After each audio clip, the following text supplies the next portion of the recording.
Hello there, very good morning to you. Welcome to Sewing Street on a Sunday morning. We've got lots for you today. We've got a bit of dressmaking, we've got a fantastic range of Liberty fabrics, we've got an amazing prize for our early bird as well, and we've got what is left of that new lighting range as well, so that's going to be really interesting. So quite varied shows this morning.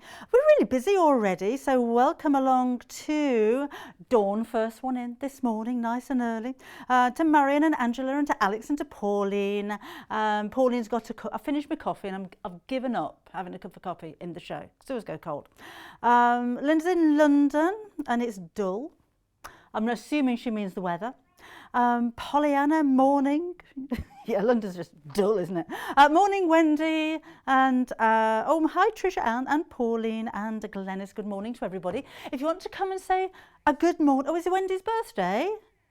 Oh, happy birthday, Wendy. Can't sing the proper one because of royalties and that kind of stuff, isn't it? Yeah, happy birthday to you.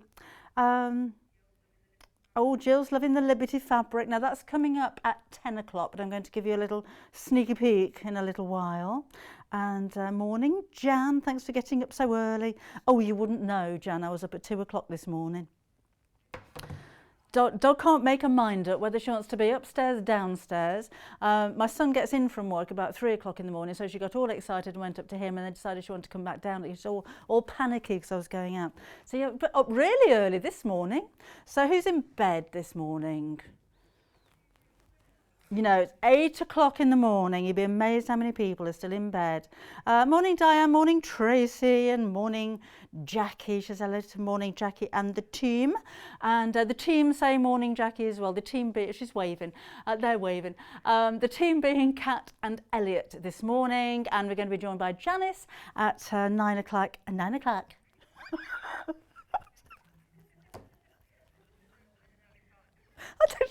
I don't even know what accent that's 9 o'clock and 11 o'clock this morning. Justin's in Germany, morning to you. Could spend all day saying good morning to everybody. Thank you very much for your comments. If you want to come and say hello, I'm on Facebook, so if you go to the video, all of your comments are coming up underneath there. It'd be nice to hear from you. What you're doing, what you're up to, what are you sewing. I tell you, what's been the thing that you've sewn that you have been the most proud of? What's your greatest sewing achievement? Or on the other hand, what's your worst? So come and let us know, and if you've got pictures, even better.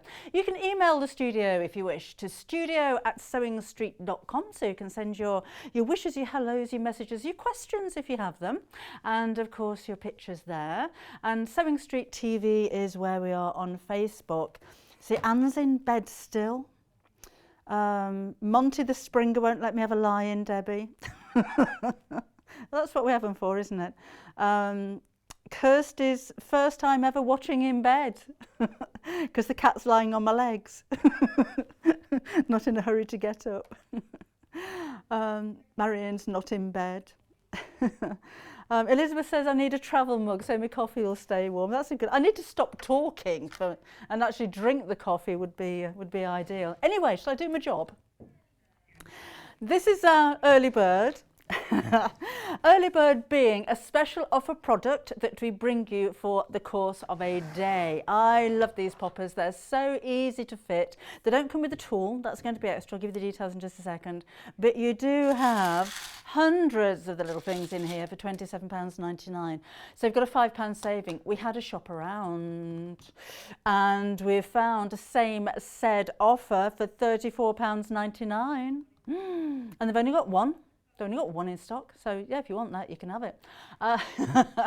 Or go for this one at £27.99. They're so easy to fit. I think they're loads of fun. If you're making dolls' clothes, if you're making baby clothes, if you know the baby clothes with the poppers underneath the gusset, if it's poppers down the back, they're great for kids as well because they're a lot easier to use than buttons if they're learning to dress themselves. my granddaughter, I sent a picture of her when she came home from school the other day, and she was really pleased. She's only 5. She was really pleased with herself because she dressed herself before she went to school in the morning. So that's why she's got a shirt on inside out then. And I think she'd got yesterday's tights on as well. But they're really, really easy, but they're surprisingly strong. So you can really, you know, like the poppers that you get on the bottom of your duvet cover, they are really, really strong, so don't worry about that. Oh, Kirsty's greatest achievement was my first quilt that I made for my nephew last year. I learned a lot making it and not stopped since. Oh, that's lovely. Oh, Morag's in bed with a granddaughter. She's on call at 10, so she's making the most of it. Tina got up and went back to bed. Anne's in bed with a cup. Oh, honestly, you lot. You lot and you're lying in on a Sunday morning. What's that all about? We don't lie in. Well, I don't lie in. Anyway, let me show you how these work. Basically, if you've not seen them before, you will need a tool. So we'll leave the details on the screen for that one because you will need that. But I'll show you the tool in a second because it's really versatile. It's not just for these. But basically, you'll have, for each pair of poppers, you'll have one of the cup-shaped ones, and they've got spikes on the end. Those are really sharp, actually. Considering the plastic, they are really sharp. And then you will have an outie and an innie. And I know they're called male and female, but then I get images in my mind. So I'm going to call them outies and innies like belly buttons instead. Okay. And they go together in pairs. So you'll take your spiky end, mark where these need to go, obvs, and then push the spike through. You can see that's really, really sharp. So that goes through there. Then take one side, it doesn't matter which one. So I've got the inner bit, and sit that over the spike. And then you'll have, actually in your box, you'll have this cup shape attachment which goes onto your pliers. So sit the top of the popper inside the cup, and then you're going to squish it. And that basically squishes that spike flat, and that holds the popper in place, and that is now really, really secure. Do make sure you give it a good old squish. It's not difficult at all, but press that as hard as you can, and then that flattens the spike. And then the second half goes on the opposite side. Push the spike through. So this needs to be outie. Sit that on top of the spike. That goes in that cup shape attachment. Make sure it's sitting centrally. And again, give it a good hard squish. And that's your popper done. And they are really strong. I haven't squished that one enough, look. Oh, do you know, I've never had that happen before. I've got one of these at home. Use it all the time. Never had that happen before. These are really strong. Let me do that one again. So there's your outer bit. So maybe you've already got the tool and you just want to stock up on your snaps, then this would be a good opportunity for you. I need to do that one again. I've already squished it. There are 30 snaps of each colour. I think it's quite fun as well to mix and match them. So I've done that on Ragdoll's clothing. I just put different colours. It makes it quite a feature on the garment. Right, let's do this again. So let's give that a good hard squish. That's it. And then same attachment, don't need to worry about that. There's one that I've already put on, and listen to that. Oh yes. And again, that is a really strong a really strong come out grip on there. But they look really nice as well, don't they? They look fun. Look really nice. So your early bird is the snaps. Now if you do go for the tool as well, it does fit in there too. So let's just clip that on there. So it fits inside if you go for that as well. That is separate. And you can move these around. I'm not going to take them out now because they'll all mix together and then they'll go brown, won't they? But you do have these little dividers that you can pop in, take out. So when you've finished using your poppers, you can use this for storing anything else you like. So again, that's £27.99. When we have while we have the stock. We have got quite a lot of them, so it should be enough to go around, but I think you've got great value there. And we do have some individual packs on the website, I think, but we've only got pink. But I think it's nice to have the whole collection of colours there together. And it's just nice to have something that you know is going to match, or you know is going to stand out. I made a stripy t-shirt for a ragdoll, and the stripes are all in different colours, so I put all different colours of the poppers down the back of the t-shirt, which I thought was quite sweet. So these are going to last you for a long, long time. And again, £27.99. It's a very competitive price. Have a shop around. Oh, Jojo's greatest, I thought we'd have wedding dresses. I've never made one. My greatest sewing achievement was making a wedding dress, 2 adult bridesmaids dresses, 3 page boy waistcoats with matching bow ties, and a little Bo Peep style bridesmaid dress for a little bridesmaid whilst recovering from bronchitis. Oh my word, you are Wonder Woman, Jojo. Oh, Rita, I hope that explained for you. Sue's Border Terriers get her up early. Kirsty, oh, we've done Kirsty, haven't we?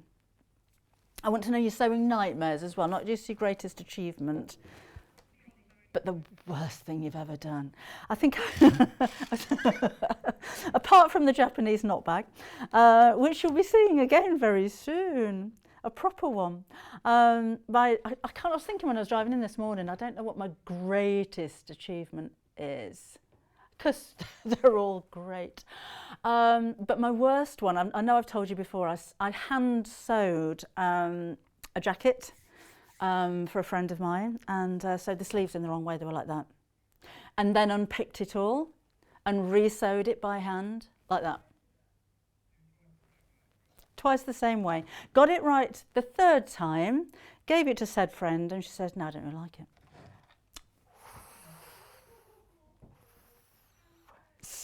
Sometimes it's best to lie, isn't it? Just don't be quite so honest. I've never attempted a wedding dress though. My mum did. Mum used to make wedding dresses. Anyway, lots of you ordering these. We do have a lot of stock, okay, but the pliers have nearly sold out though on their own. If you want to go for these as well, pop them on your order. Remember, you've only got one postage of £3.95 for the whole day. And these will attach, they come with extra little bits and bobs in there as well, and you're going to be able to attach studs, metal poppers, different sizes of those, you know, like the metal button stud things that you have on jeans, absolutely perfect. Eyelets, different sizes of eyelets. So it's not just for these plastic ones, you can use them with the metal ones as well. They're made by Prim, so I would suggest that you go for the Prim buttons and studs and things like that if you're going to use different styles. But in here, you've got 300 plastic snaps, and as you saw here, they are really strong, even though they're plastic. So you've got black, there's white, pink, green, red, orange, turquoise, blue, and you've got the yellow there as well. Is this really annoying if I do that?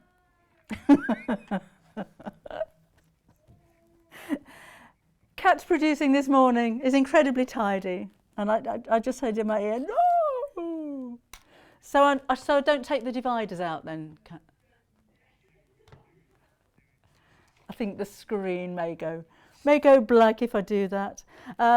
Tracy's greatest achievement was breaking my sewing machine table during lockdown.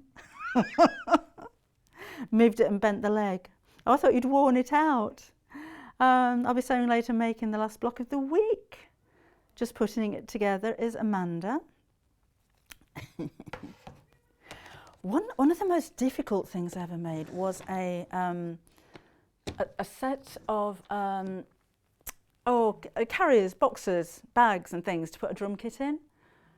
Oh, and the guy was so specific, he wanted it all in very heavy fabric with like seat belt fabric for straps on there with yellow piping around it. It was and then all fleecy lined on the inside. Nightmare, absolute nightmare. I shan't do that again. Debbie spends more money in bed than I do going shopping. Well, you can't go shopping at the moment, can you? Helen's at work, so she can't watch this live. You can message live, but you can't watch live. That's sneaky. So she's going to watch later on.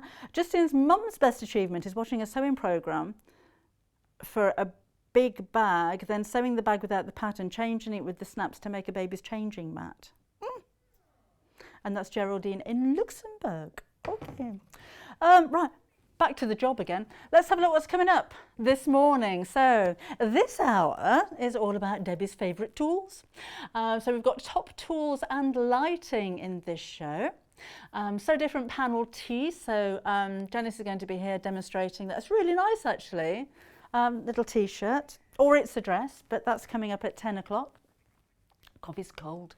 Liberty Winterbourne House range is at 10 o'clock this morning, and I've had a challenge already today just to make a cushion cover, so I'm going to plan to come up with something a little bit different for a cushion cover. And then we've got a Liberty Pleated Tote bag with Janis at 11 o'clock, and Adjustoforms and Dressmaking is at 12 o'clock. So now then, favourite tools and stuff. It's not really a tool, but it's one of my favourite things, is H640. We'll move all of our customers over here. So, if you haven't seen this before, where have you been? This is a polyester fusible fleece. I use this mainly for bag making. From the smallest of cosmetic bags to the largest of tote bags. It's easy to sew through because it's lightweight and it measures about 1/4 of an inch in thickness. It's got knobbly bits on one side, which is the adhesive that adheres to the wrong side of your fabric, and it gives your fabric stability, but it's still very, very soft. So if you're making a large bag, it may still be a little bit floppy, but smaller things like cosmetic bags or little Christmas bags or things like that you're making, they will stand alone, but it makes your work feel really luxurious. You can quilt through it, you don't need to trim it back into the seams, you don't need any special kind of needles for your sewing machine or anything like that, but I find it really, really useful. And you get a lot because it's about 1 metre square here for your £9.99, and particularly if you're making little gift bags and things like that for Christmas, there's a lot there. It's going to last you a long time. If you need more, it is pre-cut, so this is the size that it's going to come to you. But you can join it together. When you stick, if you leave it cut in a straight line, and you stick it to the back of your work, there's not really any need to sew that, but you could do a zigzag stitch over the top, or you could use, I think Bose will actually do a tape that joins fleece and wadding together and things like that. So make the most of your very small pieces as well. You can keep joining them if you need to. Dawn goes, so much H640. Oh no, Linda's, oh, Jack's in the vets. Been there for the last 24 hours, hoping by the end of the programme I might be able to go and collect him. Oh, my dog was in the vets last week. It's horrible. You just spend all day worrying, don't you? Yeah, thanks, Alex, again. Yeah, oh. Lots of you made wedding dresses, and that being your greatest achievement. Lynette's one of those as well. She made a wedding dress and 2 bridesmaids' dresses. When you were 16, got married at 16, wow. Teddy made several wedding dresses for friends, but not a whole wedding party. So that's H640. I can show you, actually. Should we do a little bit? Should we do a bit of a sticking? So let me actually switch that on with, oh, so good at yoga. We'll need a mat as well. Now, ideally, you need a little bit of steam. So just, let me cut a bit off. Which is quite nice,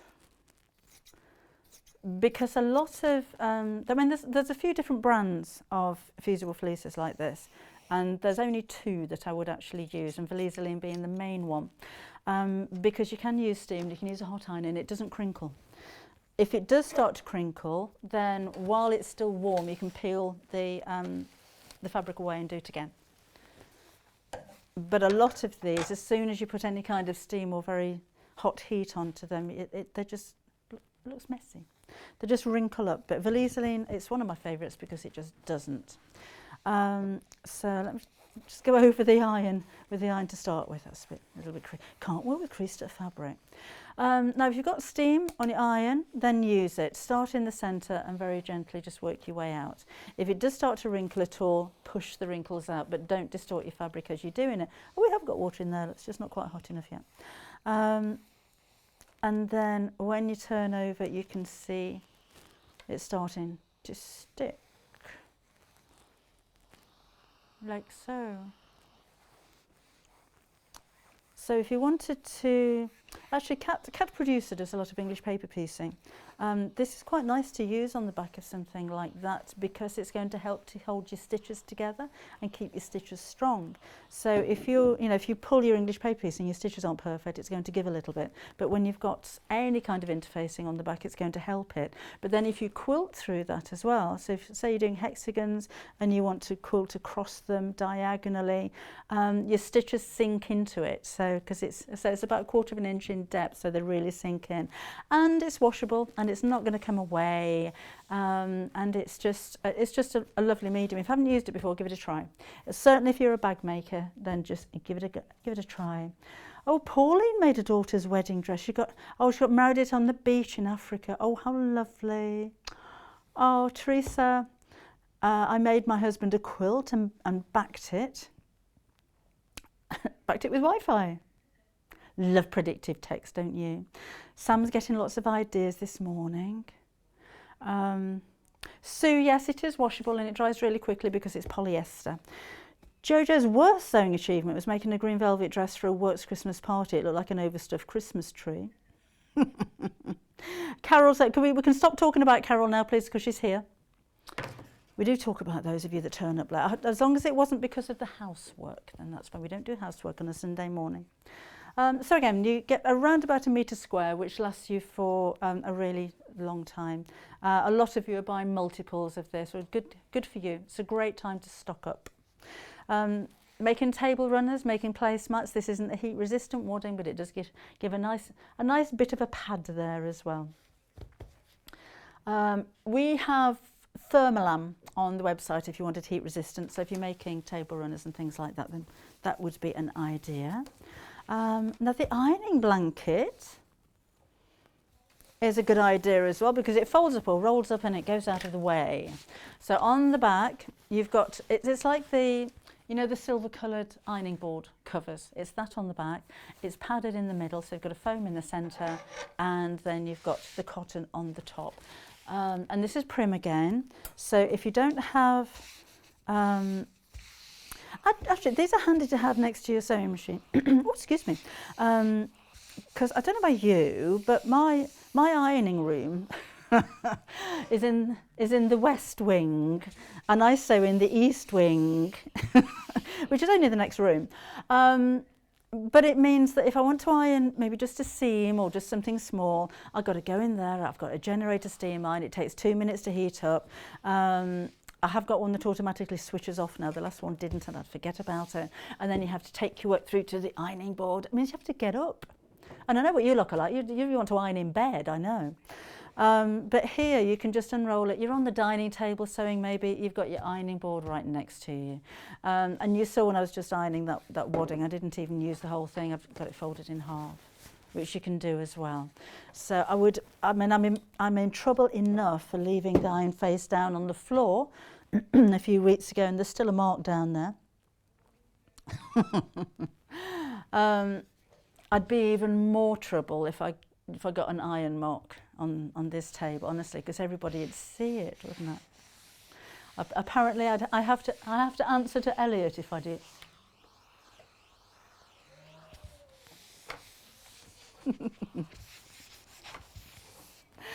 Oh, morning, Suzanne. She's been sewing for 3 years. Oh, and her greatest achievement was my baby backpack, which she finished yesterday. Oh, congratulations! I love that backpack. That's one of the most favourite bags I've ever made. Anyway, must start making things for the grandchildren. You know, I'm trying to make the ironing mat flat. I don't like a crease. And the mini iron. Yeah, I did make a mess of the iron when I got it on the carpet, to be honest. So this is a nice shiny new one. Yeah, don't leave it face down on a carpet. These are, if you've not used one before, really nice little iron. They're ergonomic, they're easy to hold, they're comfortable, it's got a soft grip handle. It's steam or no steam by pressing the little button in the centre. That's where you fill it up with water. And it's a proper mini iron. It's not a toy.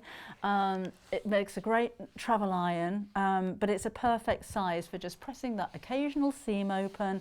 You know, when you don't, there are occasions where you've got to go to the big iron with a big ironing board, but for most of my work, this is at the side of my sewing machine, not this one obviously. Mine's actually got a Chumox because the dog decided that rubbery bit was quite tasty. Still works, it's fine. But it's always at the side of my machine, and in fact this gets hotter than my big iron, to be honest. I was putting some interfacing on with my new generator iron and it wouldn't stick, but this one it would do. It is temperature regulated, and that's your off button as well. So if you twist it all the way down, then that switches it off. When you switch it on again, the light comes on as it's heating up. That's pretty hot and it's steaming away.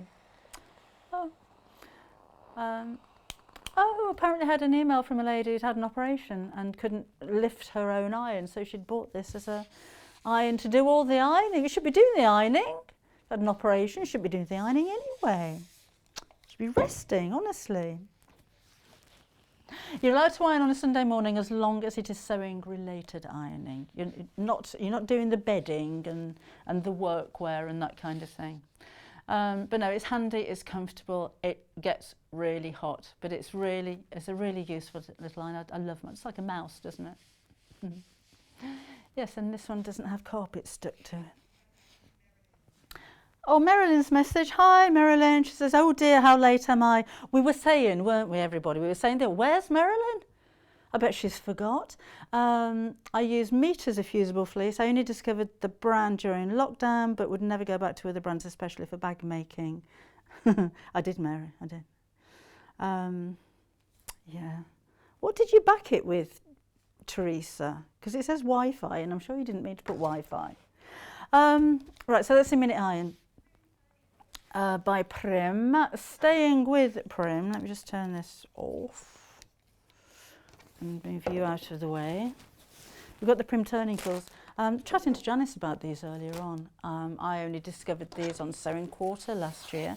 When you do nothing but sew and you don't take any notice of what anybody else does and what's out there, and I had no idea these even existed, and they turned out to be one of my favourite tools.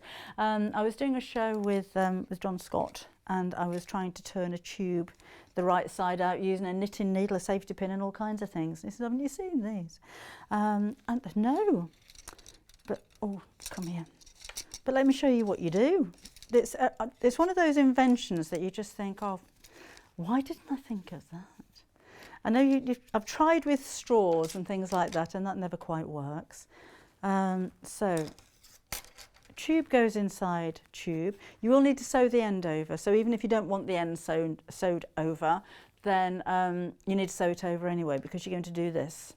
So you put your tube inside, then you're going to squish the prong inside there and literally pull it through.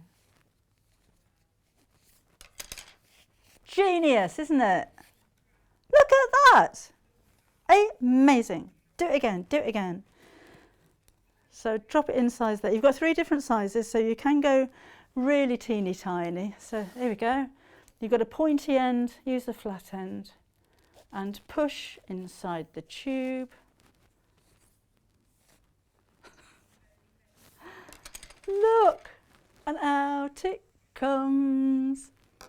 Amazing. And if you do want to keep that sewn end, then you can push your pointy bits out like that. £7.99 is your price for those. These are your sizes. So you've got the large one that I was using here, you've got that one, and then the tiny one actually is very, very well thought out, because that's got a metal one, because a wooden stick that thin would break, wouldn't it, very easily. So that's got a metal stick for the little one there, but you can make some tiny, tiny tubes. Look at the size of that one. But yes, an ingenious tool. I'm on my second one at the moment, not because I broke one, but when you've got 2 granddaughters, these look just like swords. So yes, they can't find them now. So they only came back in stock a few days ago, and we are almost selling out already. So if you want them, then I would place your order as soon as you can. Oh, Was that Maureen? Maureen did exactly the same as me. She dropped a mini iron on the carpet and she's got a mark that looks like a little hedgehog. We've got one of those down here. It's just the same, just the same. Are these carpet tiles actually? I'm pretty good at carpet tiles. I could replace those.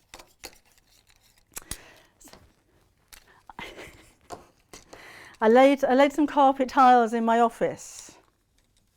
I did have help from my daughter's partner, but it's the first time. It's dead easy. You just spray the back of them in glue and plonk them down. It's ever so easy. They looked amazing. I was really disappointed though, because I was saying to Gilly, I didn't realise that. Oh, I wouldn't have thought that when you buy all of these carpet tiles from the same shop and they're the same batch and everything, that there'd be different shades of blue. And then the penny drop that they've got arrows on the back of them, haven't they? So you lay them all in the same direction. I have a lovely pixelated carpet in my office. It's a feature. Right, there's your turning tools. Oh, Mary, you should really have one of those. Morning, Ange. Oh, lots of love for Jack this morning. Oh, let us know.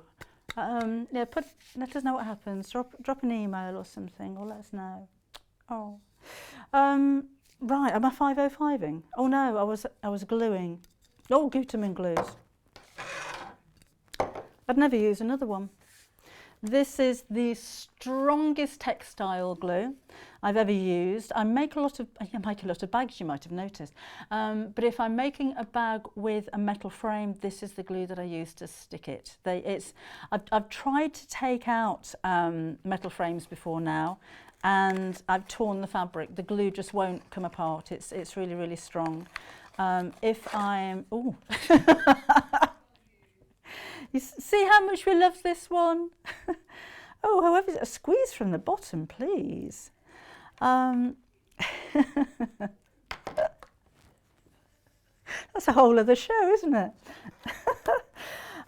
But I also use it, I mean, it shows you an example here of joins. If I'm making bag handles and you throw the handle through a D-ring or a rectangular ring, then I'll put some glue on there in the centre so I'm not sewing through, because this dries rock hard, and then sew around the edge. So you see the stitches, but it's supported by the glue or strengthened by the glue. So I know that those handles are not going to go anywhere. If I'm sewing buttons onto maybe toys, eyes on toys and things like that, I'll put a little spot of glue right behind the button, just in case one of the grandkids gets hold of it and tries to pull the buttons off. If I'm making dolls, then I'll pop a little spot of glue into their hair so that the yarn isn't going to come away from their skin. It's just really, really useful. It's quite runny, so make sure you keep putting the top on, because it'll just keep spilling out, particularly when it looks like this. So I'll just warn you about that. Always keep the lid on there, because it does dry really hard, and you get a hard plug in the end of that as well. Of course, you're going to get a new one, not one that's been well loved like this one. If you get it on your worktop, just be very careful, try not to, but leave it to dry and then peel it off or chip it off. Don't try and wipe it, because you'll never get it off again. If you have, a plique mats are great, because it will wipe off those, or it will peel away from those, don't worry about that. But if you have a cutting mat and you get a blob of glue on there and you try and use your rotary cutter, it'll blunt your rotary cutter. It's so strong, it's so hard, it's like liquid rock. But for gluing anything textile, apart from temporary glue, I wouldn't use anything else but this one. It's really, really versatile. I've always got some to hand. And it's only £5.99. I'll tell you what else I've used it for. My eldest lad works outdoors and has wax jackets. Which can be rather expensive. He does a lot of climbing, and he tears his jacket a lot.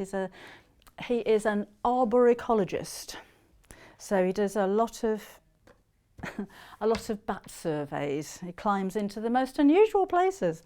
But climbing over barbed wire fences is one of his hobbies. And what do they call it when you abseiling, that's it. Abseiling over viaducts to see if there's bats nesting in the mortar, in the bricks of the, all that kind of stuff. Anyway, diversify, that's what he does. I mended a tear, in fact I mended a few tears on his jacket. If you take apart or undo the seam and the lining, and then you can put a patch behind the tear, this just does not come away. So you're going to see a scar So if you've got an L-shaped tear, you will see the line where the scar is. But if you just put some stiff fabric behind there and glue it behind the tear, then it stays and it won't wash out. It just won't come away at all. In fact, that repair is probably stronger than the rest of the jacket altogether. So yeah, it's £5.99. Multi-order that one if you can afford it, because you won't regret it. It's the most fabulous glue, seriously. Morning, Sheena. Oh, she's had withdrawal. I don't have a tube of HT2 in my sewing room, and hope Bobbin's feeling much better. Oh, thank you. She has actually started putting a little bit of weight on her leg. Not a lot, but apparently that's good. She's putting her toe down a little bit. But it's just ever so swollen, and it's just, Vet says it's fine, so it must be fine. Amanda, thank you for asking as well. Mabel sends her love. Morning, Mabel. Mabel. Mabel. Mabel sends her love as well. Oh. Right, we're going to have a chat about Odif. Odif do so many different sprays. 202, 404, 505, 606, grippy sprays. There's loads of them out there. These are the ones I use most of all. So at 505, I don't buy those. I buy the big ones, and use a lot of them. So 505 is a temporary basting spray, a tacking spray. If I'm quilting, I will hold my quilt sandwich together with 505. You can sew through it. It's been designed for use with your sewing machine. Oh, what happened there? That wasn't me. That wasn't me on the gin. That was our cameraman on the gin, I think. What's that? What was his name? I can't remember what we called our fictitious cameraman. Should we call him Kevin? Yeah, Kevin had a bit of a moment then. Sorry about that. Morning, Debbie. So 505. You spray it, I prefer to spray it on the wadding, it doesn't really matter, and then put your fabric on the top, your fabric on the bottom, and then you can quilt through it without the use of safety pins. It will stop being tacky after a few hours, so you don't need to wash it out. You can do if you want to, you don't need to. I like to use 505 if I'm using faux leather, if I'm making straps and things like that. Instead of pinning it or clipping it, I will spray it. However, be careful not to get the spray on the right side of your faux leathers and PUs because it may stain. If you get this onto any of the kind of fabric, then it can just wash out. It's really, really simple.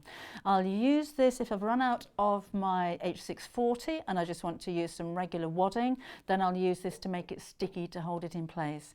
There are very few projects that don't involve 505 spray at some point in my life. So again, a well-ventilated room away from your sewing machine, and it disappears. It's a temporary basting spray for fabric. So that's different to 404, which is kind of the same but for paper. So with 404 you can, I've got a bit of paper, that's a bit of paper. Well prepped for this demo. Again, this is temporary, and it's temporary for paper, for plastics, for patterns. You can use it on fabrics as well, although it's been designed for paper. It's great for, thank you, holding patterns down, although 202 is actually designed for paper patterns to be stuck down instead of pinning, but you can use your 404 as well. But it's a great spray if you just wanted to store your paper patterns somewhere like that. And it doesn't leave any stickiness on your wall, and Elliot's going to be fine with that. And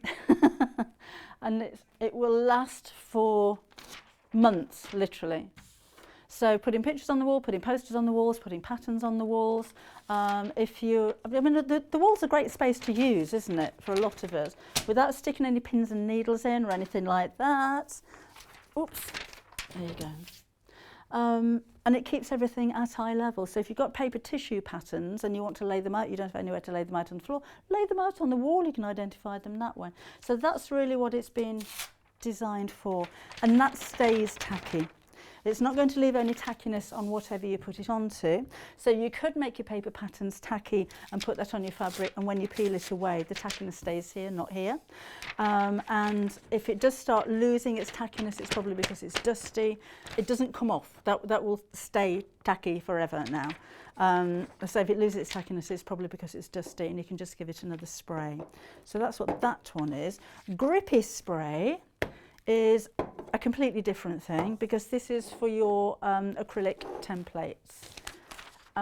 So I know that sometimes you can get those sticky pads that go on the back. If you've got your creative grids, I'm thinking of, that have already got the non-slip bits, you don't need the grippy spray. But if you've got ordinary rulers like this, then grippy spray is going to be the one that you use there. It will come off if you use some kind of solvent on it. But basically, slippy, slippy, slippy, grippy, grippy, non-slippy, slippy. And again, it doesn't transfer onto the fabric. You can see I've got a bit of a blast of it there. It makes it I mean, the fabric's slippy, but the ruler isn't. But it doesn't transfer onto here. And again, that stays like that. It's not sticky. It's grippy, but it's not sticky. So it's given a matte finish to it.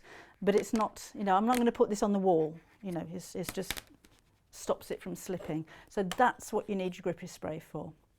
And that's only £6.99. While I've got my ruler here, morning Shelley, morning Diana. We've got a couple of rulers, one's imperial, one's metric, one's stuck to the table. I think it's got a bit of glue on the back of there. Right. Oh, now that's a circular little bit of gunk on there, which looks like it's had one of those pads stuck on it. Should have used grippy spray, shouldn't you? This one is the centimetre, so this is the metric. And you can see it's Janome. So we've got the centimetres and half centimetres in black, and then you've got the numbers in the pink. So it will stand out against lots of different colours of fabric. So we've got two choices for it. Or they've also got the 45, 60 and 30 degree angles here. So if you're patchworking, if you're cutting out bias binding or anything like that, you've got that line that you can use in conjunction with the lines on your cutting mat to cut your perfect angles. That's really important. So that is your metric. And this one is the imperial. Another Janome ruler, and again you've got all of the markings that you need, your 60, 30, 45 degree markings. The pink and the black combination stands out against most colours of fabric, and we've got the down to 1/8 of an inch markings on here as well. So 1/4 of an inch at the sides, that's quite useful if you're doing your 1/4 of an inch seam allowance, or you're marking 1/4 of an inch if you're quilting. And then of course you've got your 1/8 of an inch in the centre there as well. And they're very reflective. Do you know, £12.99, I think I paid about £30 for my ruler. And 24 by 6 inches is a perfect size. I can cut very small blocks if I'm making, I don't know, half square triangles that are 2 inches square. I can cut them down with this, but it's nice to have a 24-inch ruler because it will cover the width of the fabric as it comes off a bolt. So if you're buying quilting fabric, which is normally 44 inches wide, you've got a good length of ruler without having to keep folding your fabric to cut through the whole bolt there. You will need a rotary cutter and a mat as well for those. We've got a rotary cutter. Funny that. We had a conversation with Janis. We have lots of conversations. Had a conversation with Janis earlier on about using rotary cutters, because for the first time she's been using a rotary cutter for cutting out dressmaking patterns. Freestyly, on a very small mat as well. She needs a big one. This is a 45mm rotary cutter, which is the optimum size. This is the size that you're going to use more than anything. I like Alpha. I've used lots of different types of rotary cutter. I haven't found a bad one yet. This just happens to be what I'm used to. It's comfortable. It locks the blade in, So just press the button, blade comes out when you squeeze it. It can be left or right-handed simply by putting the blade onto the other side, and they're easy to replace the blades as well, but it's just comfortable and ergonomic, and you can cut through quite a few layers of fabric with this one as well. This is our best-selling rotary cutter. I'm not surprised. I love my Ulfa, and $19.99 again is such a good price for this. Do lock this away and get into the good habit of doing that. No matter what rotary cutter you're using, maybe you've got a guard on there, make sure that you lock it away, because these blades are incredibly sharp. Even when they're blunt, they are incredibly sharp. So just be careful of that, and be careful when you're disposing of them as well. I tend to buy, you know when you buy refills and they come in the plastic packets, I put my used blades into one of those packets and then wrap it before I put it into a bin anywhere, just to make sure, you know, if you put your hand in the bin and you've got a blade in there, it'll take your finger off, honestly, these are so sharp. Not to put you off, that's because they will do the job of cutting through lots of layers of fabric, and you can probably cut cotton like this, you could probably cut about 10 layers of fabric all in one go. The beauty of using these for dressmaking, I was saying to Janis earlier, if you're cutting out a pattern, and using a pair of scissors, you're going to lift the fabric up. No matter what kind of, you know, fancy scissors that you own, you're lifting the fabric up, so your cut isn't going to be as accurate as if you're cutting flat down. What you'll also find if you have a fabric like a viscose or some jerseys that can twist and that can stretch, when you lift that fabric up with a pair of scissors, it's going to fall away from the scissors, so you're not going to get an accurate cut because your fabric's going to be distorted. If you have a fabric that frays a lot, have you ever cut toweling or some types of fleece, and as you're cutting with the scissors you're getting bits all over the place? You'll still get a few bits, but you don't tend to get as many bits when you get a really clean cut as you do with your rotary cutter. And don't worry about cutting freehand with this. It's really simple because it's just like you're drawing with the blade. If you're using a ruler, obviously you're going to butt that blade up against the side of the ruler and cut it that way. So try. I think you'd be surprised. I wish these were around when I learnt to sew. I think things would have been very different and very much easier as well. So you get £19.99. Ulfa is such a good brand. Oh, Viv, that's a good idea. Oh, who was that? Who was that? Teddy dropped a rotary cutter on her foot with the blade out. You've got any toes left, Teddy? Viv puts old blades in the bottom of empty bean tins. That's a good idea. It is a good price, isn't it? Oh, do you recycle or do you bin it? Yeah, I suppose you could recycle them, couldn't you? I don't know. Oh, I have to look into that. We've had a message from Sue. Morning, Sue. She says, morning, everybody. Oh, Debbie, I'm so excited. What are you excited about, Sue? Oh, she's just ordered the Juki NX7. Get you. That's a good Sunday for you, isn't it? Well done. Early Christmas. Right, what should we have a look at next? Should we have a look at some lights? We've only got 10 minutes, so we were going to spend half an hour on these lights. Right, these were only launched, was it yesterday? Friday. And your most popular one was the reverse light.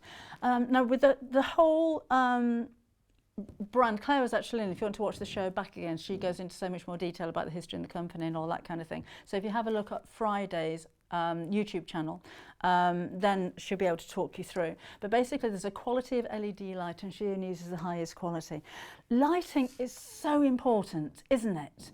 If you've got a light on your sewing machine, they're fab, but when you have a specific light next to your machine, you realise it's like somebody's drawn the curtains back. It really does make such a difference.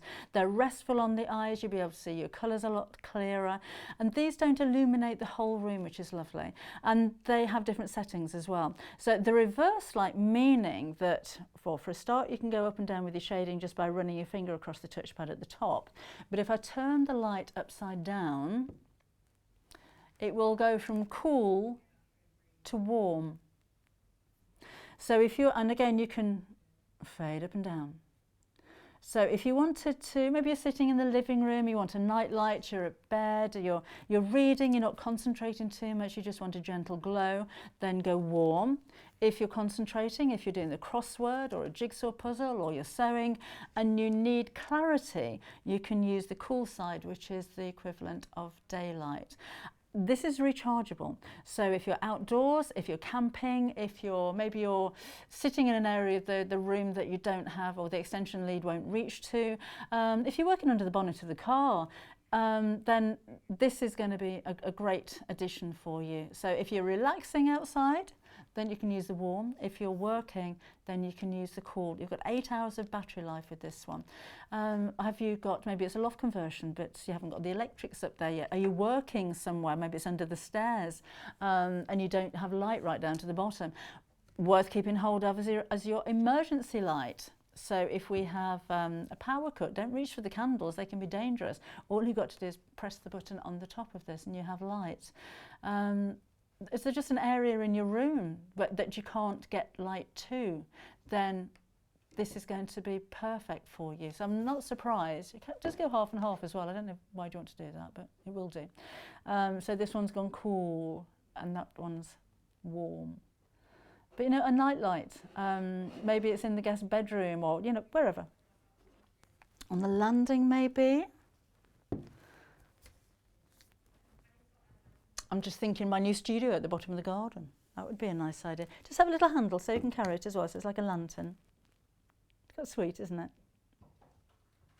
So lighting up areas of your room that maybe are dangerous, steps and things that may not have the lighting that you want there.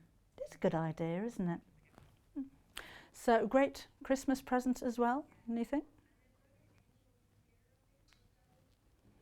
And it's a modern look. If you bought somebody this for Christmas, they're not going to think, no, that doesn't go, doesn't match, doesn't go with my decor. I think it'll go really well. And again, just touch, and off you go. Off you go. Go on, off. Yes, I'm holding the off button. Kids are so patronising sometimes. I know. About being patronising, I took a pair of shoes back to a shoe shop, and they'd said that they emailed my receipt, and I hadn't had an email at all. And this woman said, "Do you mind have a look at your phone and just check your spam?" I could have punched her. Or when I went to I just must be looking really old. Went to pick up my contact lenses a few weeks ago, and the girl behind the counter said, "Do you want me to mark them L and R?"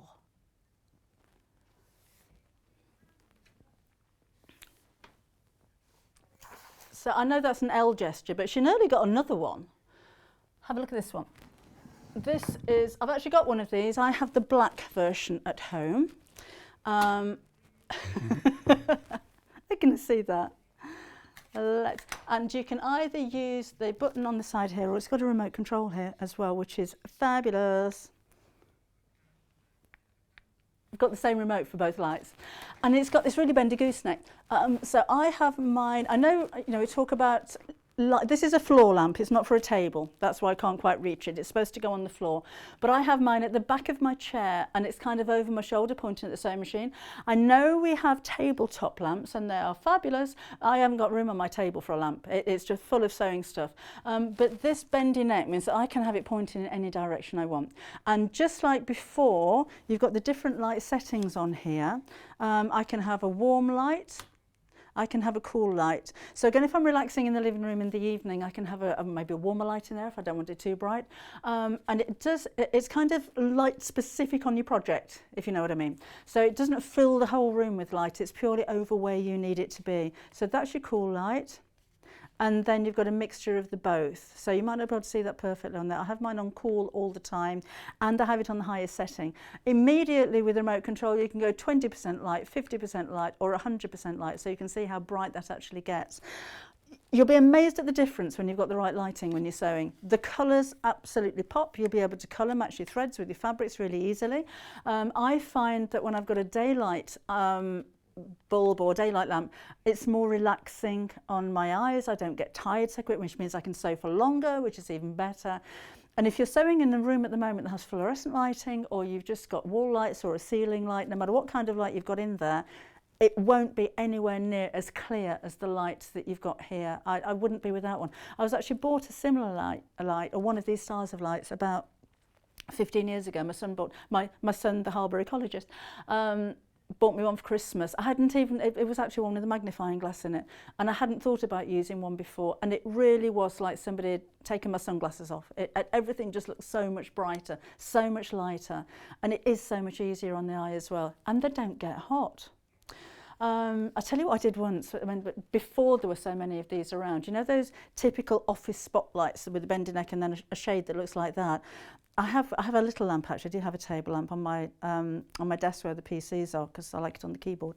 But I had one of these lights shining on my keyboard, left it on, touching the monitor, and when I came back to it, the whole of the side of the monitor was just melted. It was so hot. I mean, that could have been really dangerous as well, couldn't it?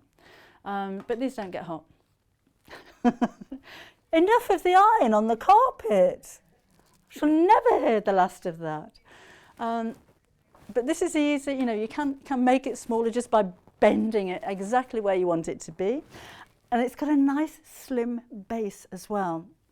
It does plug into the mains, but it's got, you know, sometimes the bases can be really large or really chunky. This isn't. It's about a centimetre, about ½ an inch deep. It is quite heavy. It needs to be to keep it stable, but it just means it'll go into smaller areas. So the light was changing. We do have two choices. I've got the black one. You might see, you know, if you've seen any of my Facebook lives or anything, you'll see it coming into the side of my side of the screen, so I'd always have it there.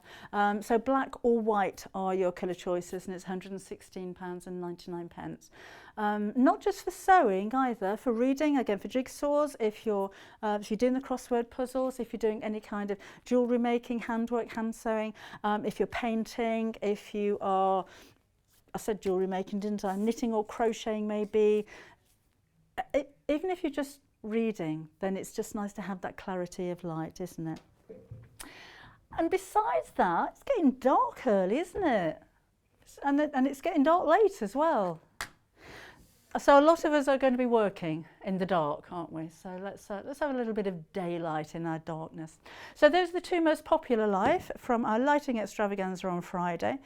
We do have the magnifying lamp and the table version of the Lumina lamp. Have a look on the website on sewingstreet.com. Oh, I need to catch up with all your messages. I'm a bit behind, haven't I? I'll do this while making my Christmas list. Colette, always a long list. We haven't even got through everything. Anyway, I'll go through your messages, put the kettle on, and see you again with Janis, who's going to be doing making a t-shirt in the next hour. It's the penalty. So we'll see you again in a couple of minutes.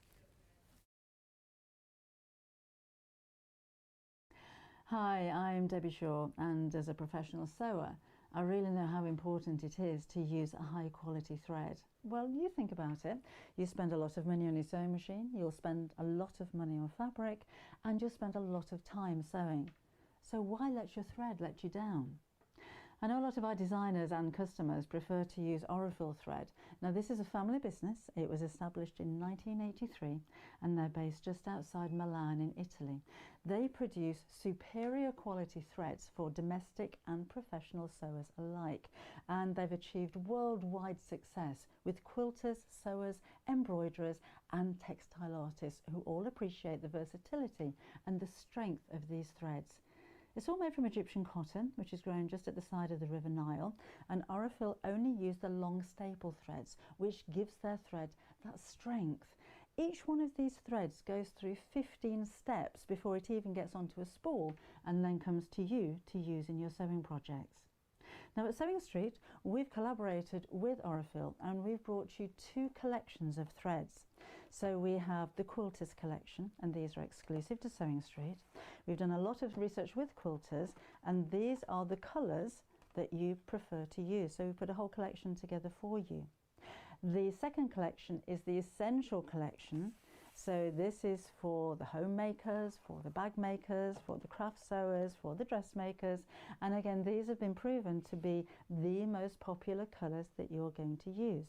So if you want your projects to last longer and your seams to be stronger, invest in some quality thread.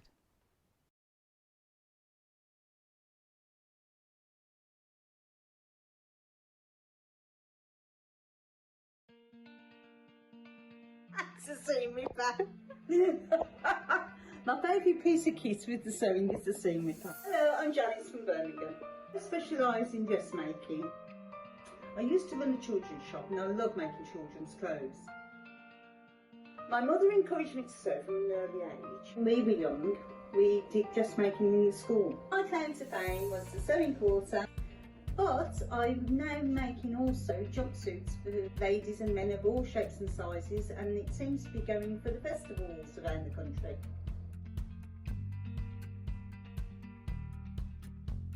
See you on the show! If you'd like to get in touch with us during our live show and send in any messages or any questions, then you can do it on studio@sewingstreet.com. Alternatively, you can message us on our official Facebook page.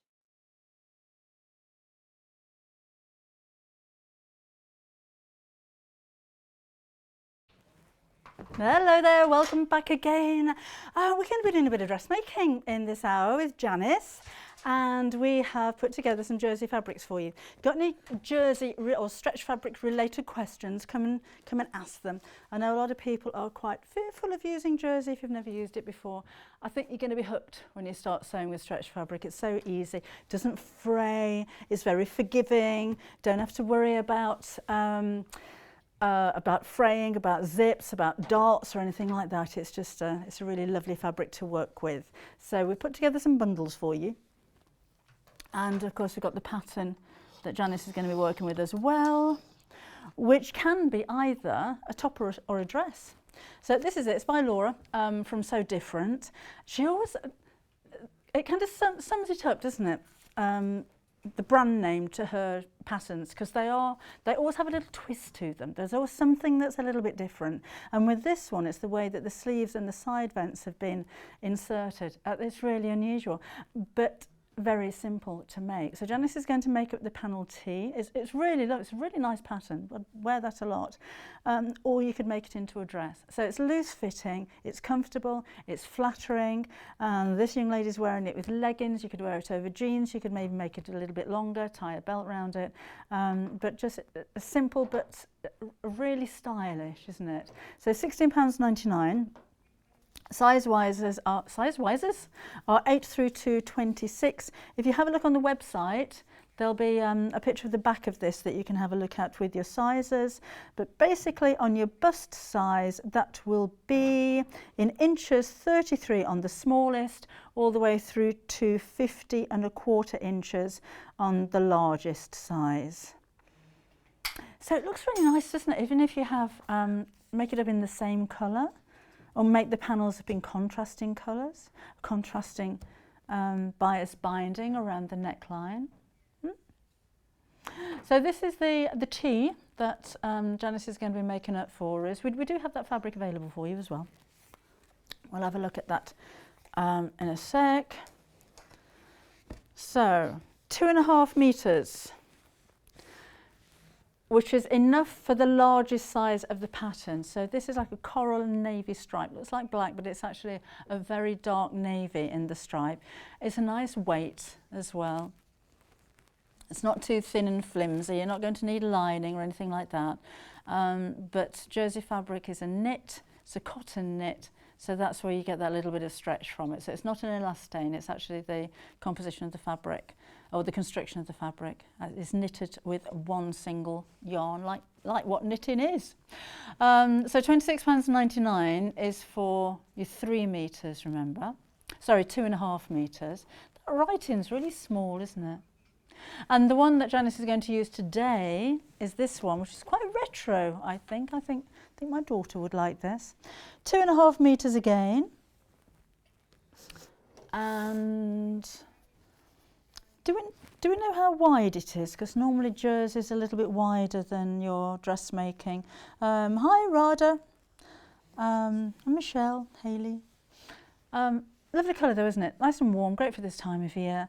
And one of those flattering prints as well. Easy to work with, nice and cool. And Janis was saying it doesn't roll up. You'll find that a lot with jerseys. You'll be spray starching that edge down to stop it rolling. But this one, it's a roll free. So it's between 62 and 63 inches wide. So you've got a lot of fabric there for £34.99. Karen's in bed. Oh no, at 8 o'clock in the morning, Karen, when I said who's in bed, that's acceptable, I suppose, but it's 9:05. Get up. Honestly. Have you got a cuppa? I've got a cuppa. Hot. Oh. We've also got too hot to drink at the moment. I have my lips burnt off. Fabrics by the half metre, which means that you can buy as much as you like, and it comes in one long piece. So we've got the blue and white stripe. That's a classic, isn't it? Oh, that goes nice with that there. So very, very dark blue, and then light blue, and then a white stripe. So you could have a little bit like the tee that Janis made, that coral and navy one that you just saw. You could have the stripes on the sleeves in the opposite direction. Maybe with a little bit of red binding to make it nautical and nice. If I do that really quickly, it'll send your eyes funny. So £7.99 is 2.5 metres required for the largest size if you're going to make the dress out of it. But of course it doesn't come with the pattern, so you can make whatever you like. But it's a really nice weight to it as well. So that's the blue and white stripe. Oh, this is nice. Oh, that goes well. They go well together. So this is a really classic, brand new in. I've only seen it once before. It's just so soft. It's a really lovely quality. So £7.99 is for half a metre. And again, you're probably going to need more than that. So if you ordered 2 units, it will come in 1 metre length. 4 units will be 2 metres. And so on and so forth. And let's have a look. We don't have to worry about direction. The pattern's actually non-directional. You can use it any way you like. Morag's up with a granddaughter. She's having a fry up for breakfast. Make the most of it, Morag. You're off in 55 minutes, aren't you? Stephanie can't find the lights on the website. Come on. Kat, can we help? She's on it. Kat's on it for you. Right, we're going to do these bits, apparently. And then when we go over to Janis, she's going to be on it then. This is lovely. I was saying that when they match, doesn't that really match with that one? That looks really good. It's not exactly the same colour, but it does go. So you could have maybe the main body of your dress or tee in this one, and then your sleeves in the stripe one maybe. Or if you're making the dress, maybe you could make some leggings to go with it. Coordinating leggings. Then we've got the green stripes. This is a nice one as well. They all are actually, I like all of those. A nice quality. Again, let me give you this a good old stretch. Oh, now then, oh, like that. you can tell a nice jersey if you give it a stretch and it doesn't go white. Because obviously these are printed, and sometimes with the print on cheap fabrics, if you really pull that, you can see the white behind it, but you can't with that one. That is a really good jersey, and it's not see-through, and it's just really smooth, and it's really cool, and it's very, very nice. And it's only £7.99 for the half metre again. And these are all 62 to 63 inches wide, so you've got a lot going on there. It's like a multicoloured barcode. We've got a couple of stretch lurexes for you as well, so maybe thinking, well, these have got like it's like Winterbourne pyjamas. Oh, really, really soft on the inside. So if you want a bit of glam, keeping you warm in the winter time, great for making the dress from the pattern, but wouldn't that make a lovely snood? Really comfortable around the neckline. And although it's a lurex, it's not scratchy. Sometimes lurexes are, aren't they? But these aren't. That's really, really soft. So it's quite a heavy weight. You won't need a vest on if you're making a dress out of this. And at £7.99, I think that is such a good price. But that next to your skin, you can imagine, that is so soft. So again, £7.99 for half a metre. We've got 2 colours. I've got the yellow, which is a a really mustardy kind of colour. So the grey's got the silver flecks and the mustard has the gold flecks. That's lovely. Add a bit of glam. For £7.99. Gwen, thank you very much. That's a nice thing to say. Derek says, never known the same with jersey. Do you need a special needle for jersey? It helps. If you have a ballpoint needle or a jersey needle, they have slightly rounded points. So instead of cutting through, because this is knitted, okay? So just like knitting that you knit, if you cut through one of the strands, then it could run, it could ladder. So a rounded ballpoint needle will part the threads instead of slicing through them, and you'll find that your stitches sit neater as well. You don't get skipped stitches so often if you have the right needle for the job. Okay, so enough from me. We've got Janis with us. Morning. Hello, Deb. How are you? Are you okay? I'm really good. I've got my coffee and everything this morning. Oh, so you're all prepped and all ready. I'm all ready. Bit of dressmaking. First of all, tell us about your experience cutting with a rotary cutter. Oh, yeah. Now, ladies, the first time I had a rotary cutter, I bought one of these and I cut my hands, so I'm going to use it again. But this time I thought, no, I'm going to persevere with this. And oh my word, I love it. Do you? I love it because of the straightness of the seams and just the neatness of the edges. And did you find it quite easy? Ever so easy because working without a ruler, so to speak. It can be awkward. Do you know what I mean? But I know I thought I'm going to persevere with it, and and I did, and it's really good now. So yeah, so I've been and bought the weights.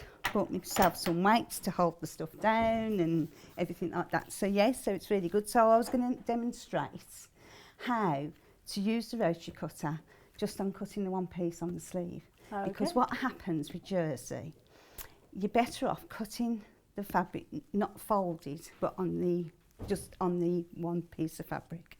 So what I wanted to show people was how, if you've got a fold, how to reverse it. Okay. Because I thought, you see, this top is so easy. There's no pieces to it. There's like 1, 2, 3 pieces to it. But you cut out the front and the back on the fold, and it's the same. And then all you have to do is shape the neck, and they get you. And I always trace my patterns.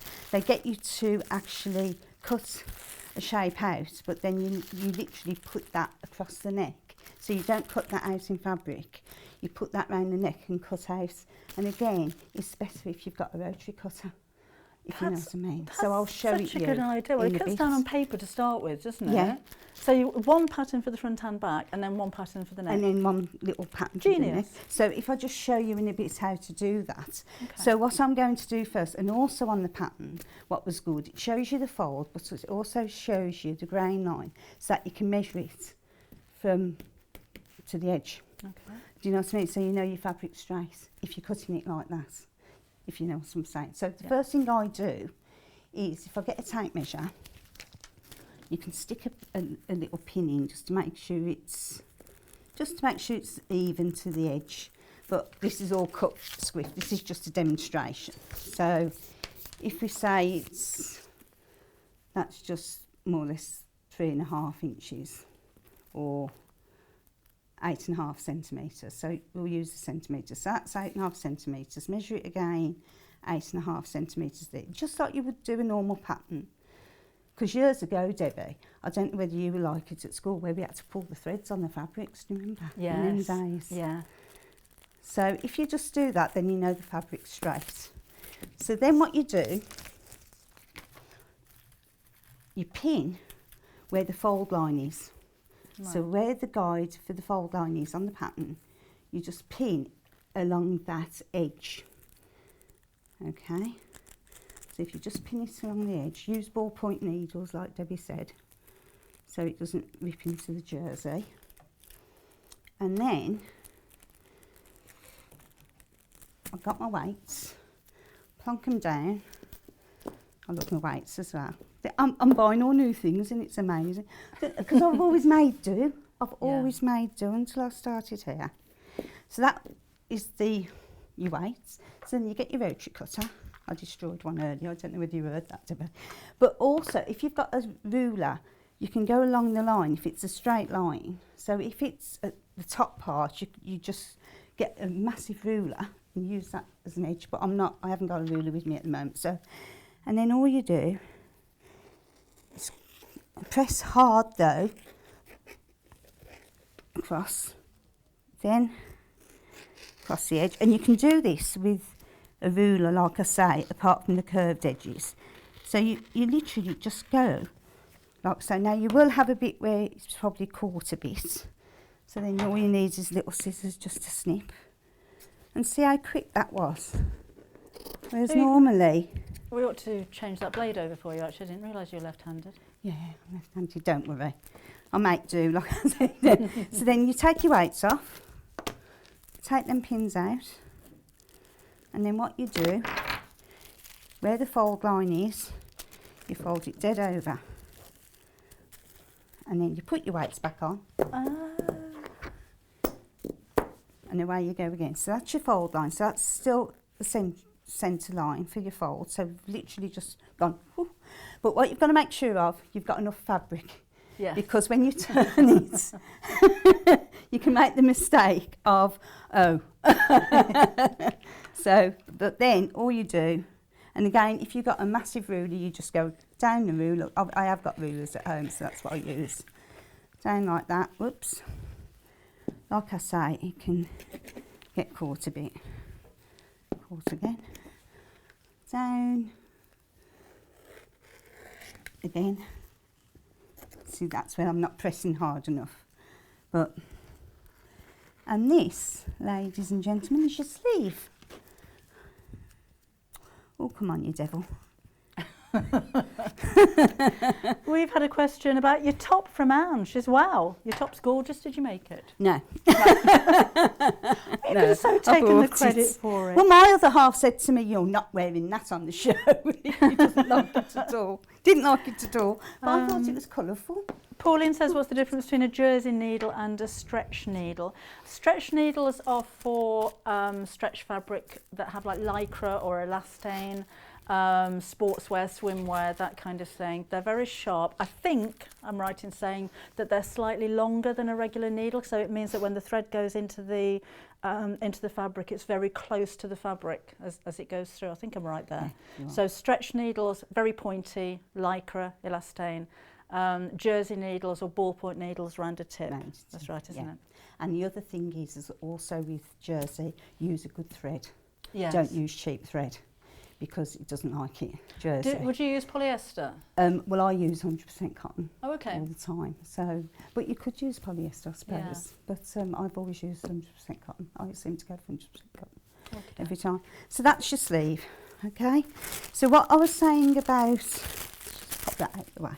What I was saying about the neck, you have two pieces, that shape, okay, at the top. Can you see that? So all you do, cut that out to what size? Now this is size 12. So cut this out, not to fit me. Go on. So then all you do is pop that to the edges and then rotary cut it. So again, put your weights, hold them down, tin of beans will do, and just secure it with a rotary cutter. Or if you can use scissors. Yeah. But I'm a fan on the rotary cutter on jersey, I must admit. So that's the neck. So it's quite simple, isn't it? And if you look, this is one I did earlier. So that's one I did earlier. So that's lower. Karen, about jersey pins. You can buy jersey pins, can't you? Yes, I think you can. I wouldn't rush out and buy them unless you're going to use. You're It's going a to lot. be sewing a lot of jerseys. But I must admit, I think people will start knitting a lot with jersey because it's like the jumper dresses are in fashion now, and this is if you can make them yourself out of the stretch knits, because it's the same thing, isn't it? Yeah. Stretch knits as with the jersey. So the first thing you do with this, after you've cut it all out and everything, is you start with the sleeve. Right. So the first thing you do, you get your sleeves, and like I say, you've got the sleeve, front and back, and then you've got the panel that goes down the side, which is that's going down the side. This is the dress as well, and I think the dress would look nice in this fabric as well. Wouldn't it? Look lovely with black boots, black tights for the winter. So, because I like black suede boots. I haven't got none, but I do like them. Is that a hint? Yeah. So the first thing you do is you do a double half centimetre seam, 0.5 centimetre seam. So you go in 5 centimetres, and then you go in again 5 centimetres. So if I just do 5 centimetres is a wide seam, isn't it? no, sorry, half a centimetre. Half a centimetre, and then in again. So yeah, it's a good job you said that.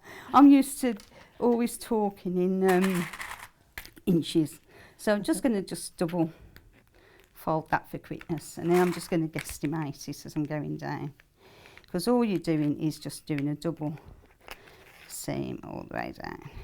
That's so. Do you know, those clips are such a good idea as well, aren't they? If you don't have jersey pins. Well, you're not sticking pins in, are Yeah. you? I mean, these are the best things since sliced bread. To me, I love them. I hardly ever use pins now. Do you know, things have changed so much, certainly since I started learning to sew. There weren't clips, there weren't rotary cutters and rulers and Nothing. that. And like, I wonder where we're going to be in 20, 30 years' time. What They'll be kind of doing it. fabrics are going to be around? The machines will just do it. You'll just end up putting stuff onto the machine. You'll just sew it yourself. But that'll take the beauty of it away, because the fun part is actually doing it, isn't it? Making That's it. true. Do you know what I mean? And Do you know what I think we'll be using? Laser cutting. Oh yeah. Because it's used Yeah. in industry 'Cause anyway. it's already isn't it? now used in industry. So yeah, I think we'll see a That's domestic true. version. Yeah, it's true. Right then, But I think you're right though, Janis. It's the cutting out, and that's not the chore. That's all part of it, it's all isn't it? part of it. Yeah. It's making something, being constructive and making something from start to finish, and you can think, I've done that. Yeah. Do you know what I mean? And that's the beauty of it. Yeah. So yeah, and it's amazing. So what we do, I've got like stitches. You don't use a straight stitch, as Debbie said, on jersey. You use, I don't know if I can zoom in on this. You've got the Not around there. 3-line stitching, Yeah. that one, or the lightning. On here it's number 9's the 3 stitching, and number 10 is the lightning bolt. Or if you haven't got that on your machine, you can use a zigzag stitch, but very small. So use it about 2, 1 to 2, and just real small, and you should be okay then. Because if you do, the stitches will just break if you use just a straight stitch. So you've got to use the zigzag. So, but on here, straight I'm stitch using number 10. will work on jersey fabric. Yeah. Until you bend over or try and put your That's garment it. on, then you can And see your then- underwear. I know. Now, if I just show them, I have actually drawn on a piece of paper here, so that they can see the stitches. If you can zoom in, the triple stitch, what I mean, and the lightning bolt stitch. So if you can just take the camera in there. I did draw them just in case they couldn't see them. That's it. Okay. This is So- Janis from the graphics department here at Sewing Street. I'm not really good at that, I must admit. And then if you just go down, I just actually went down just the middle. And start with your stitch in. And the other thing to do with jersey, don't let the machine do the work. A walking foot works wonders with jersey because of the feed dogs, and it just brings it through. If you pull it, you'll create the wavering, and it will be all wavy. So the best thing for you to do is let the machine do the work. I can't stress that enough. So this is going to take a bit longer because of the actual. So if I just go back a bit, shouldn't really have to go back because of it being zigzag, but I will. And then go again. Oh. Lorraine sent a message in. Hello. Good morning. She says, Janis, it's lovely to see you here. Thank you. Oh, you're a joy, and you always make her and her hubby smile. Thank you.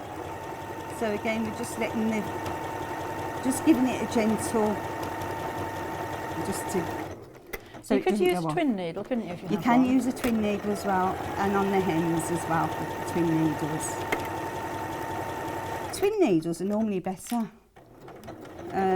But if you haven't got a twin needle, I'm doing this because as well, I have got twin needles at home, but I thought no, I won't use them because not everybody's got twin needles. Yeah. So I like doing things that a normal machine can do rather than all the fancy stuff.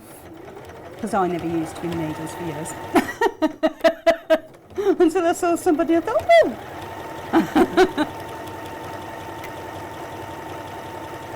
Now remember, it's the tea that Janis is making up here, but you could make the dress option as well. The dress. So exactly the same, isn't it? Just longer, I'm imagining. And it's so simple, this is. Yeah. Well, actually, Like I say, it's quite a big stitch, isn't it?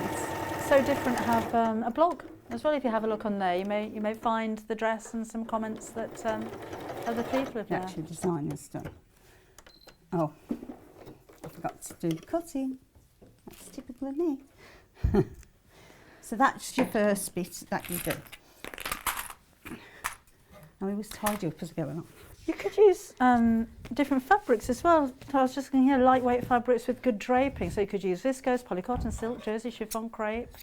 So it doesn't have to be stretch if you don't want to use a jersey fabric. Now this has waved a bit if you look. Best press and a good iron. It is. Best press, isn't it? Yeah. So I've got an iron on, so here. So we've got best press here we have. Oh, turn that mat over. Oh, I forgot that. I think I switched the iron off. So That's it. The iron's on, I think. is it on? Yeah. No, okay, lovely. And then best press. The other one didn't waver. The other one, what, sorry? The other one I did earlier on my machine didn't waver. Look.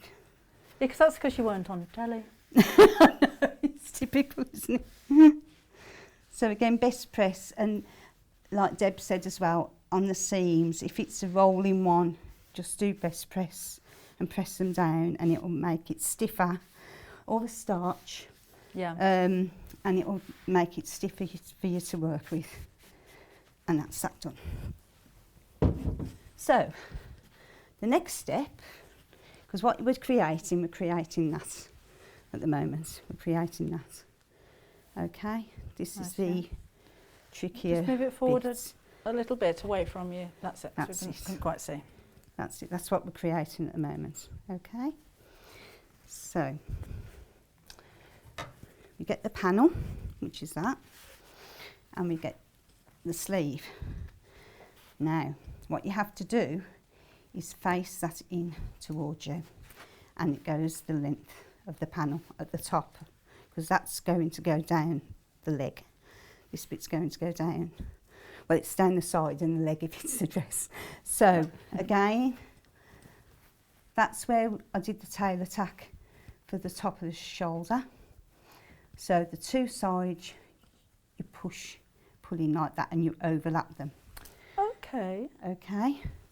So then what you do, now this is what I also do. I find the middle, fold the panel bit in half. Doesn't say this in the pattern, but this is what I do, just to find the middle. Press it down, and then line that up, the middle. So what you can do is put the two stitches where they finish together in the middle, and then line that up with the middle, and again using a wonder clip, put it down. Now the nice thing about jersey, it stretches. So and it's so comfortable to wear because of that stretch, and it's very forgiving, and it fits you. So if you made it a bit too small, you can guarantee this would fit you. So all I'm doing is right sides together. I'm just wonder clipping the panel to the top of the sleeve. Okay. So you could use a contrast colour, couldn't you? Is that? I even thought you could bind navy. it. You could bind. Do you know what I mean? Yes, that'd be around the nice. arm Yeah. as well. You could do so much. So if you've got quite a bit of binding, you didn't want to do the neck, you could always do like round here, round there. Nose fabrics are lovely. This fabric is wonderful to work with. I tell you what I like doing with jersey as well is a rolled hem on my overlocker. Yes. So and it gives a really lovely fluted Nice finish. fluted So finish. we I've did that never on done the that, to hem be and honest. on the neck actually for that Yeah. matter. So again, I'm using the same stitch on the seam. Okay, bring it down, and all you do is 5/8 in, or 1.5 centimetres, and again we're just going to now machine down. It's so slow, isn't it? When it okay, take those out as you're doing it.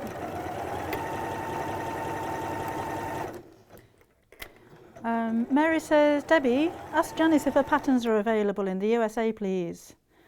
If it's these patterns, we do ship to the USA. So if you have a look on the website, you can order and you'll be able to check out the postage cost, excuse me, and everything on the website.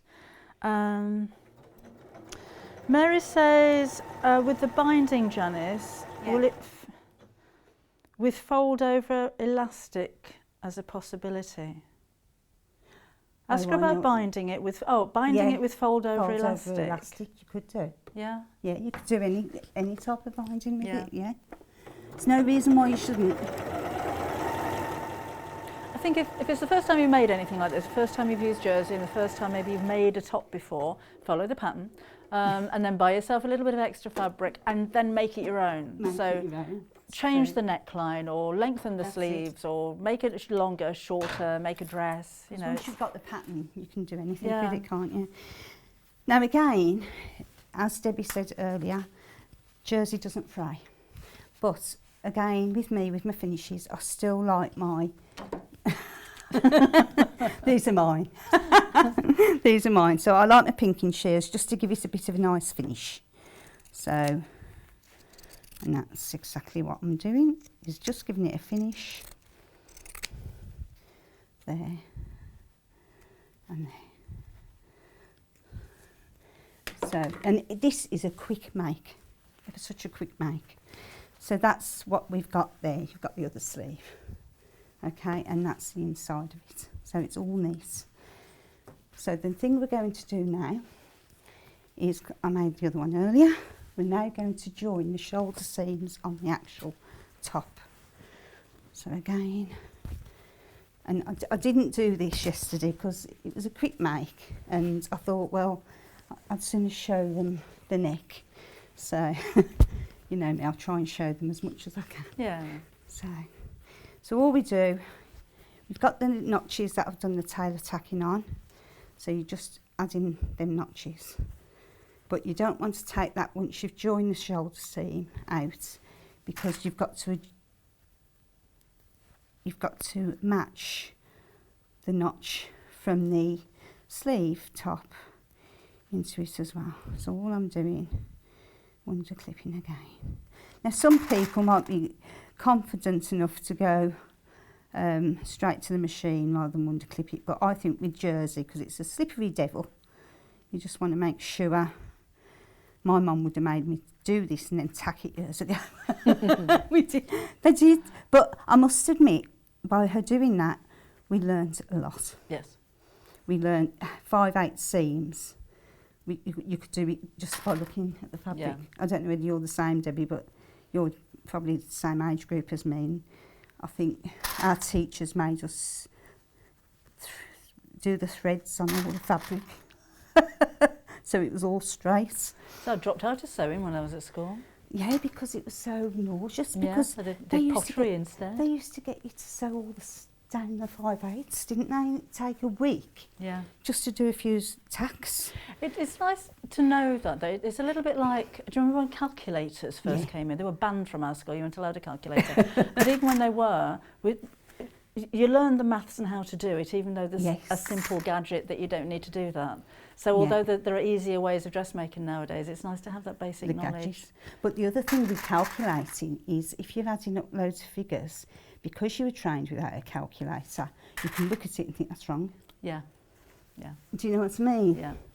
And again, that's only because of the education. It's like with spell check, isn't it? I think if again you're our kind of age, Yeah, you have built-in spell check in your mind. in your mind. And true. wrong spellings tend to leap out at you, but it's like people don't even need to write these days. Oh, I was I know. watching something last night about the 80s. I love those old programs. Yeah. There are more mobile phones in America than there are people. But it showed you the very first mobile phone call was made from whoever invented it, I can't remember his name, in America, to the grandson of Alexander Graham Bell in Germany. Gosh. It was really interesting. That was completely off the cuff Amazing. and nothing to do with anything to do with sewing. Yeah. And that how's on so nice, isn't it, again? It's sort of, sorry? You know how? Do you remember how? Oh, yes. That's on. How. That's on again tonight. Is it? Yeah. I didn't know it was brought that on. back. Yeah. Alison's with us. It's, you're right, Marion. I do it every time. I always call you Marion. Marion. Alison.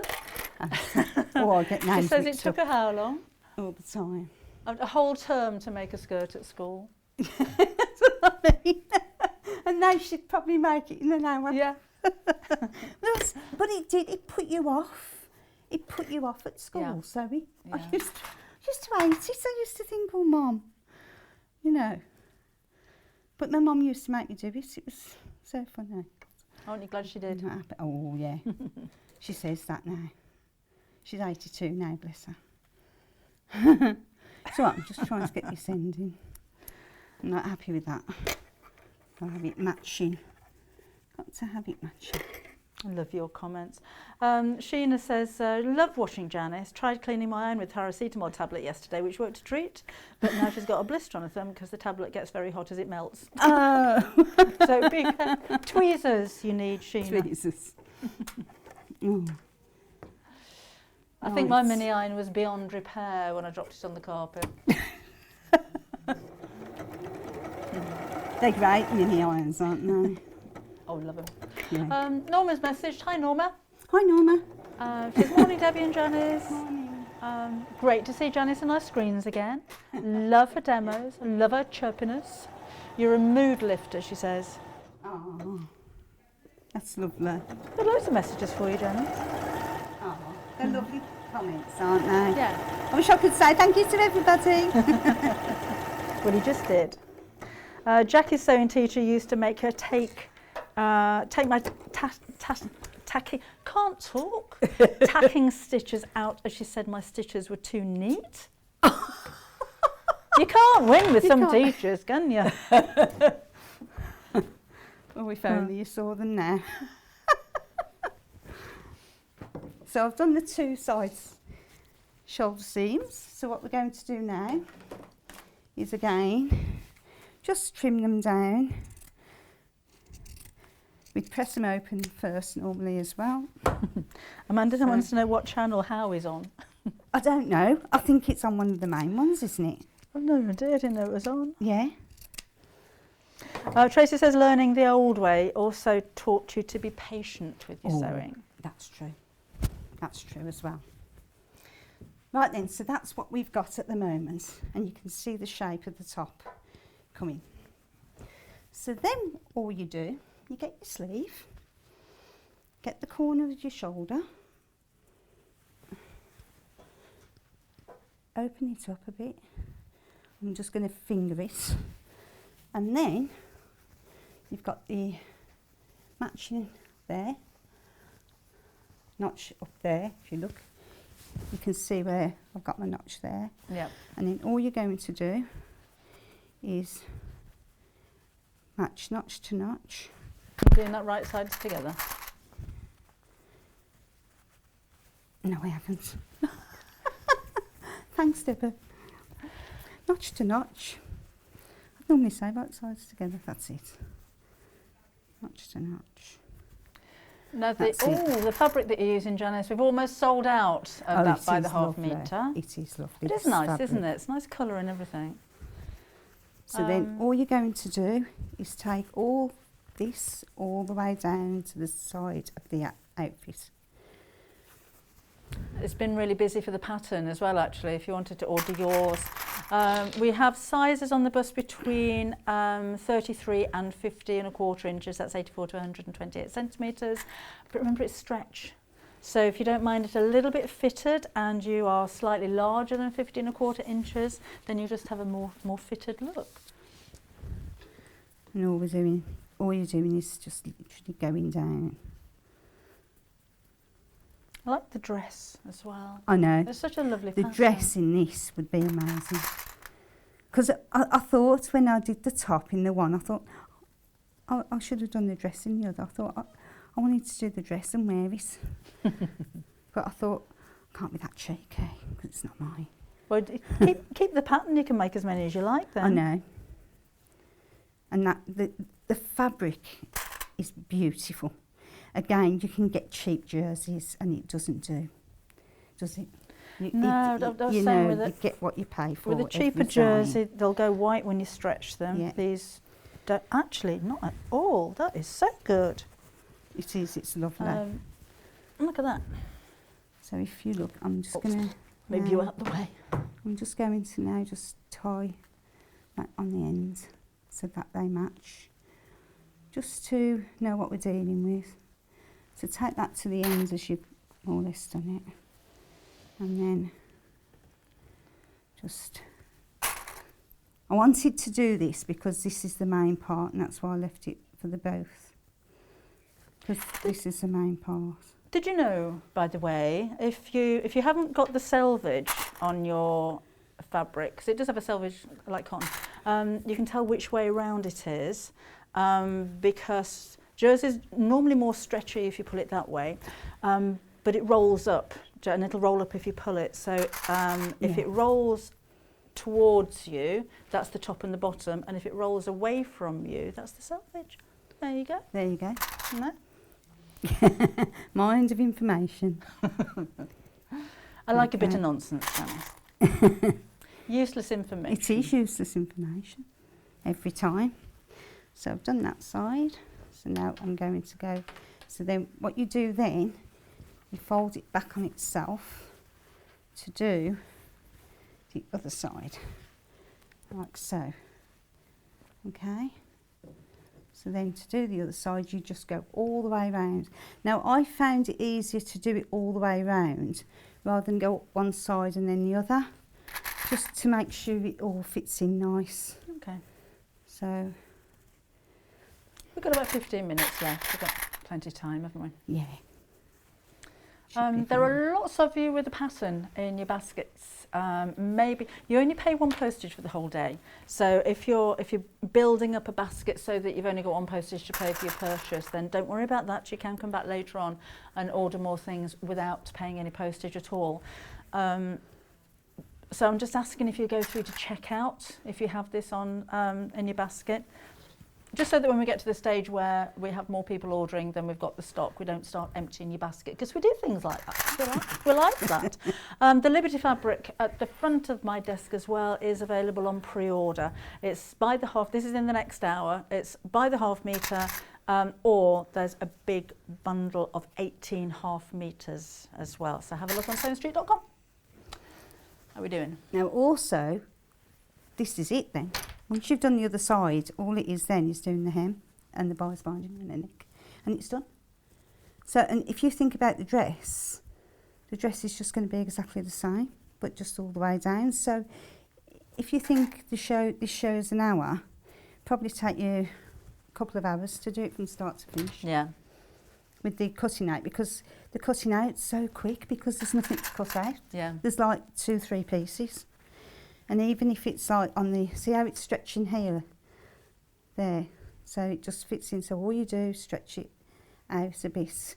You don't want to go like that and really stretch it, but let the fabric again do the work. Real good fabric makes itself. You don't have to do a lot with it.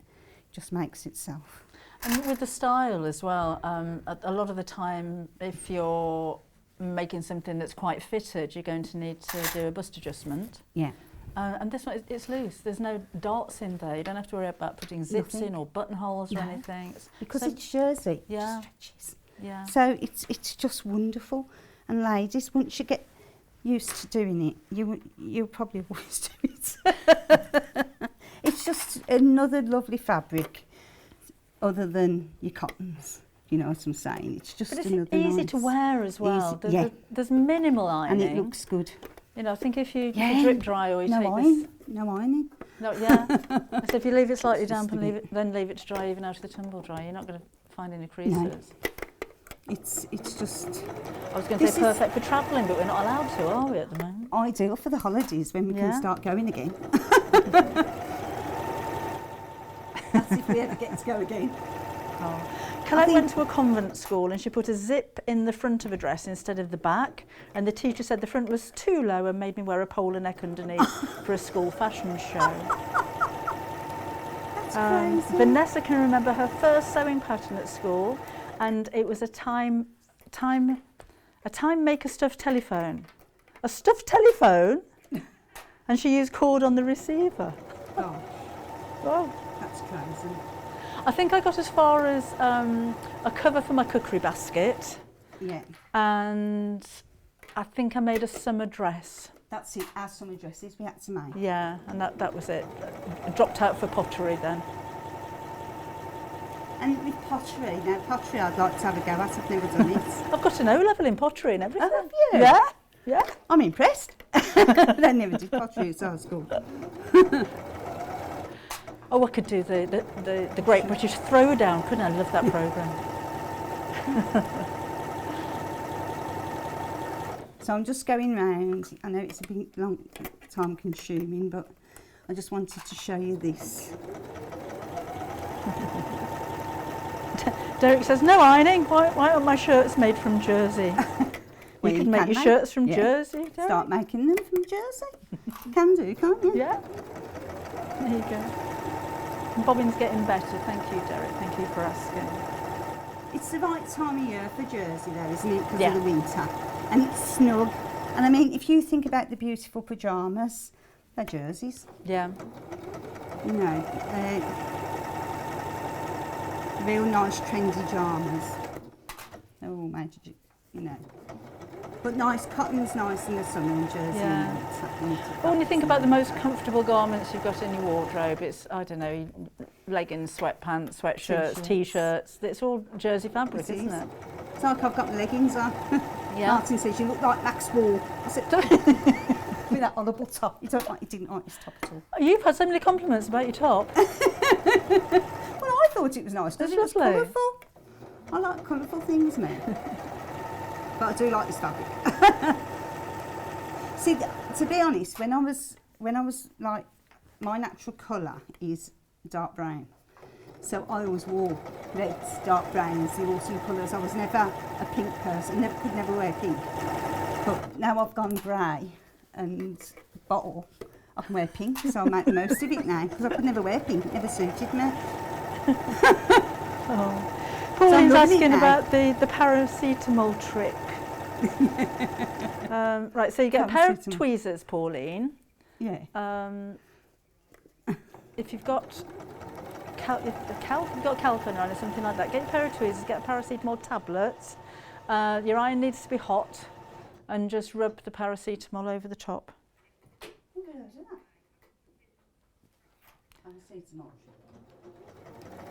This is long-winded because it's a zigzag stitch. So I'm sorry about that, guys. That's all We're right. nearly there on the It's got to be done. But like I say, once you've done it, it's just nice. It's just a lovely, lovely fabric. A collector in Devon has messaged in saying they spent far too much time in the sewing class and did what? She pinned bits of skirt to the back of bits of fabric to the back of a teacher's skirt. And she never noticed. I hope she didn't sit down. Definitely naughty corner for you. Explain that one away. She'd have thought she'd have done it on purpose. We're nearly there. But we're having a good laugh while we're doing it.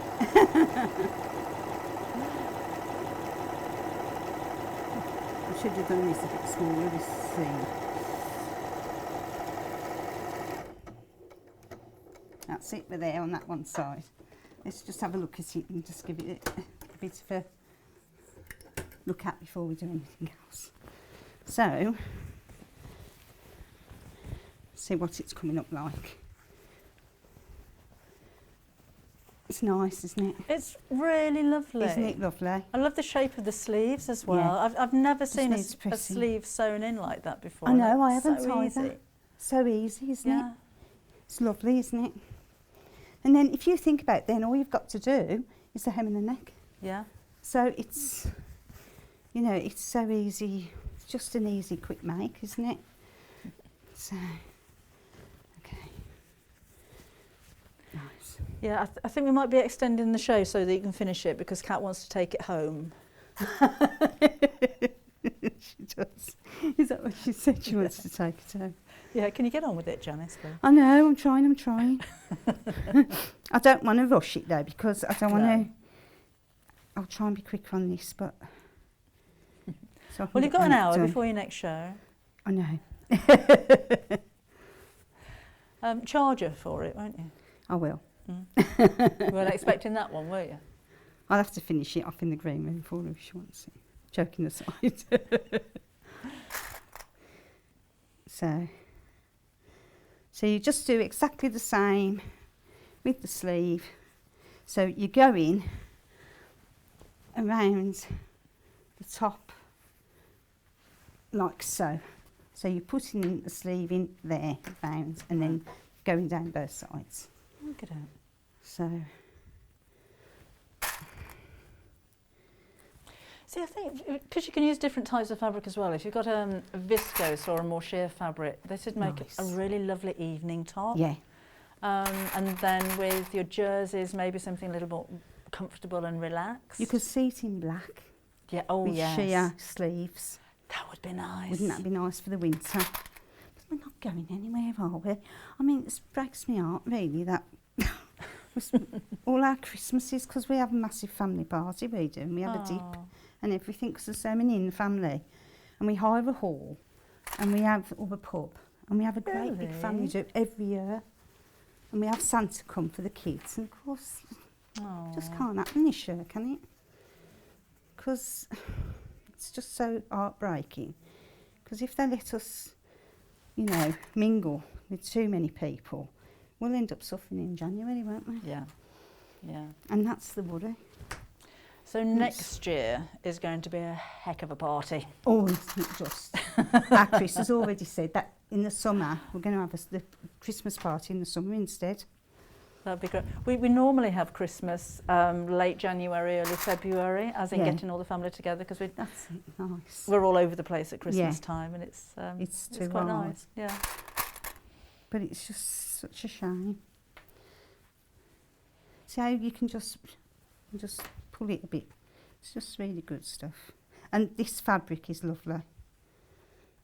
And like I say, it just makes itself. So when do you put your tree up? When do you start decorating? Well, I'm a real tree person, so I don't have it. I won't. And don't forget now, my daughter's 27 and she doesn't live at home.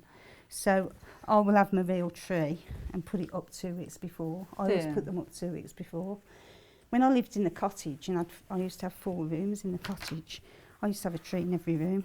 Oh. I'm phased with Christmas, as you can imagine. So do you decorate the outside of the house as well? Yeah, yeah. Oh, not too much though. I don't get too mad. I must admit, I don't get too mad. But I've got this thing.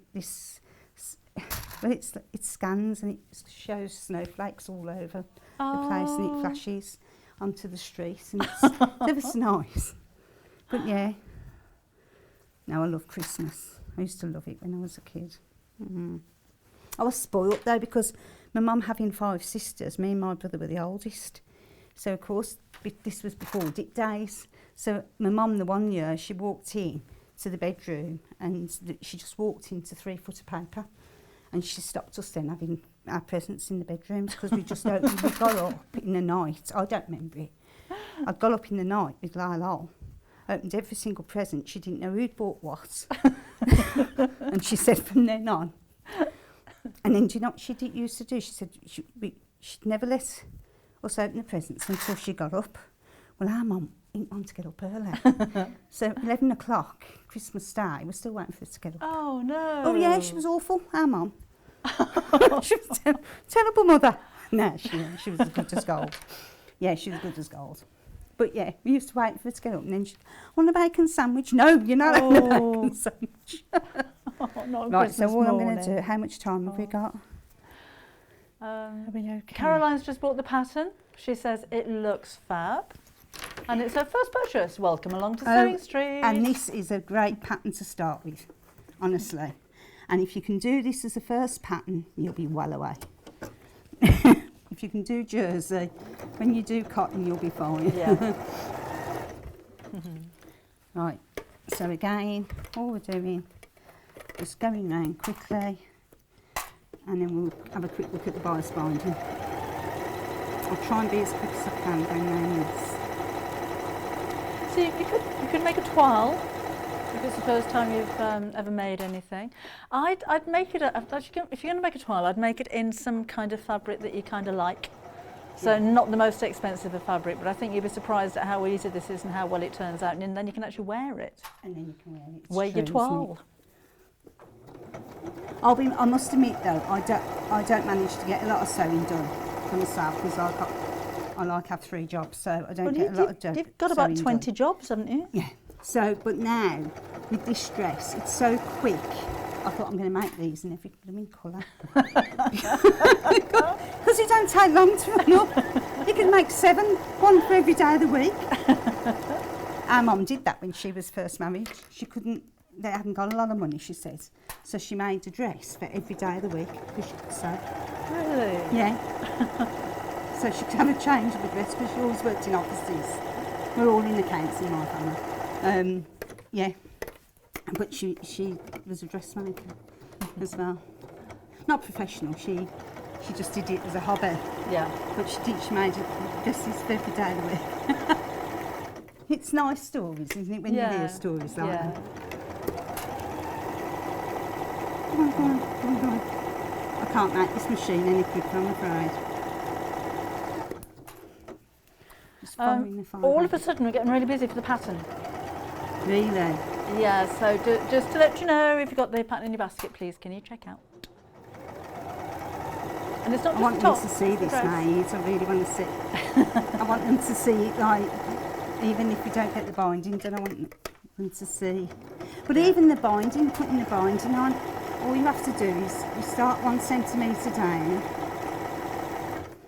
with the binding, open it up, take it 1 centimetre down from the neck and then pop it on. And then just do a seam at the side and then just turn it. And it's... Yeah, we're almost out of time, so you might not even get to finish the seam at the moment. Just have a bit of that. Turbo. Have a bit of that. No, but you can imagine the binding on this, can't you? The black, it looks fabulous. If you have a look on the So Different blog, actually, the dress is made up on there, so you can see it in different fabrics and different colours. So the orange with the panels is lovely as well. And then, so coloured in the centre and then plain on the sleeves. Actually, that's quite slimming as well, isn't it? If you have like a dark panel going down the sides. I think this would be a slimming dress. Yeah, it's really flattering. I'm nearly there now, guys. Oh, is that a sheer sleeve? Yeah, that's what you're saying, Janis. There's having a sheer sleeve for a Christmassy look, a glamorous look. Be lovely. Do you know what I think as well with the dress? I think I'd put a couple of pockets in the front, in the seams. That'd be nice. You could do that in the contrast fabric, couldn't you? That'd be nice, yeah. Maybe there. Then all you've got to do is a double seam, like I did on the sleeve. I always use that. Double. So again, trim it down with your pinking shears, and then that's just as it Cass is. says she'll take it just as it is. It looks Just as finished. it is. It'll be fine. And then if you look at the black, quickly round the neck, that'll Oh, that give you looks an nice. idea. It just finishes it off, doesn't it? Yeah. So if I just do that quickly, because that will just show people the way it will just finish it off. And it looks really nice Yeah, that looks all lovely. the way around. It looks lovely, doesn't it? It just finishes it off. Yeah. And you could even put the binding across the bottom if you Yeah. wanted to. Yeah. Janice, Yeah. thank you so much. And that's it, all done. You're going to be back again at 11 o'clock with the bag? Yeah, with the bag. So And a bit of loads liberty. that. And a bit of liberty. I mean, we've got a lot of liberty coming up in Yeah. the next hour. So we'll see you again soon. Go and put See kettle you. on. I will. Check out your baskets. If you've got the pattern there, remember, please go through and check out as quickly as you can while we've still got the stock. And we shall see you again with the Liberty Fabrics and cushion making in about 2 or 3 minutes' time. Have you heard about Yarn Lane, a TV show dedicated to knitting, crochet and all things yarn, bringing you demonstrations from our expert guests as well as the latest tools. Watch us on Freeview Channel 74, Sky Channel 670 or on our YouTube channel. And find out what's coming up on the show by following us on Facebook and Instagram. Subscribe to our email newsletter or visit the programme guide on our website at www.yarnlane.com. While we're having to spend more time at home again, we're here to keep you busy and entertained. Sewing Street will be live every day from 8 a.m, bringing you plenty of demonstrations with our experts in dressmaking, quilting, bag making, toy making, needle felting, embroidery, and so much more. Our community of fellow sewists on the Sewing Street fans Facebook group are there to chat to you about whatever you're making, sharing photos and advice. Check out the Sewing Street Facebook and Instagram pages for fun competitions and offers. Watch Sewing Street on Freeview 74, Sky 670 or our YouTube channel and search Sewing Street TV to find us on social media.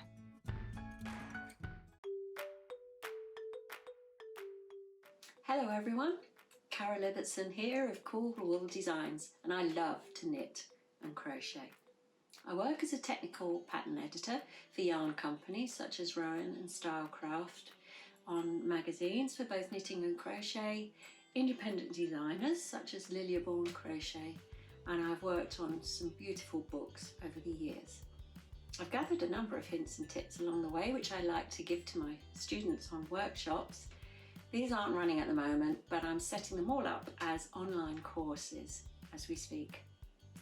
My design journey started with knitted accessories, using colourwork techniques such as Fair Isle, brioche and other things such as shellac.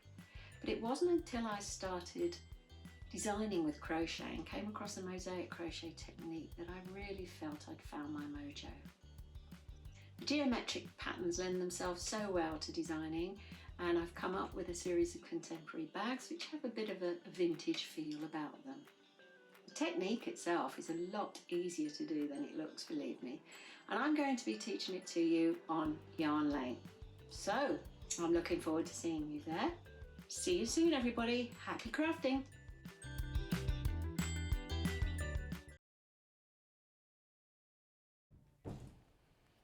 Welcome back again. You're watching Sewing Street. My name's Debbie and we've got 3 more hours to go yet. And this hour we are going to be looking at the most fabulous range of Liberty fabrics. We've got a couple of choices for you. You can go for the lot, which is 18 half-metre pieces. You'll have the whole complete Winterbourne collection for £134.49. But we are already limited on this. It's back in stock, so we've managed to get hold of more stock for you, but already we are limited. So let's have a look what we got. Oh, I don't know which end to start at. Shall we start at poppies? No, let's start at this. I'm going to mess it up, aren't I, if I start picking the fabric up? Never mind, let's start here.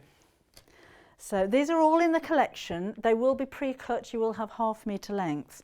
But if you wanted to order these by the 1/2 metre, so in other words you want 1 metre or a 2 metre, then they're on pre-order. If you have a look on the website on sewingstreet.com, you will see them there.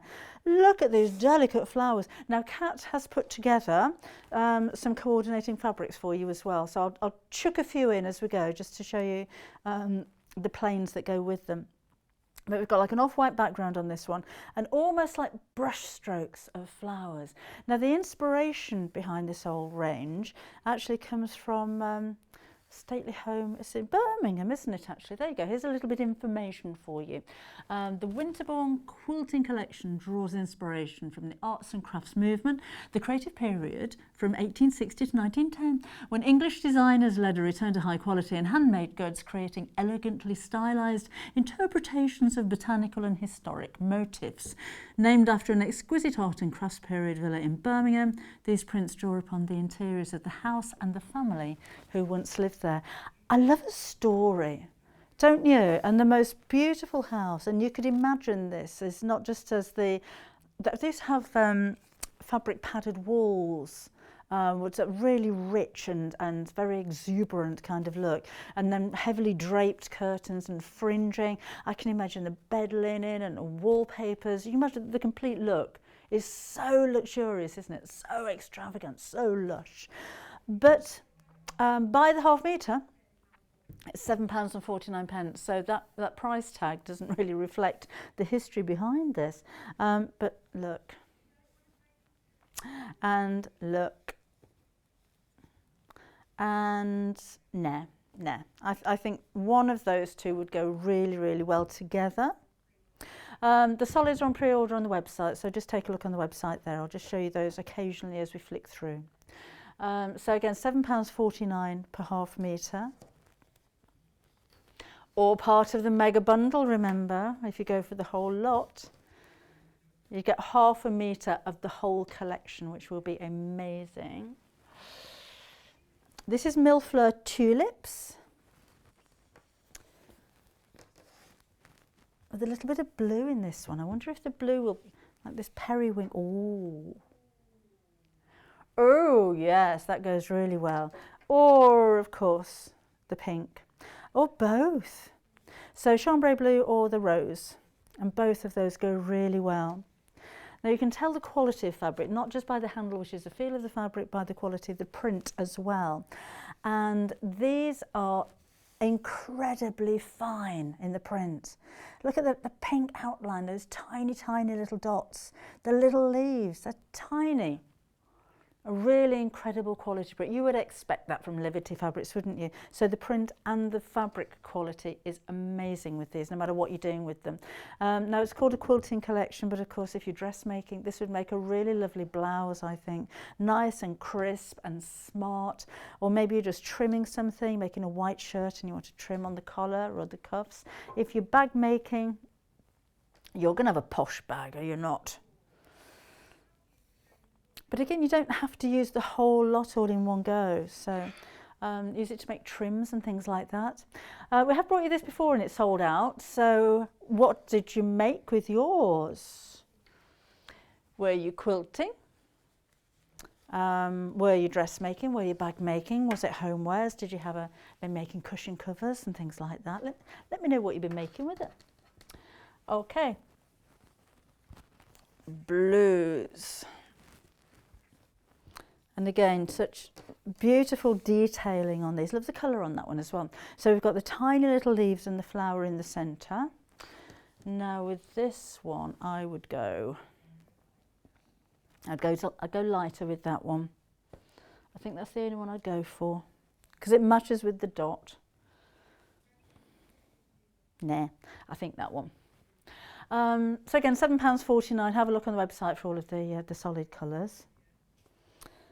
So that may be a waist, maybe making ties. Make a nice tie, wouldn't it? Oh, this one's lovely. I would cushion cover this one. This is Beatrice Poppy. And oh, the pinks again. Oh, mind you, let me, oh, no, pink, both pinks. I think the dark, no, both of those. I think the darker one looks better. But how about the grey? This has been your favourite one of the Liberties so far. Again, it's £7.49. That'd make a nice border, wouldn't it? Maybe some piping in the rose would look really nice. So again, that's £7.40. Well, they're all £7.49. I can stop saying that really, can't I? All £7.49. And then we have same print, but in the teal. There you go. Very different, I think. I mean, the collection all works together. There's different types of flowers. There's sprays of flowers, individual flowers. We've got poppies, we've got bouquets and bunches and single flowers. Lots and lots of different colours, but tonally they all go so well together. So if you are making a quilt, then that would be perfect, wouldn't it? You could make a really big quilt with this as well, or maybe a few, or maybe a smaller quilt and matching pillowcases, and or a throw or a bed runner. Oh, again, lots of detail on this one. So look at the outlines of the poppies, all those little veins, the tiny little dots on the stamens. There's just so much going on in here. Considering there's only 5 colours, there's a lot of detail going on in this one. And it just feels so nice as well. It's Liberty, you would expect it to.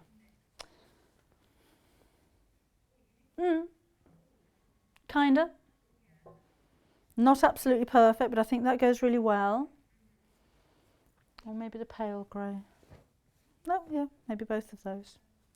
Okay, so £7.49 there. I've just dropped something on the floor. There we go. Okay. There. Now, I think this one has a more modern feel because you've got the tiny flowers on there. This is Primula Posy. So again, tiny little flowers, greens and corals with this one. And if you wanted a contrast, either the Misty Blue or that one. Yeah, I think those two go really well. I think it's nice to have a contrast of fabric or a plain of fabric to go with these heavily patterned fabrics because it makes them stand out more.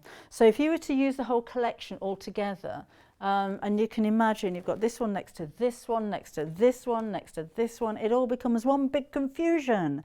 But if you were to just add a plain colour in between all of those, then every one of these colours is just going to stand out so much more.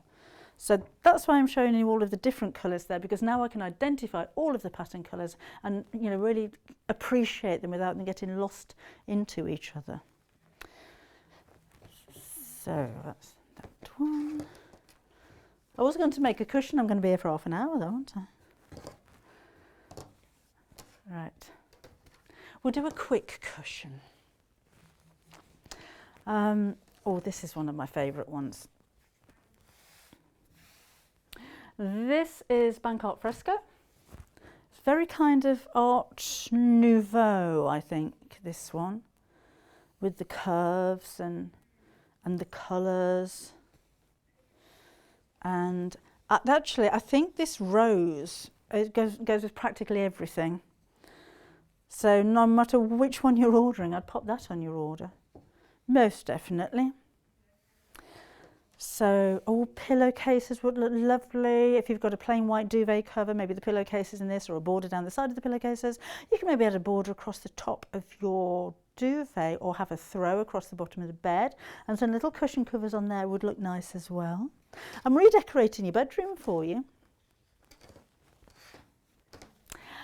Look at this in a different colour. Oh, I like this one. That looks so rich, doesn't it? That's a very expensive colour.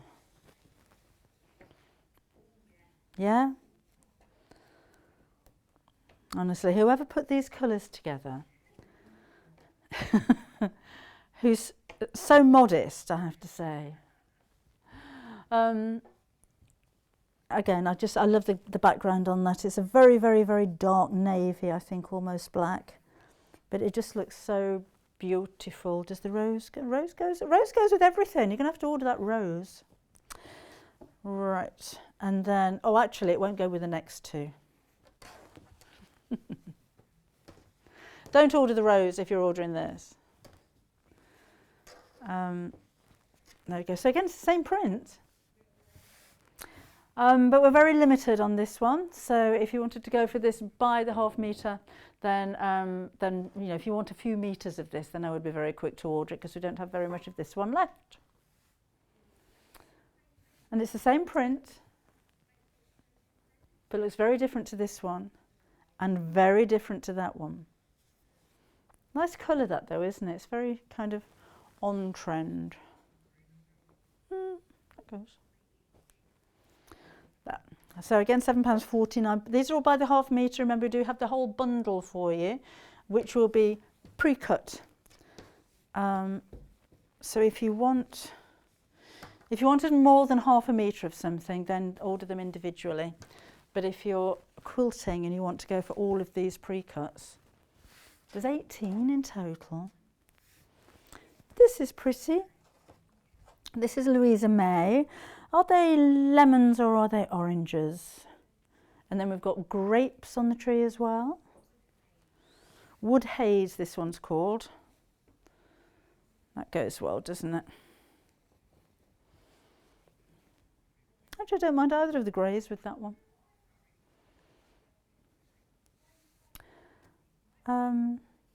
Lots of detail again on here. Really, really pretty fabric, isn't it? It's just such a lovely colour, very soft. And cut to order. So if you wanted ½ metre, you can have ½ metre. If you wanted 5 metres, then order 10 and we'll cut that to order for you straight off the bolt. This is the same print. So this is the wood haze. Rose again, isn't it? Gotta be the rose. Or, let's have a look. That goes, doesn't it? 'Cause it's the same colour as the lemons. Or both of them. We don't know if they are lemons or not. That's just what we thought. They could be apples or anything. And I don't know what those leaves are. They look quite tropical, don't they? Mind you, lemon trees are, aren't they? I've got a lemon tree. And it produces lemons every year. It's only a little thing in a pot. But yeah, it's quite healthy. I'm not good at indoor plants, but outdoors not too bad. Mind you, I killed the grapevine this year, so I don't know what happened there. Oh, now this, I have to say, is I think my favourite out of the whole collection. This is actually what Janis is going to be making, or what she made a bag out of later on. I love the colours. I think it's very elegant. I think it's sophisticated. I love the almost like a paintbrush look on the flowers. The colours are just gorgeous. And it'll go with anything. So yeah, we're going to have to go for that rose again because that's perfect. But the pale pink. So you can mix the pastels with it, you could mix a grey with it, you could mix that one. Almost exactly the same colour there. Not the green, I would say. But if you have a yellow, we've got like a golden colour in the centre of the flowers. A brighter blue would look really good as well. If you wanted to go for 2 of the Liberties together, I think that looks really nice. Or any of, I mean, the lemon trees, look, the colours are just beautiful together. I'd still go for something in between to break it up a little bit, to be honest. But I love that. I'd have a dress out of that one. Most definitely. A nice fitted shift dress, I think, would look really lovely. Or a blouse would look lovely. Even a wrap, maybe, would look nice over a plain dress. I love that. My favourite one. That's my kind of fabric. Then we've got the same print, very, very different, in a dark teal. Remember, these are all individually. We do have the mega bundle where you can go for all 18 ½ metre pieces. But if it's just 1 or 2 that you wanted, then This is a great way of doing that. So you can still just buy 1/2 metre if you wanted to. Maybe the pale pink, yeah. Or again, the teals, if you've got greens. Actually, that olivey colour might go well. And I think you find whatever colour you put next to it brings out that colour, if you know what I mean. So if I put the pink there, you're going to see the centre of the flowers really pop out. If I put the paler pink, then you're drawn to the petals of the flower, aren't you? And then things like the cream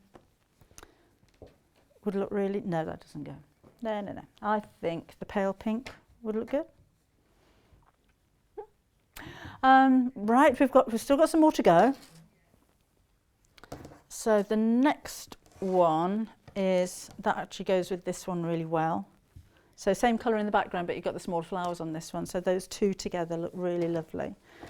Let's open this one up and show you.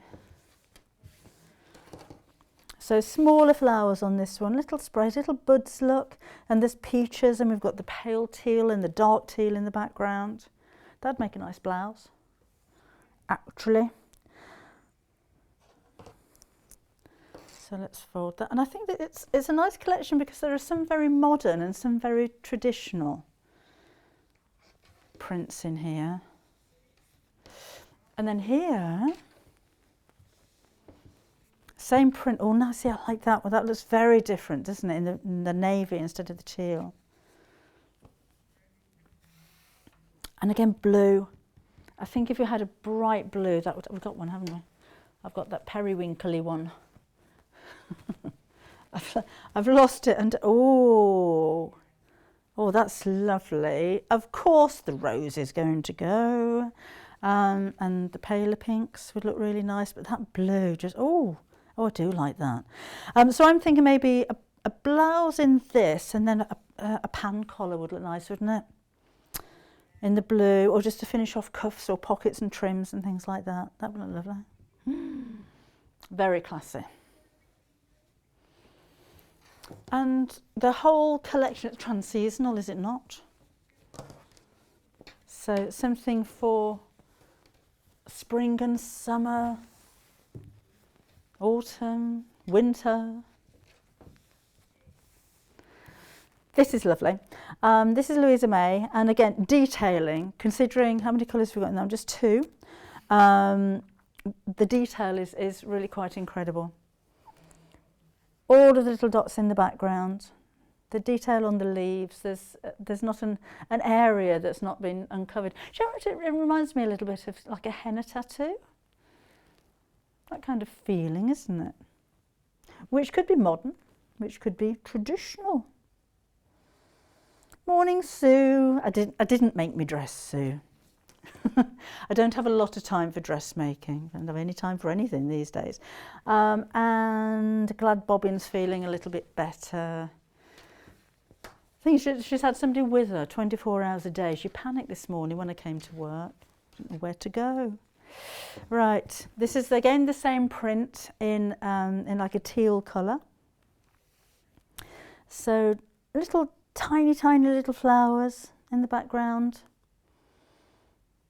Loads of detail again. I mean, there's so much you could do with these. I think with the print being quite small on this one as well, smaller projects would look nice. So even if you're making little drawstring pouches, that'd be nice, wouldn't it? If you've got a special gift for Christmas, well, all gifts are special at Christmas, aren't they?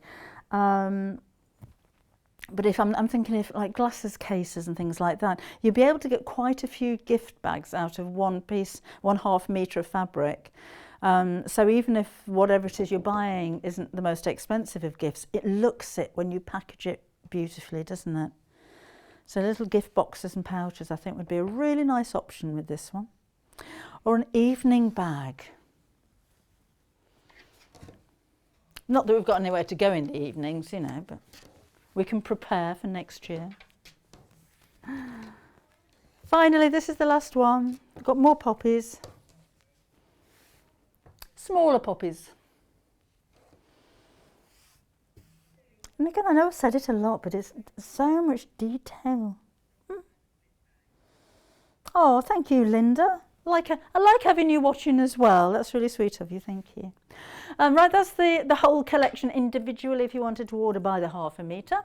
If you wanted the whole collection, we do have some left, but not very many. And that will bring you one of each. So you've got the whole Sampler Liberty collection for £134.49, 18 ½ metres of Liberty fabric, which would be amazing. Right, I hope we don't have to go back through these because they're completely out of order now. But I can take you through the solids that I was showing you.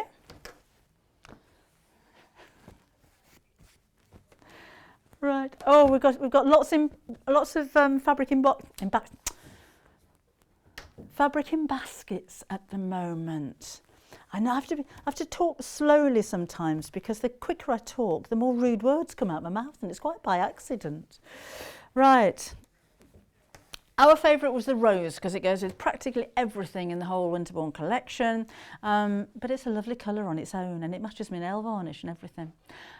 It's only £3.49, that's for ½ metre, and that will be by 112 centimetres wide. Really nice quality as well. We can cut this to order for you, so if you wanted to order a metre, order 2 ½ metres. Obviously, if you wanted to order 2 metres, then order 4, and it'll all come to you in one long piece. Then we have, should we do the paler pinks? So this one's blush. Again, all by the ½ metre, £3.49. And then paler still is this one, which we're calling pink. And this one is DSL J26. Oh, it's no, correction on the name. It's a lot more glamorous. It's light pink. Actually, I like it when colours are described as the colours that they actually are. Not where you have to think what kind of colour is petrol, after all. Should we go into the blue? Now, I would call this, it's a YFL J86, I would call this a periwinkle blue myself, because I know what a periwinkle looks like.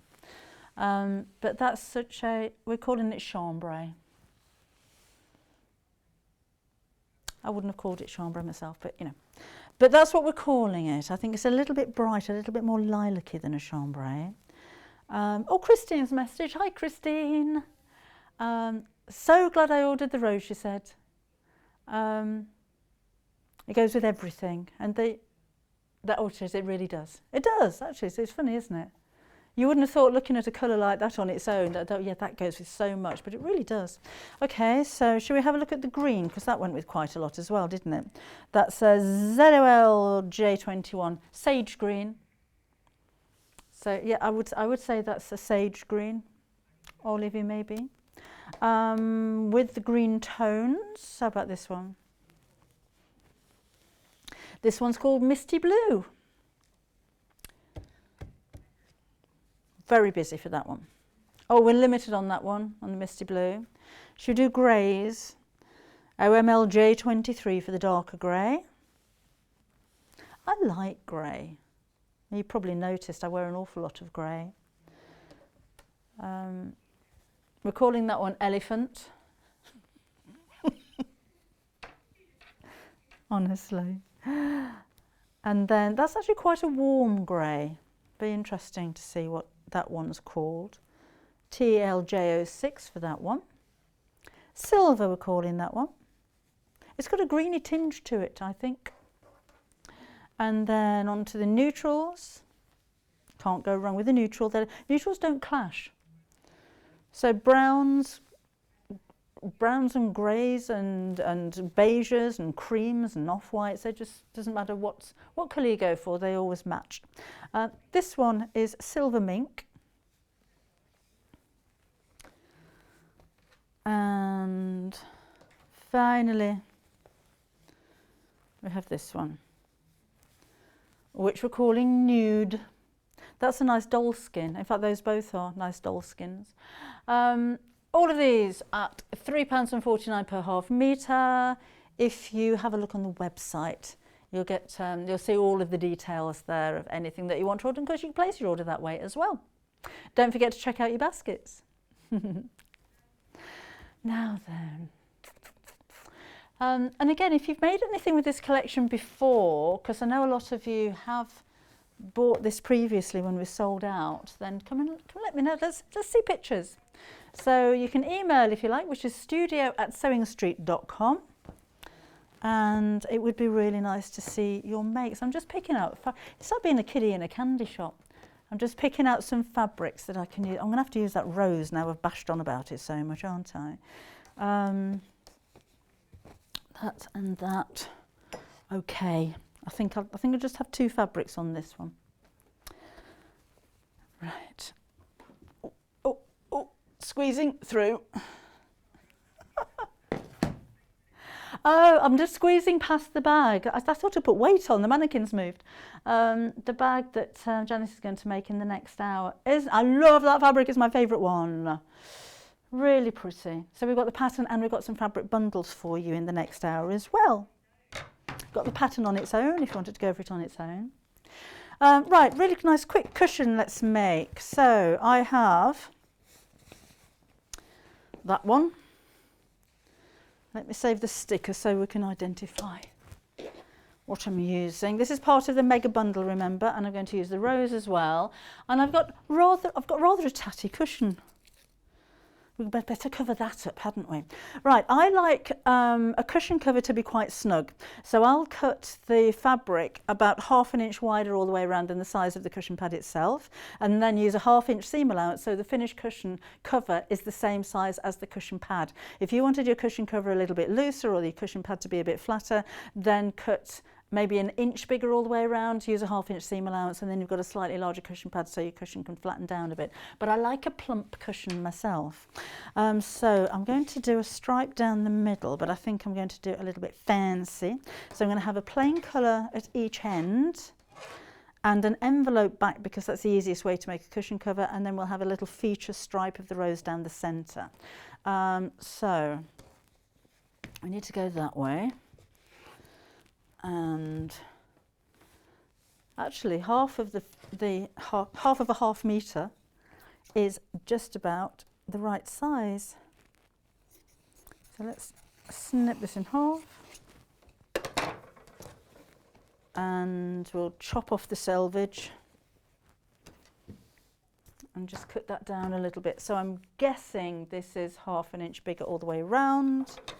If I was at home, I would be measuring that and marking it perfectly. And I'd use my rotary cutter ruler and mat, but I like my big mat, just what I'm used to. So let's do that, I think we should be fine for this one. I'm cutting this down to size and I'm going to put a panel down the centre, so I don't really need it cut to size, do I? I'll need it cut to size this way, like so. And I'm using the print. It's a pretty good straight print on Liberty fabrics, as you would expect. So I know I've cut that in a straight line. And then this is going to be in a panel down the centre here. So I need to cut that down again. So let's measure that there. Nice deep panels either side. That needs to be about 6 inches in the middle. So we'll have about there. And another piece the same size.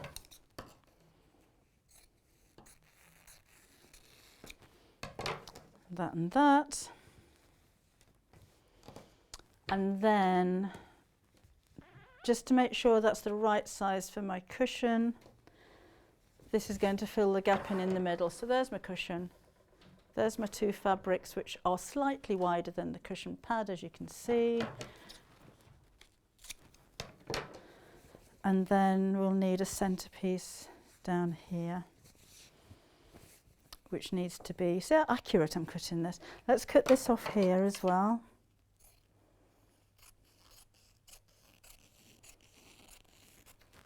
So that's the selvage gone. We'll hang on to that for when we do the embellishing machine again. And we'll need a long, I'm going to gather it in the middle. So I need a length here I don't normally like to do this, but at least now I've got a straight line. Right. And I think 1/2 metre will be fine. Then I'm going to gather it. So let's switch the machine on. I need to do 2 rows of stitches and a long length on the stitch. And if I'm gathering, I like to loosen the tension a little bit as well. And then we'll sew. So I'll need to leave, if you've got a thread cutter, don't use it with when you're gathering. And I'm just going to sew quite close to the edge.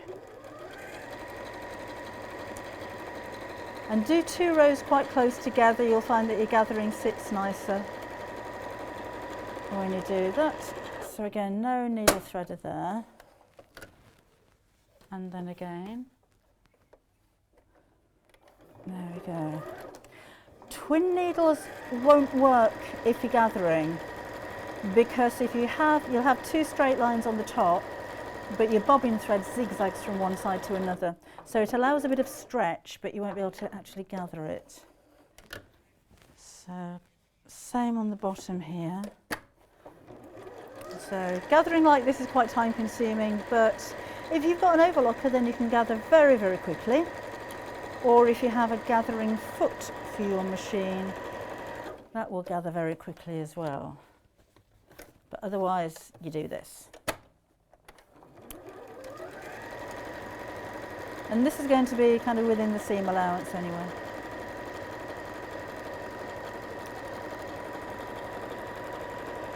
No idea how this is going to turn out, you know. There. And then I'm going to, I don't know why, I'm just taking the stitch and the tension back down again while I think about it. But the bottom thread seems to gather easier than the top. So let's split those. Take the bottom thread and pull.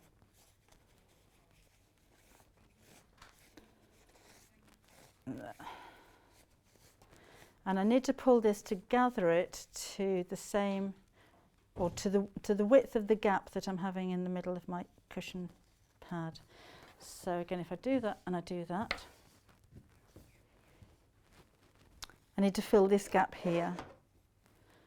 So I'm pulling from each end instead of just from one end, because normally it's a little bit easier. So let's separate those threads again with a pin.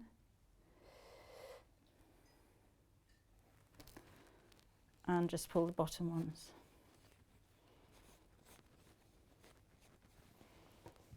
And I've got a nice even, that there, bit more.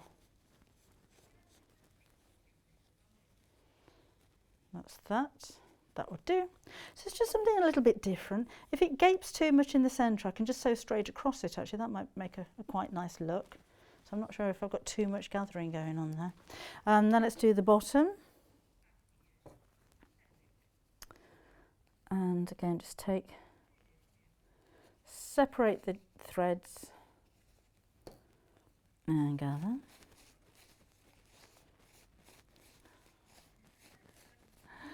Yes, gathering isn't something that you should normally rush, because then you're going to end up breaking threads. So I just need to make that the same width, so we'll tie that off at this end. And start again from this one. It's quite nice, isn't it? A little bit different. If you've only got plain fabric to work with, it's nice to manipulate it a little bit and add texture to it. Just adds a little bit of interest to your work. I mean, you could pleat it as well. It doesn't have to be gathered. Pleats look nice. Or even pin tuck. So you've got, you know how you sew across in different directions, like the icing on one of those cakes. Do you know what I mean? Where you do that and then you do that. Looks nice with stitches. Thank you. Got a cup of coffee arriving. Thanks, Elliot.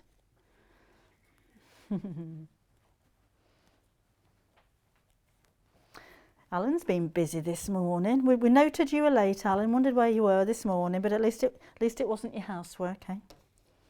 So we could make a Liberty A4 LED light pad carry case with folding down padded area to place your A4 light pad pen on. Yeah? Okay, and then I'm going to sew those together. Just like so.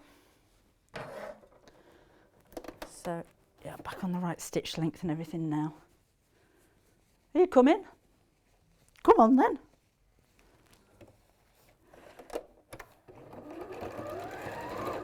Right, so just line up the raw edges. Line up, come on. There you go.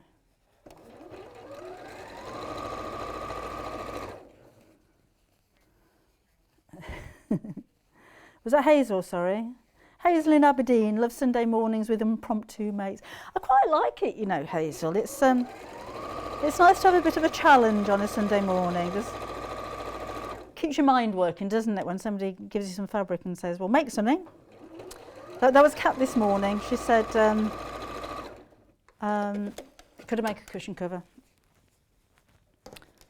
And I said, no, I don't want to. Oh, better make sure that I've got those the right way round, hadn't I? Else I'll be talked about. And there we go. Keeps your mind going though, doesn't it, when you make things up as you go along. It's quite nice sometimes, instead of just following a pattern, to come up with something that nobody else has done before. And it's a nice way of using up smaller pieces of fabric as well, that isn't patchwork and quilting. Just to show that, you know, well, I suppose it is a patchwork of a kind, but just to show that you don't have to use, I mean, if you've got quite expensive fabric, it doesn't mean that you have to use all of it all in one go. I was saying about having stretch fabrics, what am I talking about? Contrasting fabrics that will coordinate. I think it looks quite nice, so that's going to go on there like that. Like so. So again, I could sew that down, that might be quite a nice look as well. I'm not going to go with this one. I think that needs to be nice and tight over there though. And I think, have you ever done ruched piping? Where, you know how you make your piping cord, so you'll wrap your fabric around your cord and then put the zipper foot on and sew close to it. If you have far too much fabric, you can gather it all up and it gives well, it's like that, but in piping all the way around it. That would look lovely with this, but I haven't got any. But I think it needs something else besides just that pink in the middle. So piping I think would look great on that, but again, I haven't got any, so shan't do that now. Right, I'm going to use this as a pattern for the back, and I'd like the envelope bit to go that way, not across. So normally on a cushion cover like that, oh, don't look too closely at that one. On a square cushion cover, I'd have the overlap going straight across the back, not going up and down. But on a longer cushion like this, I think it's better to go that way. So that's what we're going to do. So we'll need 2 pieces of fabric. It's less wasteful actually if you don't have a directional print. I'm going to have to do the fabric that way, I think. Can you hear my mind spinning and ticking? So that on there, that on there. But it'll work if we do them in opposite directions. So let's chop this in half that way. I need to cut that selvage off as well. Is that just about enough? I have cut into that a little bit. We'll have the selvage cut off here. That'll be fine. Now, because I've cut into that a little bit and I shouldn't have done. But what I should do, do we have actually, could I have that Gutermann glue? The Gutermann, the HT2, please. And I'm going to mend it. I'm going to mend the splits. So I'm not going to sew over it or anything. We're going to mend that. Let's just put a pad underneath there. So I need a nice long pin. Those are too short. That'll do. And a scrap bit of paper.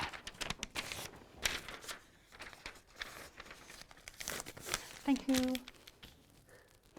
Then on the wrong side, This is a great way of mending tears in garments as well. I'm going to squirt a little bit of glue over here. So I have almost like a palette. This is what I mean about the glue running. Just make sure you wipe the end of it and get that lid on straight away. Then I'm going to roll this up a little bit like candy floss onto my pin. So I've got a tiny bit of glue on the pin and put it in between the tear and then join it together, maybe a little bit more in there.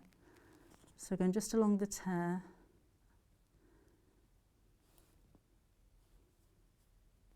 And when that's dry, that will be practically invisible. Make sure you don't stick it to the table.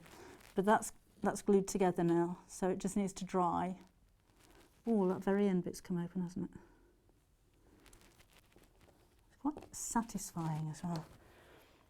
So then from the right side, you won't really see where that is. There, that'll do. I told you to use this glue an awful lot. Okay, so that's going that way. And then that is going to go that way. So I'm going to have the patterns meeting and then it's going to look deliberate. And I want this to be about 2/3 of the length of the cushion. Like so, and the same with that one. Ooh, that wasn't very straight, was it? And then I'm going to hem this just by folding over twice by about 1/4 inch each time, doesn't have to be exact.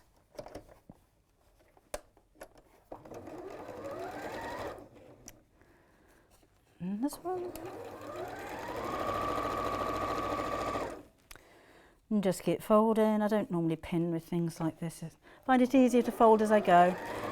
You may find it easier actually to fold that over twice and press it first and then sew it, and then you certainly won't need to pin it. And again, that shorter end over twice and sew. You could elongate the stitch a little bit on this because it's a top stitch if you wanted to.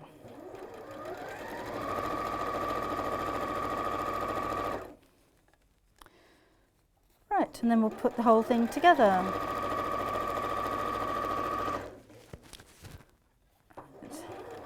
So I could have used plain fabric on the back and that would have made things stretch a little bit further as well.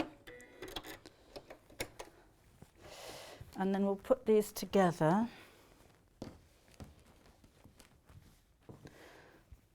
So, ooh, that's quite a bit wider.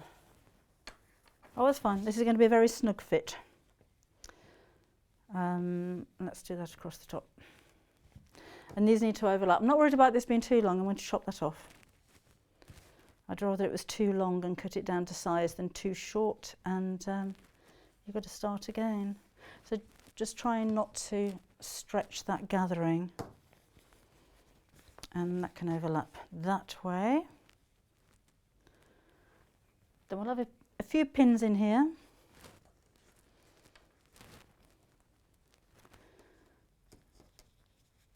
And certainly over where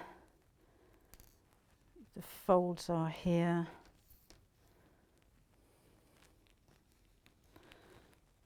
Into the corners. Lots of pins when you're doing this, because if you don't, all of this area is going to move when you sew it. And then we'll sew all the way around the edge. Okay.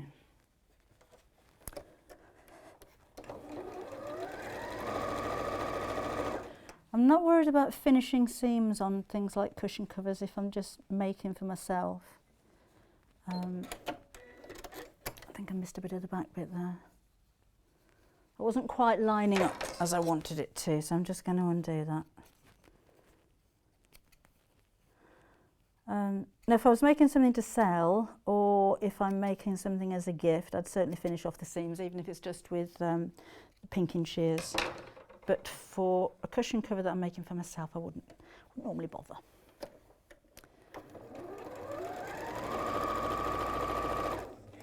Just line those up again. Pins out of the way as we're sewing.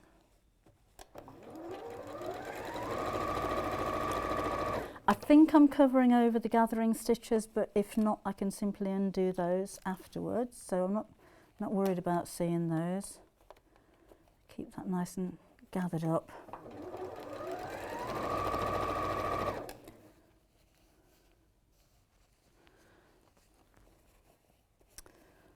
A bit more. Oh, what was going on there? That's because I'm rushing it. I've overlapped it too much. Open that up a little bit. Right, bear with me. These things happen. My gathering I thought was a little bit more gathered than it is, so I just need to stretch this out a little bit and repin it. So, and if you love this Liberty fabric, it's not just about the homewares. It's better. We're going to be bag making, or Janis is going to be bag making in the next hour with the Liberty, with my favourite one actually. So we've still got the bundles available. There's not very many of them left now, but they are still available. Or if you just wanted to, we've got some bundles for the bag as well, different colour combinations, or you could make up your own. Because we do have the pattern available in its own. It's on pre-order at the moment, so you can go grab yours now if you like. That's better. Into the corner. Now where the overlapping is, you could do a little bit of reverse stitching just to strengthen the stitches there if you wanted to. We're going right round in a rectangle.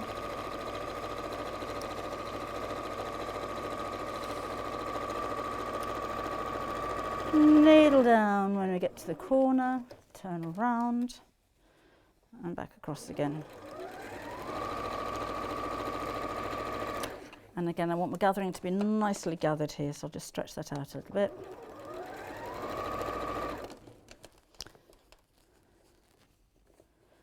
Make sure that's in place. There we go. There, it's looking nice.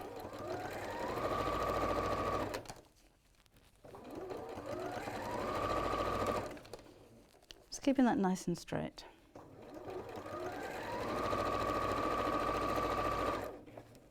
And there we go, back down into the corner. And then we just need to trim off that extra fabric and hope it fits. So we'll have some pins out now.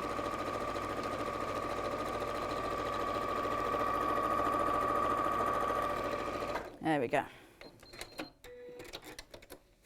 So let's take these out.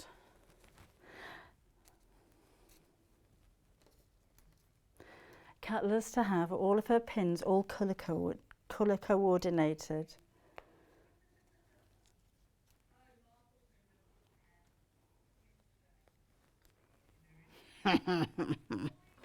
Right, let's snip away this extra fabric here.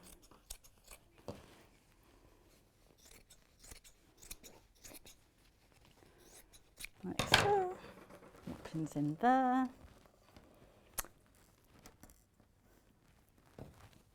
Check the pins have gone, then we'll turn it the right side out and hope it works. It doesn't always. You should see my Japanese knot bags.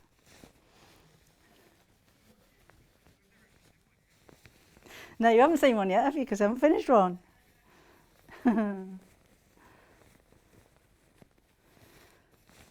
Right.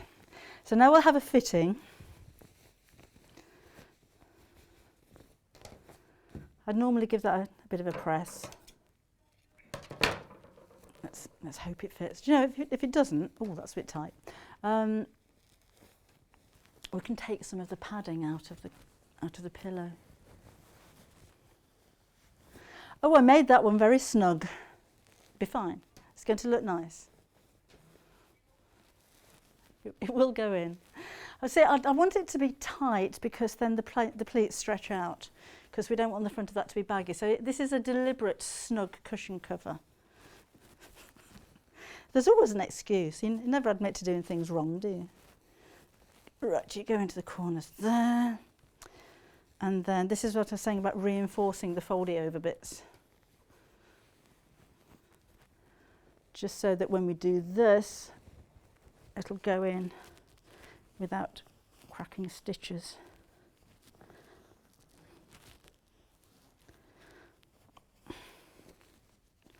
This is good telly, isn't it?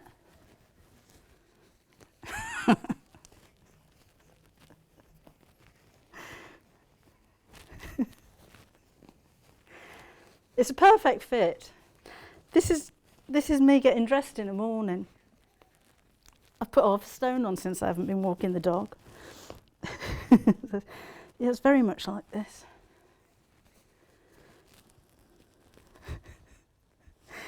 Yes, maybe I should have made a jersey one. It's going to go in.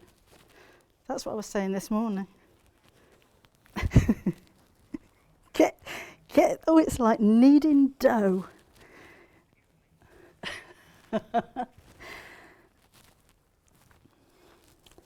There is, oh, come on. There you go. How long have we got on this show? 2 minutes is fine, we're almost there. And this is going to look lovely.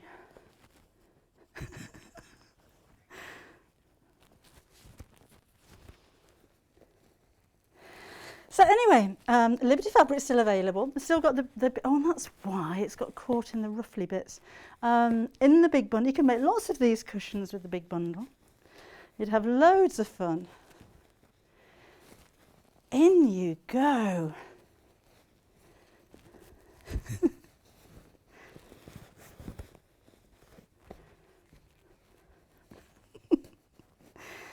There, so I'll just rearrange my ruffles.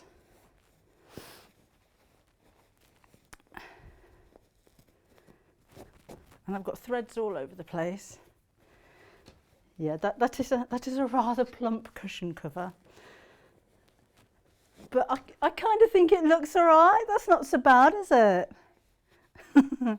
What I need to do is actually take some of the filler out of that cushion pad. But I shan't do it now. There's the overlap at the back, look. So that's really, really simple. I've got a buyer for it already, so that's not so bad going. There, but just a couple of half metres of fabric, and I think I made something that's a little bit different. And I think if you were to buy a Liberty cushion, you'd be paying an awful lot more than you're paying for the fabric here, and you could probably make a couple. That's not too shabby, is it? After all that, it was just very snug. Okay, right, I'm all hot now, might have to take my cardi off. We have more Liberty coming up in the next hour with the bag that Janis is going to be making for us. So send in your pictures again if you've got some of the Liberty fabric from last time around. It'd be lovely to see what you've been making with yours. So I think it's, oh, I've got my coffee, haven't I? I think it's coffee time, and we'll see you again in 3 minutes' time exactly. If you'd like to get in touch with us during our live show and send in any messages or any questions, then you can do it on studio@sewingstreet.com.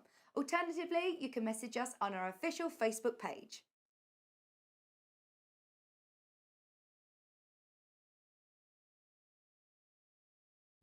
Hi, I'm Wendy Orlando and I'm a craft blogger. You can find me over at thecraftyco.com, and if you do head on over and have a peep, you will see that I'm a tutorial blogger. I do all kinds of crafts, but my passions are crochet, knitting and sewing, which I've done for over 45 years. In that time, I've made lots of mistakes, but I have learnt lots of tricks and top tips that I can't wait to share. What I'd like to bring to the Sewing Street table is to show that you don't need to have gone to university or have a degree in design to be able to sew. You just need passion, a bit of courage to take the first steps, and a whole lot of patience. Oh, and an unpicker. You will need an unpicker. I do hope that you will follow me as I take my Sewing Street journey, and I look forward to seeing you all again soon.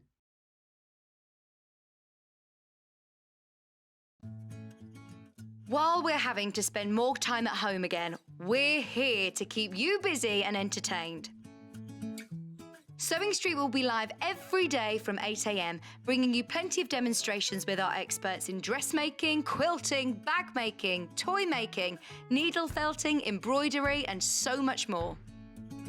Our community of fellow sewists on the Sewing Street fans Facebook group are there to chat to you about whatever you're making, sharing photos and advice. Check out the Sewing Street Facebook and Instagram pages for fun competitions and offers.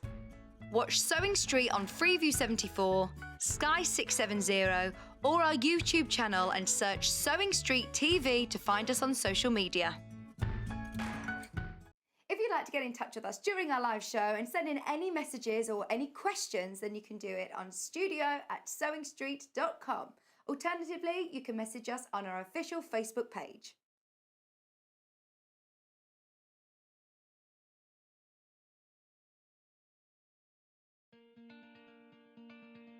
To see me back.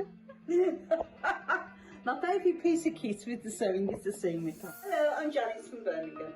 I specialise in dressmaking. I used to run a children's shop and I love making children's clothes.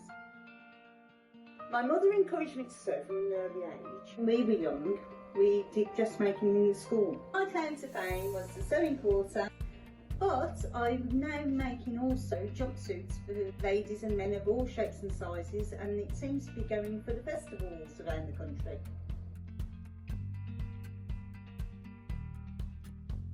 See you on the show.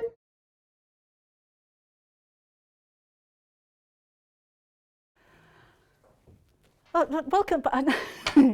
I've took some stuffing out of my cushion and it looks so much better now. So I just wanted to show you that because I'm rather pleased with it now, and what I'm going to do with that. Thank you for your comments.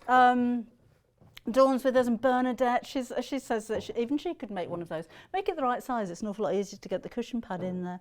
Lynette said it was fabulous, thank you very much. They do go flat, actually those cushion pads do go flat quite quickly, Suzanne, but I think that cushion pad's about 80 years old. It's as flat as it's going to get. Okay, so we've still got a little bit of liberty in this show and a bit of Riley Blake and some of the bundles to make this bag. If you wanted to go for the pattern on its own, so if you have your own fabric and you just love the style of the bag, we'll get you an uncreased version over. That's just the instructions, and you've got your measurements for pleating in there and your photographic step-by-step measurements as well. Fabric requirements, if you wanted to make this on your own, you're going to need 18 by 44 inches of main fabric, so that's half a yard, and 10 by 28 of contrast, 18 by 44 of the lining, and then you'll need some webbing for handles. We do have some of that on the show if you wanted to go for some of those. So that's the Pleated Tote bag designed by Rebecca Reed, and it's a really nice size. I like a bag you can actually put things in. And of course, if you wanted to add pockets and things like that, you'd probably be able to do that if you wanted to too. So this is the bag that you're going to be able to make. I love that fabric. I know I've said it a lot, haven't I? But yeah, I just think it's very elegant, very useful, very comfortable, very stylish kind of bag. So if you wanted to go for this colour, we've bundled everything together for you. So this is the Liberty bundle. So favourite fabric, and you have the sage green and elephant. And then you've got 2 pieces of webbing for the handle as well. And of course you've got your pattern in there too. So half a metre, half a metre, half a metre, far too much fabric. And then I think those are a metre in length each. And your pattern for £24.99. So that's a Liberty option. Or you can go for the one that Janis is going to be working with today, which is Riley Blake. This is nice, and I think what makes it so nice is the contrast of the diagonal stripe that's going to go around the top. What a lovely combination these are. And it's a nice soft baby pink, isn't it? Really, we'd probably call that pale pink, wouldn't we? With your 2 straps and of course instructions as well. That's really pretty, really do like that. For your £24.99 for this one. Then we have more colours for you. So 2 more. We could have a little bit of sunshine in your life. This is Moda.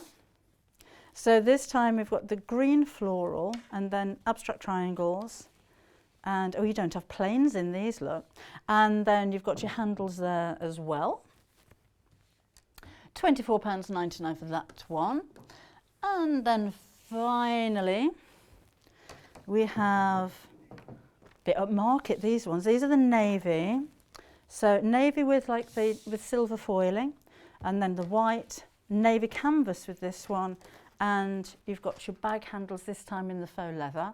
That's £24.99. It's your price again. We've got some webbing and that kind of malarkey available for you as well. The rainbow one's quite nice, isn't it? So if you've got, actually that wouldn't, no. If you've got some fabric yourself at home, or even you've got plain black or a plain navy and you wanted to add a little bit of something bold to it, then why not go for rainbow fabric? And that's about 1.5 inches wide. It's only £2.99. These are pre-cut, aren't they, Kat? So you'll get that length. Even if you ordered two, you'll actually get 2 pieces of that length. And then we've got a pastel rainbow as well. So a little bit softer. Very pretty colours again. So again, £2.99 is your price there. And then we've got this one. So faux leather on the background, and then you've got all of this. It all reminds me of love beads. Do you remember them? Janis is nodding. Kat, love beads are not what you think. Not those kind of beads.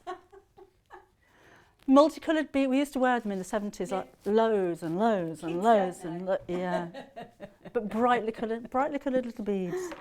And then we have the faux leather webbing in a burgundy. It's a very leather-like look, isn't it? Is that only £2.99? That's good. And then finally, we've got the tan. And again, at £2.99 is your price for that one. And that's 1 inch wide. In fact, all those 3 are 1 inch wide. We are very limited in all of the webbing, by the way, so don't put it in your basket and leave it there, because you might come back later on and it's not there. I've had a picture of, was it Pam or Pat? Sorry, Pam. This is Pam with a picture of the bag that she's made in Liberty fabric. Oh, that is lovely. So there you go, a bit of inspiration. You've got 2 bags there, haven't you? So my eyes aren't very good. Yeah, one's on the door. Yeah. Maybe I should have got the opticians to put L and R on my lenses. Yes. Welcome back again. Hello. Bag making. Yeah, bag making. I love this bag. Oh, I I make do. this all the time. This Yeah? bag at home. Yeah. So yeah, made it for my sister-in-law in Canada a few years ago. Oh, when wow. I first did it on the sewing course, and then yeah. So, but I couldn't make it last time because I was ill, and you did it for me. Yeah. So, but yeah, it is a lovely bag there. You did it really well, and I was gutted. I want to make me back. But yes, so and the fabric's absolutely amazing. I love that combination. I mean, the It's rose lovely, fabric's isn't it? nice, Yeah, but it's with lovely. that diagonal stripe, it really It's sets going it to off. really set it off, Yeah. isn't it? So it's really nice. Yeah. So we better crack on. So all the sizes for the fabric is in the, what you cut is in the actual instructions. So the first thing you do, I actually fold the front and the back are made exactly the same. So the front and the back. So I literally fold it in the middle to get my, I work from the middle out. Right. To give me a start, and that's where we're going to make a big box pleat, and then we're going to make the knife pleats. Okay. So we just measure first of all. Now, because this is a dark fabric, the marker pens don't show up, so I've used a white tailor's chalk. Okay. So, because it rubs out, doesn't it, tailor's Yeah. chalk, so it's great. So if we just do the markings, now all the markings are in the actual, so it's, for all the markings are in the Could you kind of instructions. scrunch over this way a little bit? So can you see it there? Okay, To your left a bit, left a bit, left left a a bit. bit. Fire. Fire. It's like the golden shot. Do you remember that, the golden shot? Right, so you've got that one there, that one there. Might have to do that. I found I had to go down a bit sometimes as well. So to find out where they were when it went onto the pail, you couldn't see the white thing, so it was a bit awkward. So So then again it's 4, 1, that's it. And then you do exactly the same to the other side, and then we create the pleats. So I'm trying to remember the numbers. But these, they're on the instructions. They're anyway, all on aren't the they? instructions, so you'll be fine. So it's like that. Yeah, you'll see it. And you just copy it exactly as it is. Yeah. So.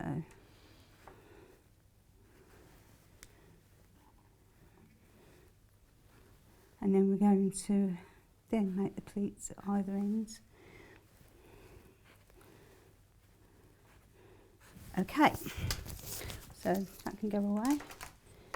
So then what we do, we bring the first 2 to the middle. So the second one in from the centre, you take to meet up with the middle. So, and then what I do then is put a pin in, leaving enough room at the top, and that's the top of the bag. So we just got to make sure we, hang on a second, this is a bit fiddly at first, that's it.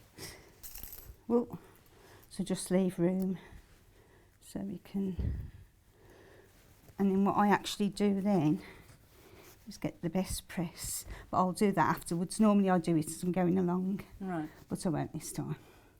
And then we make our side pieces. Okay.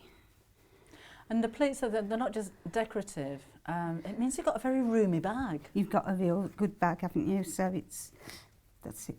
Do that, sorry guys. That then, again, to the middle. I'm having to guess a bit that side because I can't see the actual, I can't see the marking on that side. So just do it in a normal, just do it in a normal marker pen if you can on the actual pale colour at the top if you go for this design. Yeah. Because they're all different colours, aren't they? So, Yeah, yeah. so then we do the knife pleat. So the knife pleat, just again, bring it to the middle there, bring it to the middle there, making the knife pleat. Did you enjoy doing this bag? Yes. It's nice. It is Easy really to simple. run up. Yeah. Easy to run up. The times I'm doing that and turning it. It is easy to run up. Nice Christmas presents, and you can do these in all types of fabrics, can't you? Yeah. So then, again. So in this one, we've got white for the lining. Yeah. But you've got an awful lot of stripe, I'm thinking, for what you actually need there. You have. So you could maybe stretch your fabric a little bit further and use that. Actually, you could probably make another bag out of this, couldn't you? You could. Yeah, you could. And if you got a plain fabric, it'd be lovely to go with it. Yeah, God, and I'm just Matching at thinking the with the pattern fabric, that's going to take up all of the pattern, isn't it? Yeah. So you're not going to have any spare from that one. But then, But this one, you will. I mean, you can order that on its own, actually, can't you, if you want a little bit extra, if you want to make up 2 bags. It's RBY V31, so you could order another one of those, and then you've already got enough of this easily to do another stripe around the top. It's nice for carrying music and stuff like that. You with me? If you enjoy music and stuff like that, it's good for that, isn't it? So, yeah. So I always press this and stick pins in. Like I left the pins in overnight on that one. I do. I press everything. I'm known as the presser. It's all part of it, isn't it? I can't sew with creased up fabric. No, it's you can't. Yeah. It's not good, is it? So I normally put the pins in the middle as well to hold it. So, but yeah. So again. And this is another easy project for the beginner. Yeah. And it's a lovely, lovely bag when it's done. Just haven't put the pins in there yet, but I will. Well, that's the thing with the bag. If you are a beginner sewer, it doesn't have to fit. No, it doesn't, does it? So yeah, so if your seams aren't exactly what the seam allowance is recommended, it doesn't matter. No, it doesn't matter.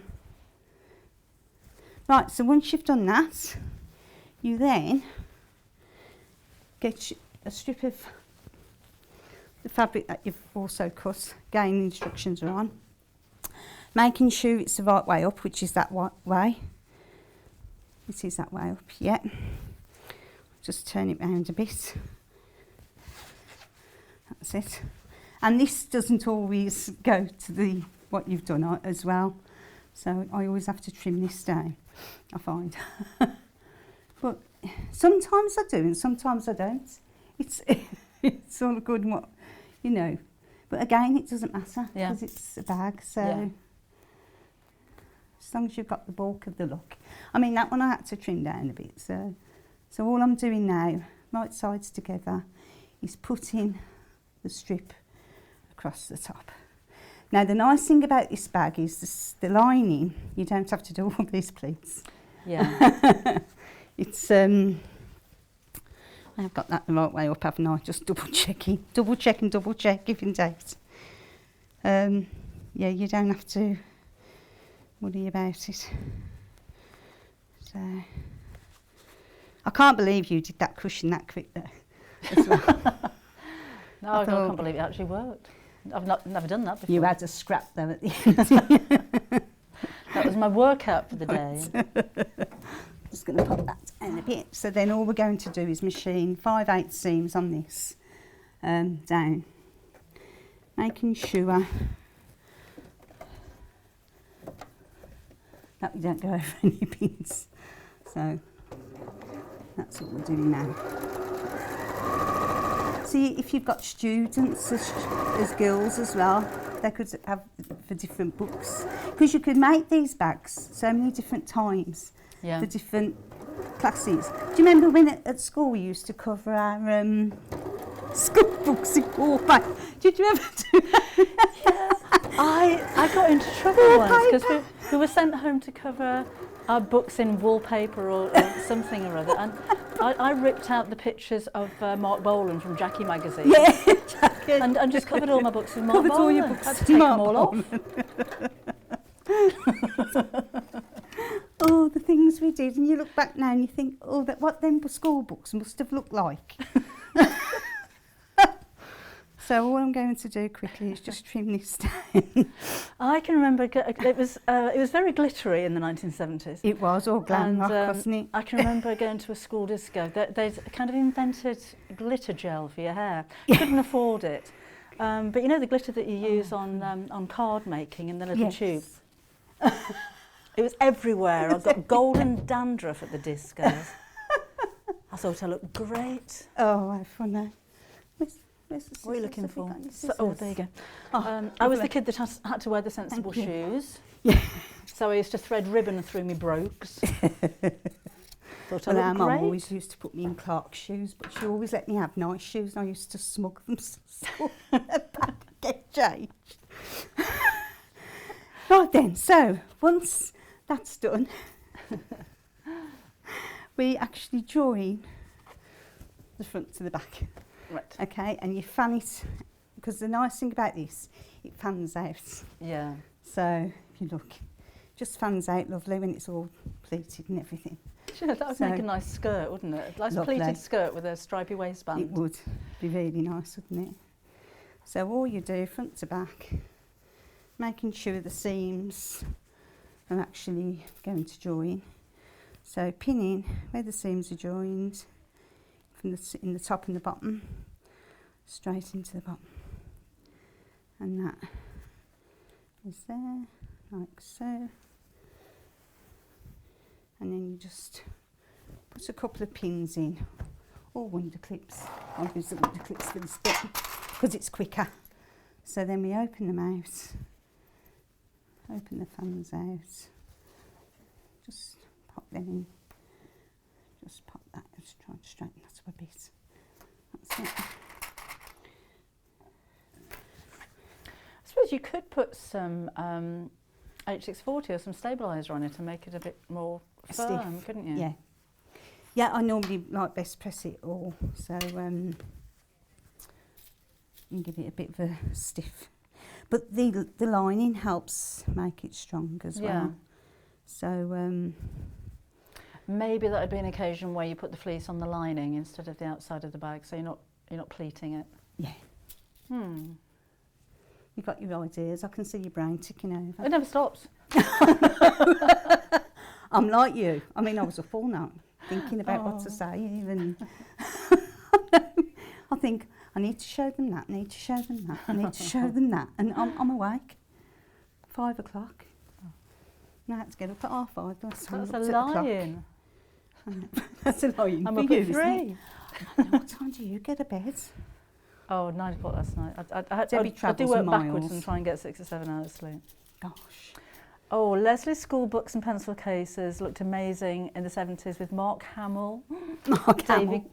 Cassidy. Oh, David. I was into the Osmonds. I must admit. Oh, no, I didn't like a Donny the fan. I Osmonds. was. No, they were too clean. My friend was a David Cassidy fan.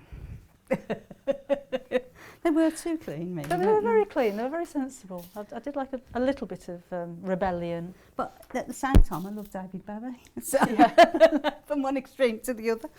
So all we're going to do now, guys, is we're going to machine down the edges and round the outside. Now, we haven't got to leave this bottom open here because it's going to be turned through the lining.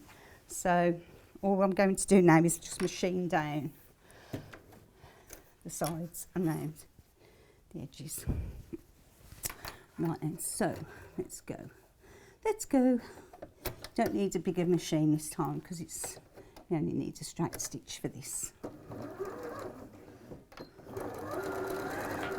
So when did you discover Wonder Clips? Only if you on here. Did you? I don't know how long they've been going. On sewing course. So yeah, because like I was saying to you, I've always made do with what I've got, and I didn't realise how much sewing had come on. Really, do you know what I mean? Yeah. Because with the fabric shops I go to, they just sold the fabric, not the other stuff. Yeah. So I never saw what was out, and because I've always worked full time, I've always been fighting against the clock when I have gone shopping for fabric. Do you know what I'm saying? Yeah. So I'm just going to go down, leave a 5/8 because at the end of it doesn't really matter at this stage because we're going to have to cut the corners anyway, and I'll re-strengthen them because we've got to box the seams out. So yeah, so I've never had time to just sit and go to shops and look for hours at a time of what, you know. Yeah. I've never been a shopper. I've always been, I like to sew the time I've got, but I've never been a shopper really. Amanda used to cover her books in Duran pictures, Duran. especially Roger Taylor.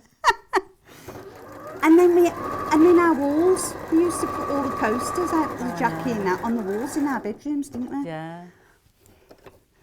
Those were the days. If our kids did it now, we'd kill them, wouldn't we?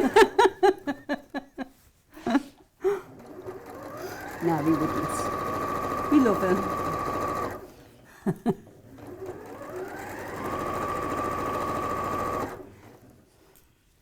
So again, I'm just sewing just round the... So in CT Rex in about 1974, and there he was singing Deborah and forgot the words. I was right off it. Just when I thought I was going to be serenaded.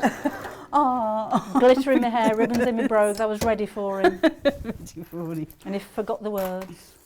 That's not good. That is not good.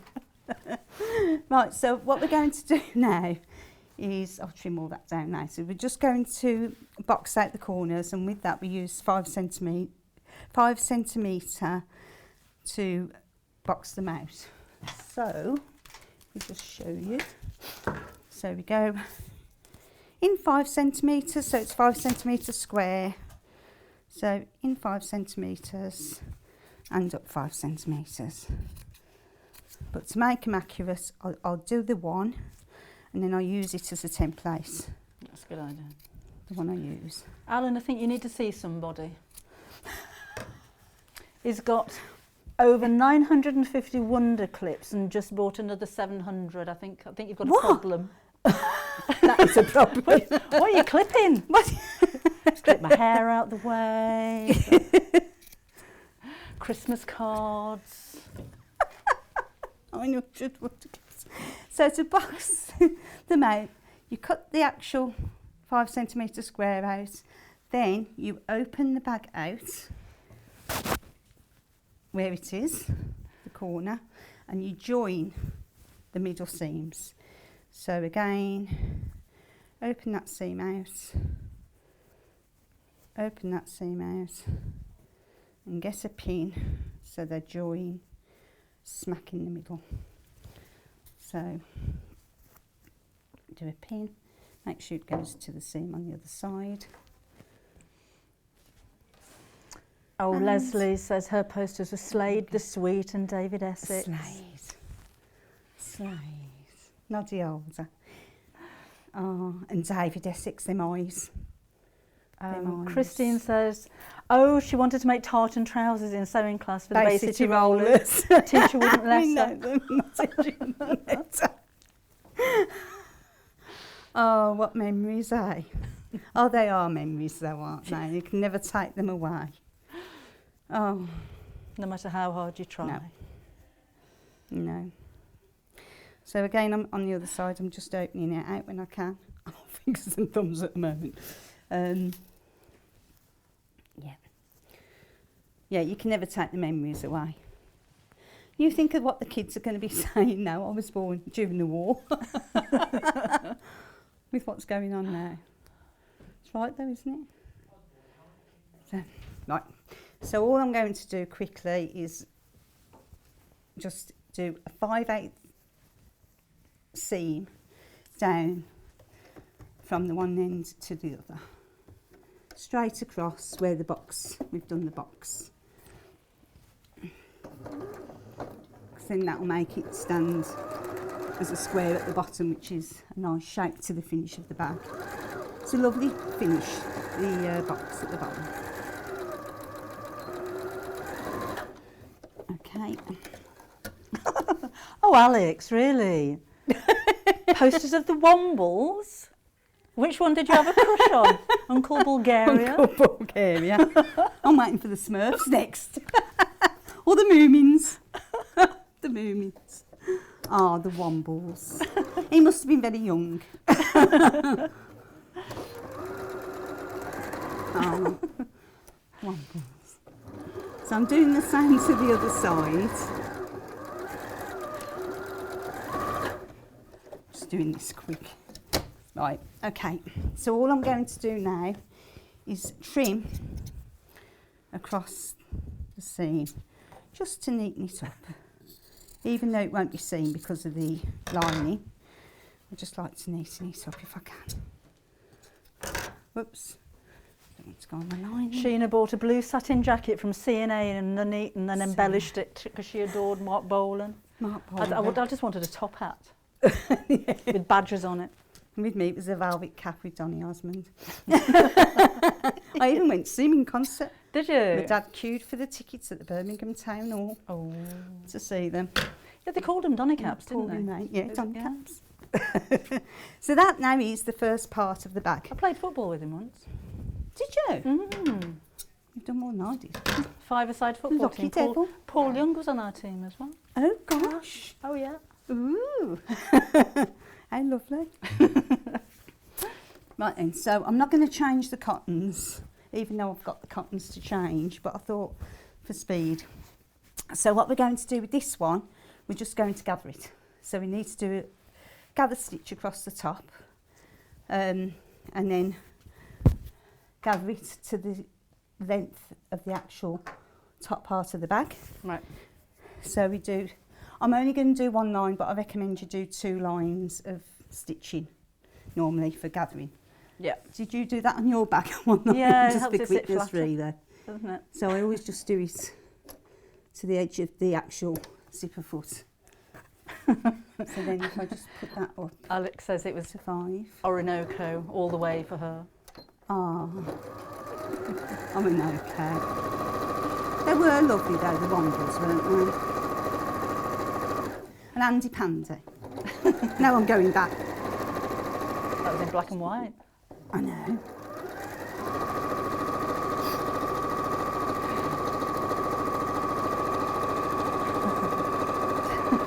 Debbie loved the Bay City Rollers and her brother was a punk, so she used to go out in the tart and then he had his clothes pinned together with safety pins. I know, funny. Oh, if I was your brother's mother, I'd be sewing those up. Can't pin it. Oh, funny. Just doing the both.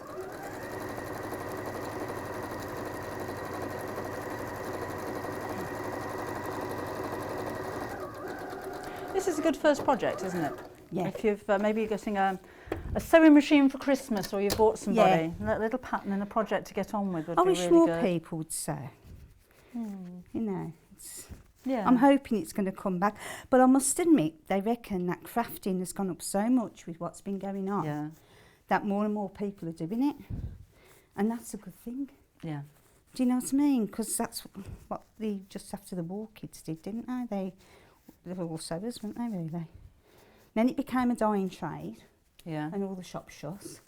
And then just only Yeah. probably 15 years ago, it all started picking up again. Well, it went through a stage of not It being did. very fashionable Not- to have no, homemade wasn't, clothes, was was it? No. And, you know, you wonder why, don't you, really? Right, I've gathered that a bit too much. So all I'm doing now is just going to ungather it, try and do it so it's equal.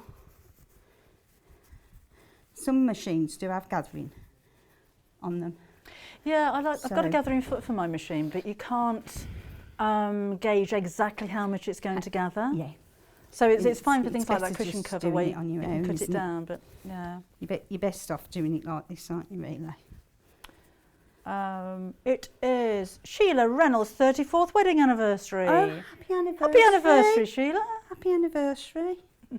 Oh, that's lovely. Oh, 34. 34 years. How long have you been married, Debs? Been married for 23, but 23. we've been together for 23, 33, 36 years. Really? Gosh. That's a long time as well, isn't it? Oh, we got to the stage where the kids were saying, why don't you get married? Oh, how funny. So I proposed. Oh, you proposed? I proposed. It was a leap year. Was it a leap year? I was going to say. It was a leap year, and it was Gary's Oh. the big birthday, Yeah. because he's still only 39, Oh. same age as my son. And I had I can't remember how many cakes. Was it 16 cakes? 14 cakes made, which spelt out "Will you marry me?" It was huge. I had to hide it in the chicken shed before the big day, away from the chickens. 40 candles on the top, and the house we lived in at the time had a minstrel's balcony. So me and the kids got up. There were 4 little faces down there waiting for him to get up. And he looked over the balcony. We lit these candles. It was like the house was on fire. It was so hot. There were a lot of candles. And he looked over and then disappeared back into the bedroom. And I thought, all right, that's that then. And then he came back out after he composed himself and told me he would be honoured. Oh.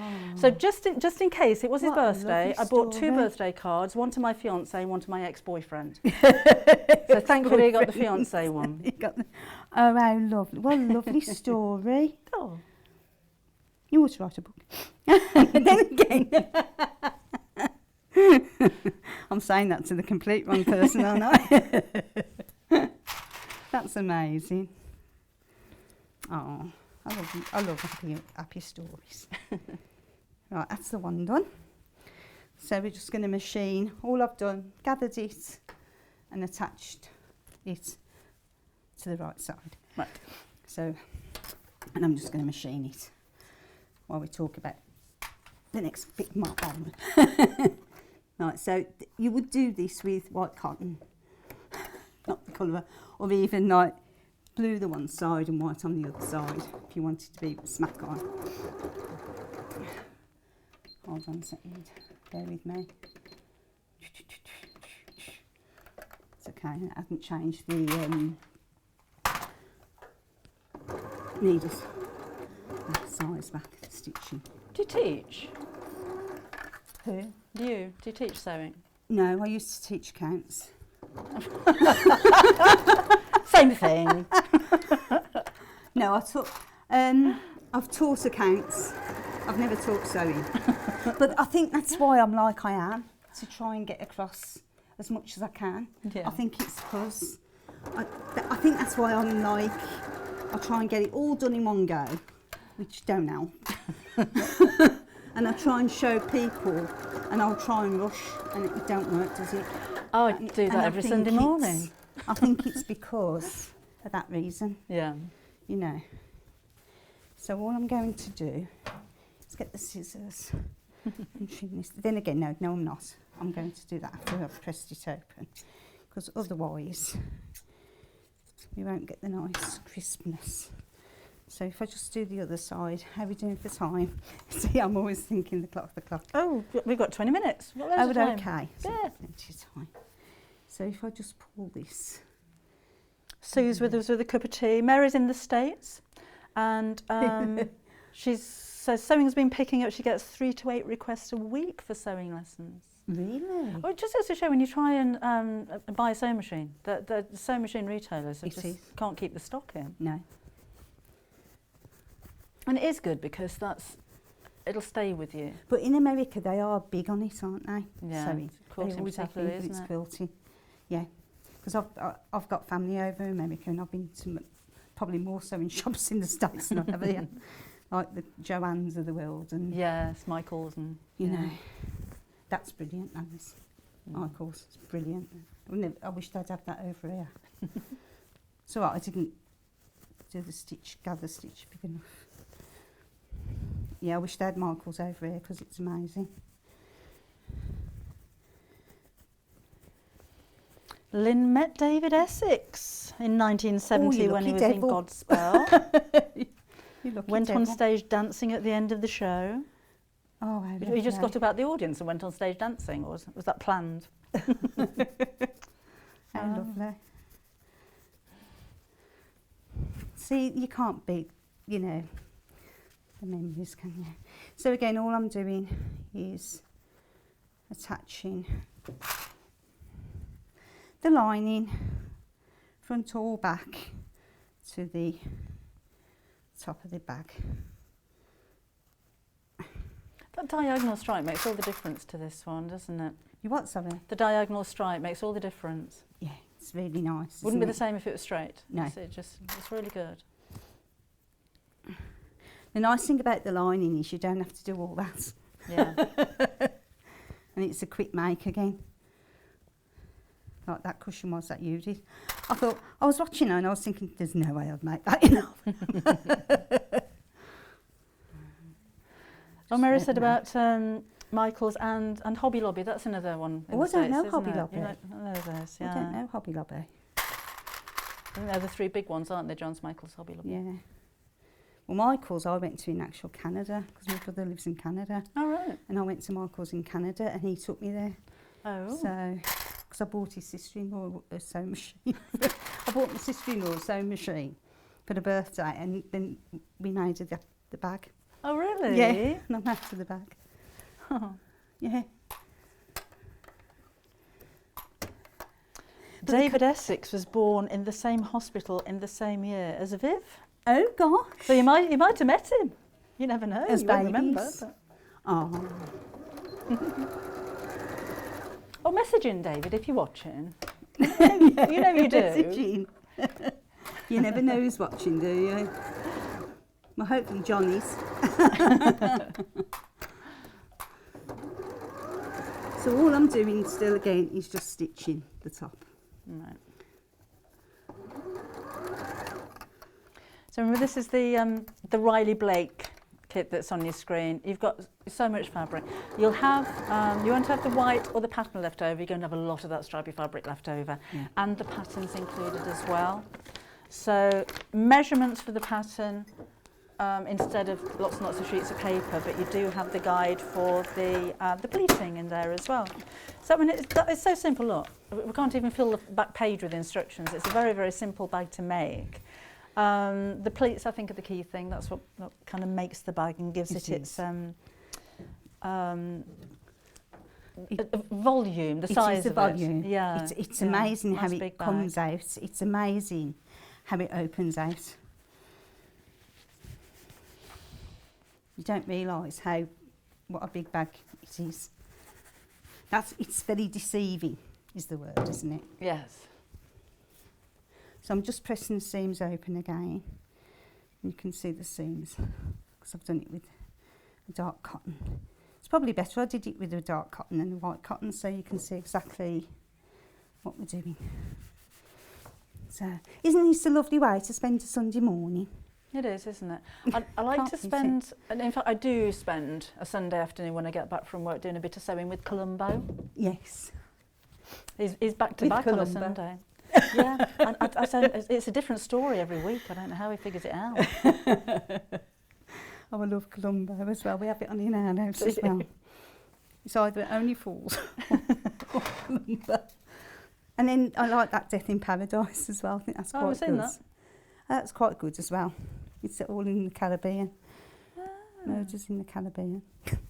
Shouldn't say that on here, should I? Right, yes. So all I'm doing now again is joining the front and back lining together. Oop. Making sure the seams go through. And wonder clip it round. Again. And then this time we've got to leave an opening at the bottom for us to turn the bag. Right. But we have to box out the corners the same. What we could do with a bit of the leftover stripy fabric is put a couple of patch pockets on the inside. That'd be nice. And it might be quite useful actually in a big bag like this, so everything doesn't get lost in the bottom of your bag. It's true, isn't it? Yeah, Even like a mobile phone pocket or something. yeah. Because everyone's got mobile phones now, haven't they? Especially the kids. But these are like lovely Christmas presents. Yeah. You could personalise as well. Yeah. Put names and maybe a bit of a plique on there, or make a charm to go around the handle or something like that. That'd be nice. Come on. You try and be quick and you can't, can you? It's like... We've got loads of time. Yes, I can. So, just quickly... And keep your template from the front of the boxing out, and then you can just quickly cut round it. I'll just do that quickly. Just try and speed up a bit. And then I'm just going to put that into there. Wendy in Suffolk, was it her husband? Her ex-husband is a distant relation of David Essex. Oh, how fun. It's like we all know him now, then, don't we? That's it, now we all know me. So all I'm going to do now is just do the 5/8 just all round the bag up to the top and do the same both sides, but leaving the gap of about 3 or 4 inches at the bottom to do the turning. This is a quick make as well. I'll just go to that. Normally I go straight across the bottom and then do it, and I don't do the bottom, just do it. But because it's being cut off, it doesn't matter, does it? So. We've got Adjustoform coming up in the next hour. Do you use Adjustoform when you're sewing? Dress form? Adjustoform mannequins? No. Don't you? No. I've got dummies. Yeah. Yeah, I've got dummies. I've got 2 dummies. Yeah, I've got the larger lady for me, and then the small one. Oh, okay. Yeah, I've got 2 dummies. Whoops. Have you got any? No. I've got a collection. It's another one of those things that kind of happened. I've got some antique ones which are practically falling to pieces, but I love Have them. you got them? Oh, probably about 6. Oh, you haven't? I've only got 2. Actually, we might have more than that, thinking about it, because we've got... my husband collects anything military, so we've got a few uniforms, and they're displayed on male mannequins that are actually covered in musical scores for some reason. Yeah, we've got quite a few. Gosh. Bit scary for the grandchildren when they come round. Yeah. And there's, Oh. yeah. I wouldn't have nowhere to put them. The 2 I've got get in the way. I've got one that's actually used for dressmaking. The others are just purely decorative, but I do like them. They're useful though. They're so useful to have, aren't they? I put that, you know, the top T-shirt I made. I put that on it the other day to make sure it sat right and looked right. And they're expensive, but worth the weight in gold, really, aren't they? Yeah, I think so. I remember Mum having her first one. I never used it, but I remember her having it. My mum used to have one that had been made to the size of my grandma, because she used to make all her clothes for her. You could only get the one size then. Yeah. You couldn't get Adjustable ones, No. could you? And it was just, I don't know. It's forgot to box it out. It's talking. I'm lethal when I'm talking. Right. So all we're going to do now is box it out. Yeah, because they never did the sizes, did they? No, I remember this. It just looked like my grandma without a head. It was. we called it Dolly. I don't know why it was Dolly. Yeah. Yeah. So again, I'm just boxing the corners, using these as templates. And again, open it out like so. Somebody was asking, sorry I didn't catch the name, if the bag could be made reversible. That was Caroline. I don't see why not, Janis. If you did the lining with the pleats exactly the same as the outside, as the outside, and then you very carefully hand sewed the opening with a ladder stitch, maybe you could flip it over, couldn't you? Could flip it over. You can make anything reversible. I wouldn't use the white on the outside of a bag then. No. But you could do the whole lining in stripes. You've got enough fabric there. Yeah. The lining would be nice in stripes as well. Wouldn't it? You have got enough, definitely. So again, all I'm doing is machining across the bottom of the box that I've done.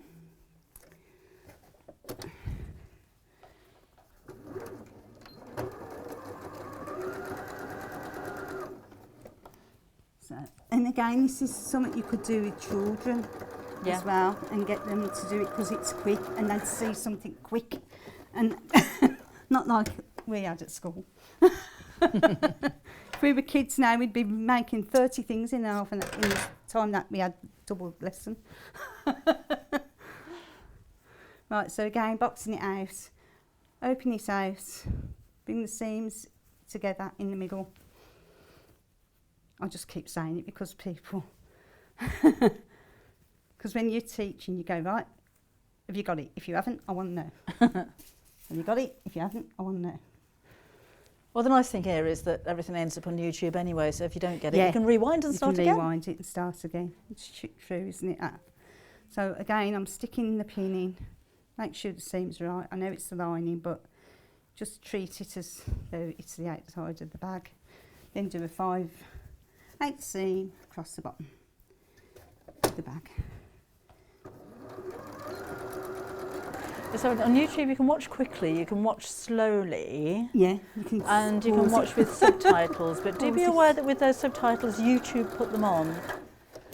It has me swearing, and I don't swear, honestly. It's hilarious, but...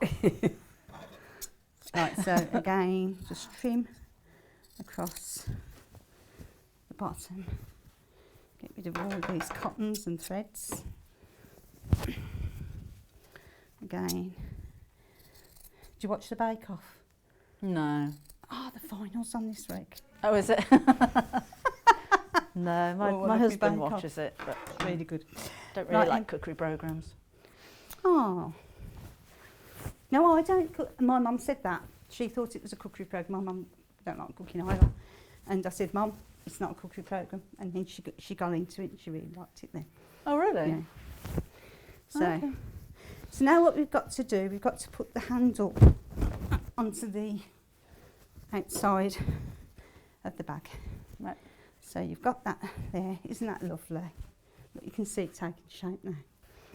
So what you do, you measure 2 inches in from the end of the bag, and we just pin it. So 2 inches in from the side seams, and you pin. Right, I'm gone. It's because I'm left-handed. You know, being left-handed can be so bloody awkward. Right, You're picking up a bit of extra work here, Janis. So, Amanda says, do you use the accounts package 0? And if so, can she have your number? Because it does a red in. I have used 0. I know how to use 0. But the one I'm on at the moment is SAP, which is like, yes, another thing altogether. So, but yes, I do 0. But not as much as, you know what I mean? Not No, as I've much no as idea what you mean. Sage or SAP. So, yeah, 0. Once I you use get your head Janome. around it, it is quite a good system. So, but all I can say to you is YouTube. You learn such a lot on YouTube. So YouTube.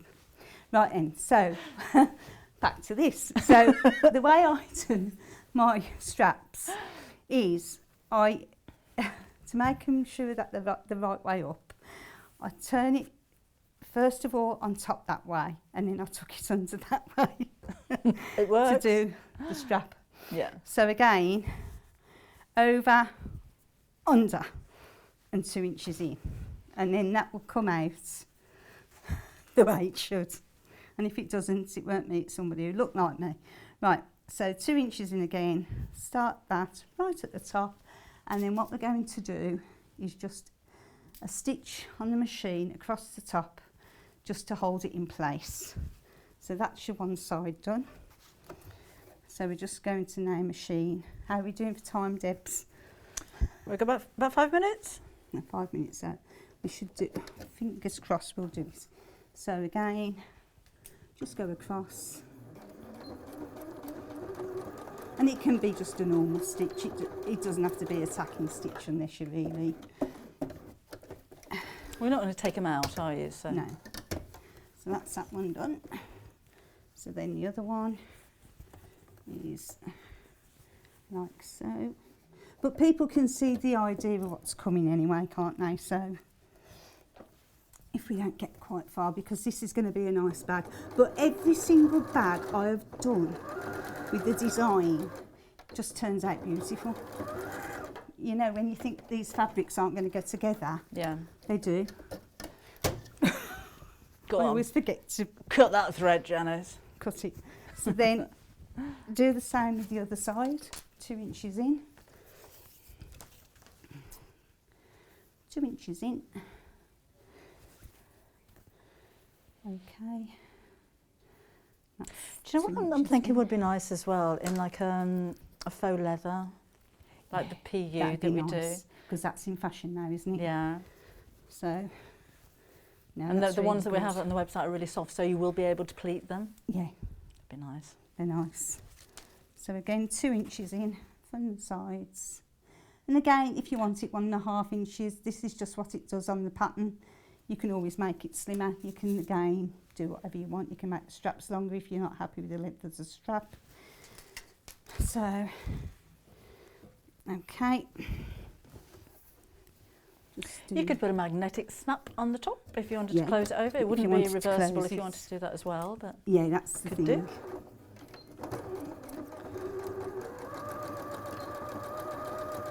Just have a go and send your picture in. Yeah, we've not many pictures. Well, any pictures today. Oh, we have the bag picture earlier on, didn't we? Yeah. Yeah, I'd like to see your pictures and see what you've been up to. It's good, isn't it? You Yeah. feel like you're with them then, don't you? It's Yeah. like, it's not like a normal TV show, it's like family, isn't it? So, no, it didn't work anyway. I'm going to push that button. Well, it is Okay. good. I mean, every person who's watching has the same interest. Yeah. So it's just like being with friends and family, isn't it? So then all we're going to do now is, I'll turn this right side, I shouldn't have bothered really, I should have just, so, right, so all you do, put the one bag in the other, one right side, one, well, two right sides together. Then, machine round, making sure you tuck your straps in, should I say. You have time, Deb, how are we doing? A couple of minutes. You've got enough time to sew around the top, I reckon. I think we'll, so if I just open the seams out again, open the seams out, right sides together. I don't know to just go for it, but I get nervous when I just go for it. So let's just get that to that, that to that. Come on, open.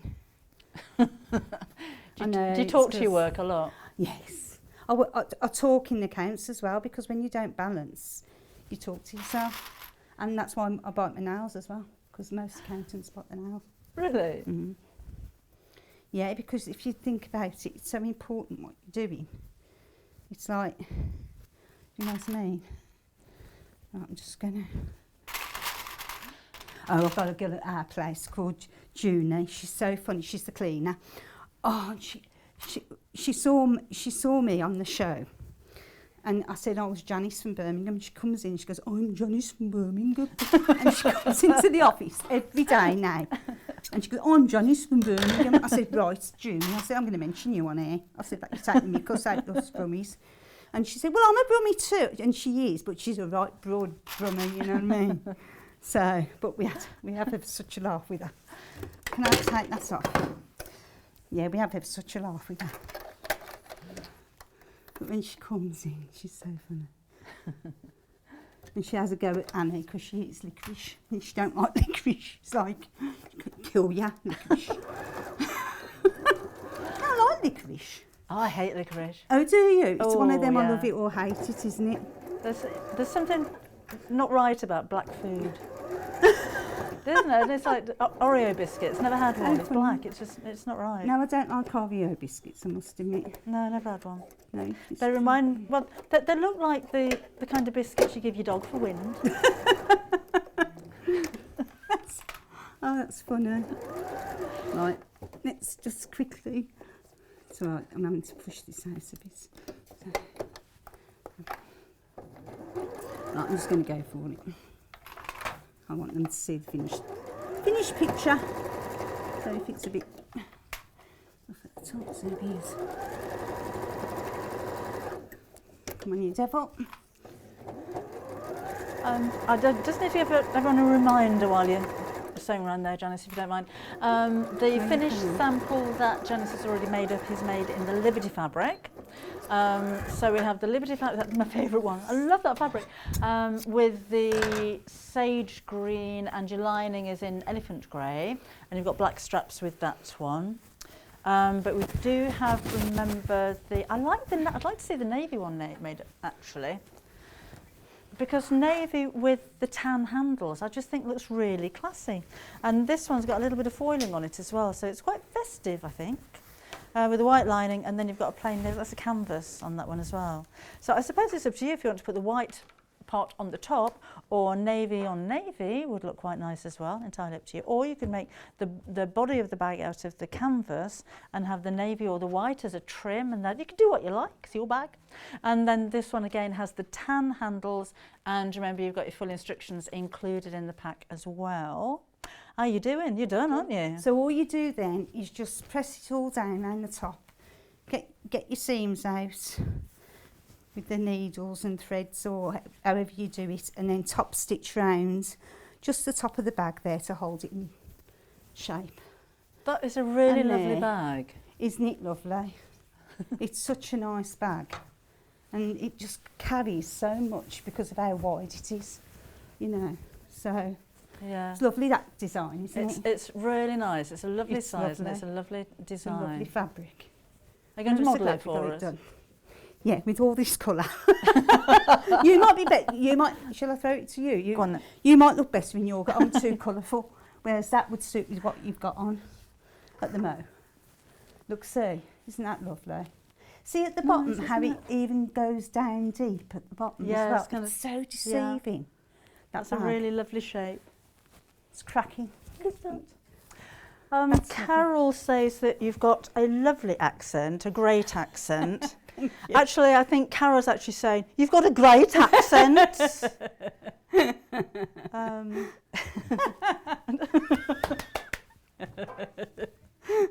That was my Liverpudlian. Do you know when you're back again? 12th of December. Oh, and what you do? That's my I niece's don't know birthday. yet. Don't know. Don't you? So I never know until. I mean, so Until how far before? probably a week.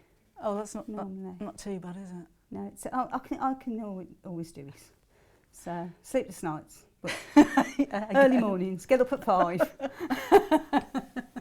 No, it's Well, still funny. I've had a lovely morning. I know, Thank it's been you. Great, hasn't it? I'm going to go and make that cushion now. That cushion. I love that cushion.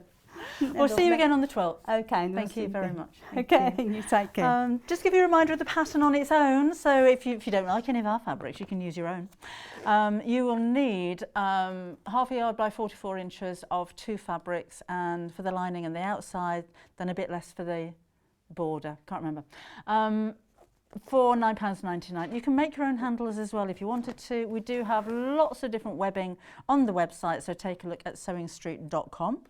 And in the next hour, we've got Adjustoform and Dressmaking. Everything's on pre-order, so if you want to have a quick look what we've got coming up, then take a look on sewingstreet.com so you can see what's coming up in the next hour. It would be nice if you could stay with us, and we'll see you again with another cold coffee in a couple of minutes. While we're having to spend more time at home again, we're here to keep you busy and entertained. Sewing Street will be live every day from 8 a.m, bringing you plenty of demonstrations with our experts in dressmaking, quilting, bag making, toy making, needle felting, embroidery, and so much more. Our community of fellow sewists on the Sewing Street fans Facebook group are there to chat to you about whatever you're making, sharing photos and advice. Check out the Sewing Street Facebook and Instagram pages for fun competitions and offers. Watch Sewing Street on Freeview 74, Sky 670, or our YouTube channel and search Sewing Street TV to find us on social media.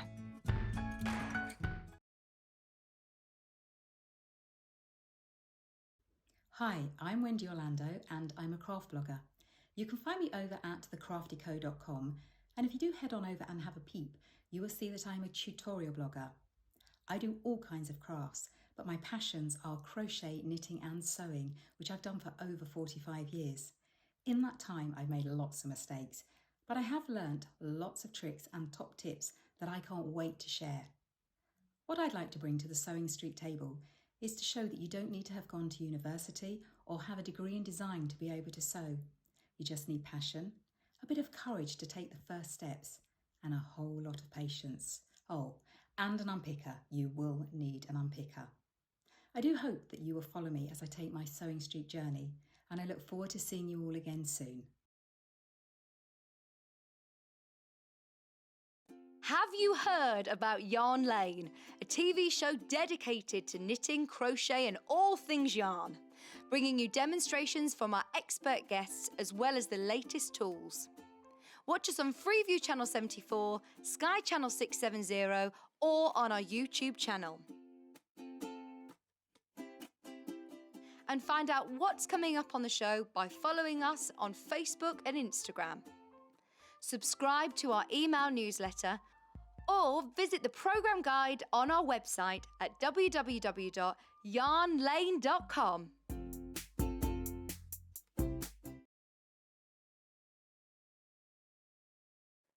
Hello, I'm Kerry from Living in Loveliness and I'm delighted to be part of the Sewing Street team. I'm based in Wolverhampton and I absolutely love working with fabulous fabrics. In particular, I love working with fat quarters and showing you how to get the most from your scraps. I love bringing communities of sewists together and encouraging people to sew for greater causes. Most recently, we have been sewing for our NHS and key workers.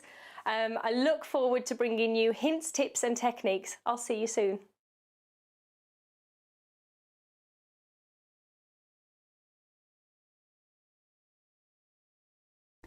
Hi, I'm Debbie Shaw, and as a professional sewer, I really know how important it is to use a high quality thread. Well, you think about it. You spend a lot of money on your sewing machine, you'll spend a lot of money on fabric, and you'll spend a lot of time sewing. So why let your thread let you down? I know a lot of our designers and customers prefer to use Aurifil thread. Now, this is a family business. It was established in 1983 and they're based just outside Milan in Italy. They produce superior quality threads for domestic and professional sewers alike, and they've achieved worldwide success with quilters, sewers, embroiderers and textile artists who all appreciate the versatility and the strength of these threads. It's all made from Egyptian cotton, which is grown just at the side of the River Nile, and Aurifil only use the long staple threads, which gives their thread that strength. Each one of these threads goes through 15 steps before it even gets onto a spool and then comes to you to use in your sewing projects. Now at Sewing Street, we've collaborated with Aurifil and we've brought you two collections of threads. So we have the Quilters collection, and these are exclusive to Sewing Street. We've done a lot of research with quilters and these are the colours that you prefer to use. So we put a whole collection together for you. The second collection is the Essential collection. So this is for the homemakers, for the bag makers, for the craft sewers, for the dressmakers. And again, these have been proven to be the most popular colours that you're going to use. So if you want your projects to last longer and your seams to be stronger, invest in some quality thread.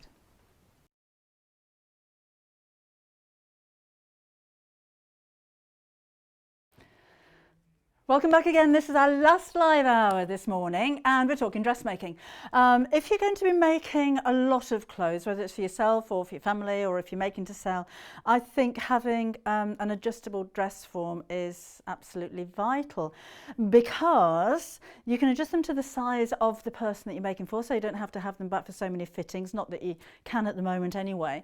But it also means if you're making a dress for yourself and you're making up your toile and you sew the pieces together, then you have to run upstairs, get undressed, try it on, pin it in, undo the pins, get dressed, back downstairs again, re-sew.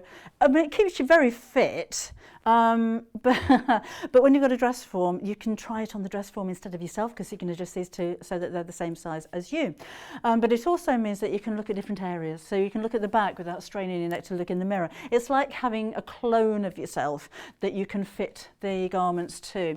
Now, Adjustoform, you know, when we talk about quality and big name brands, Adjustoform are one of the biggest in the mannequin or dress form world.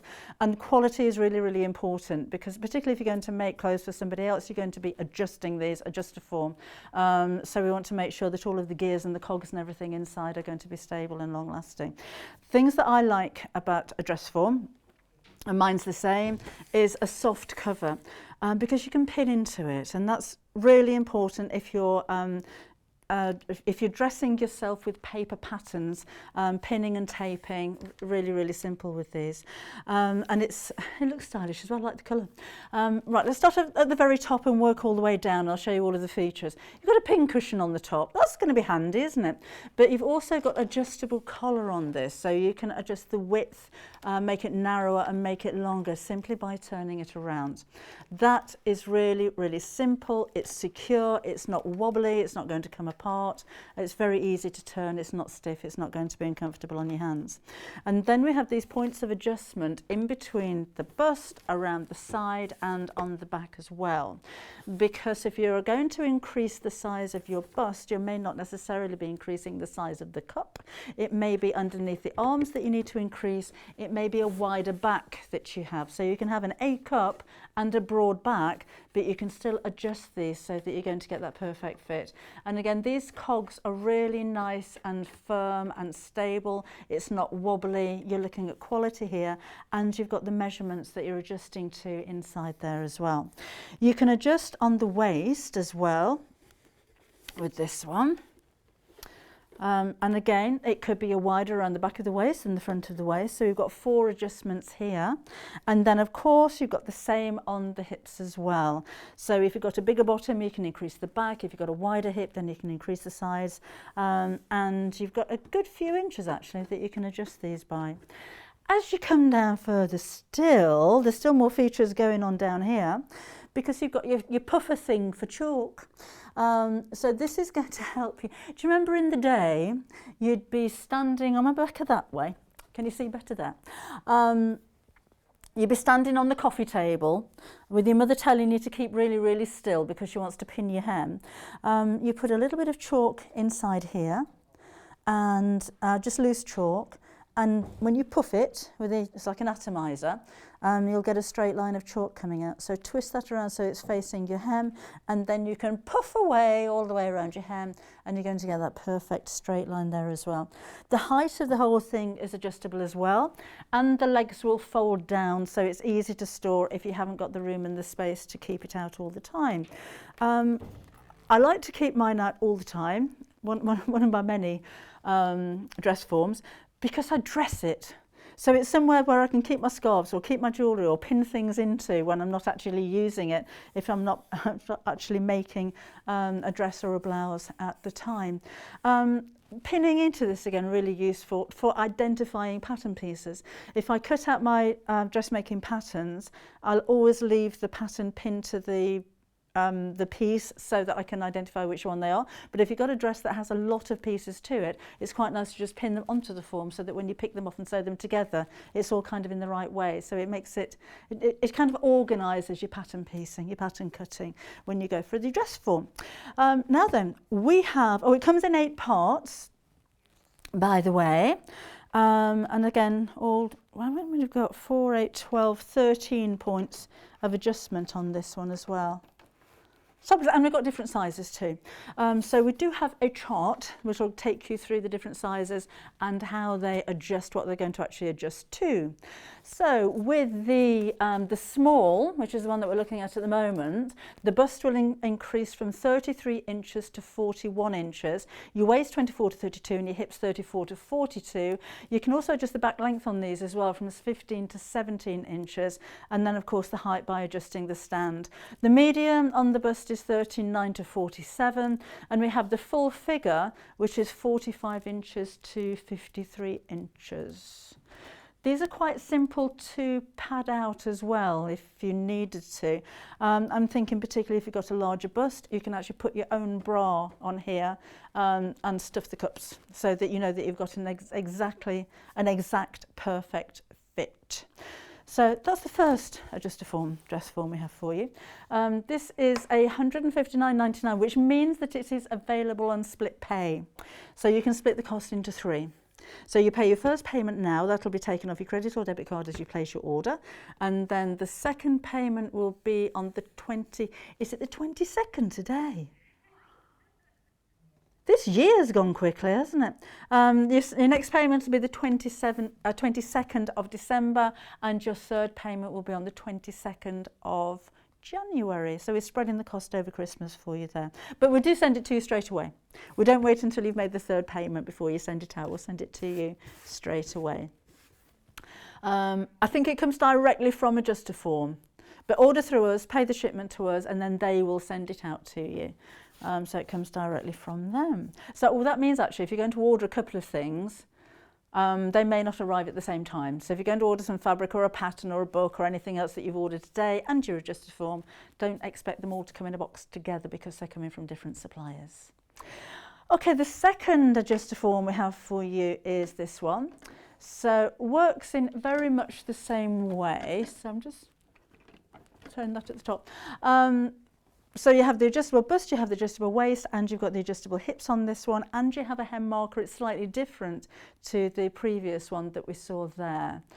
So this is the deluxe figure, same price at £159.99, or 3 payments of £53.33.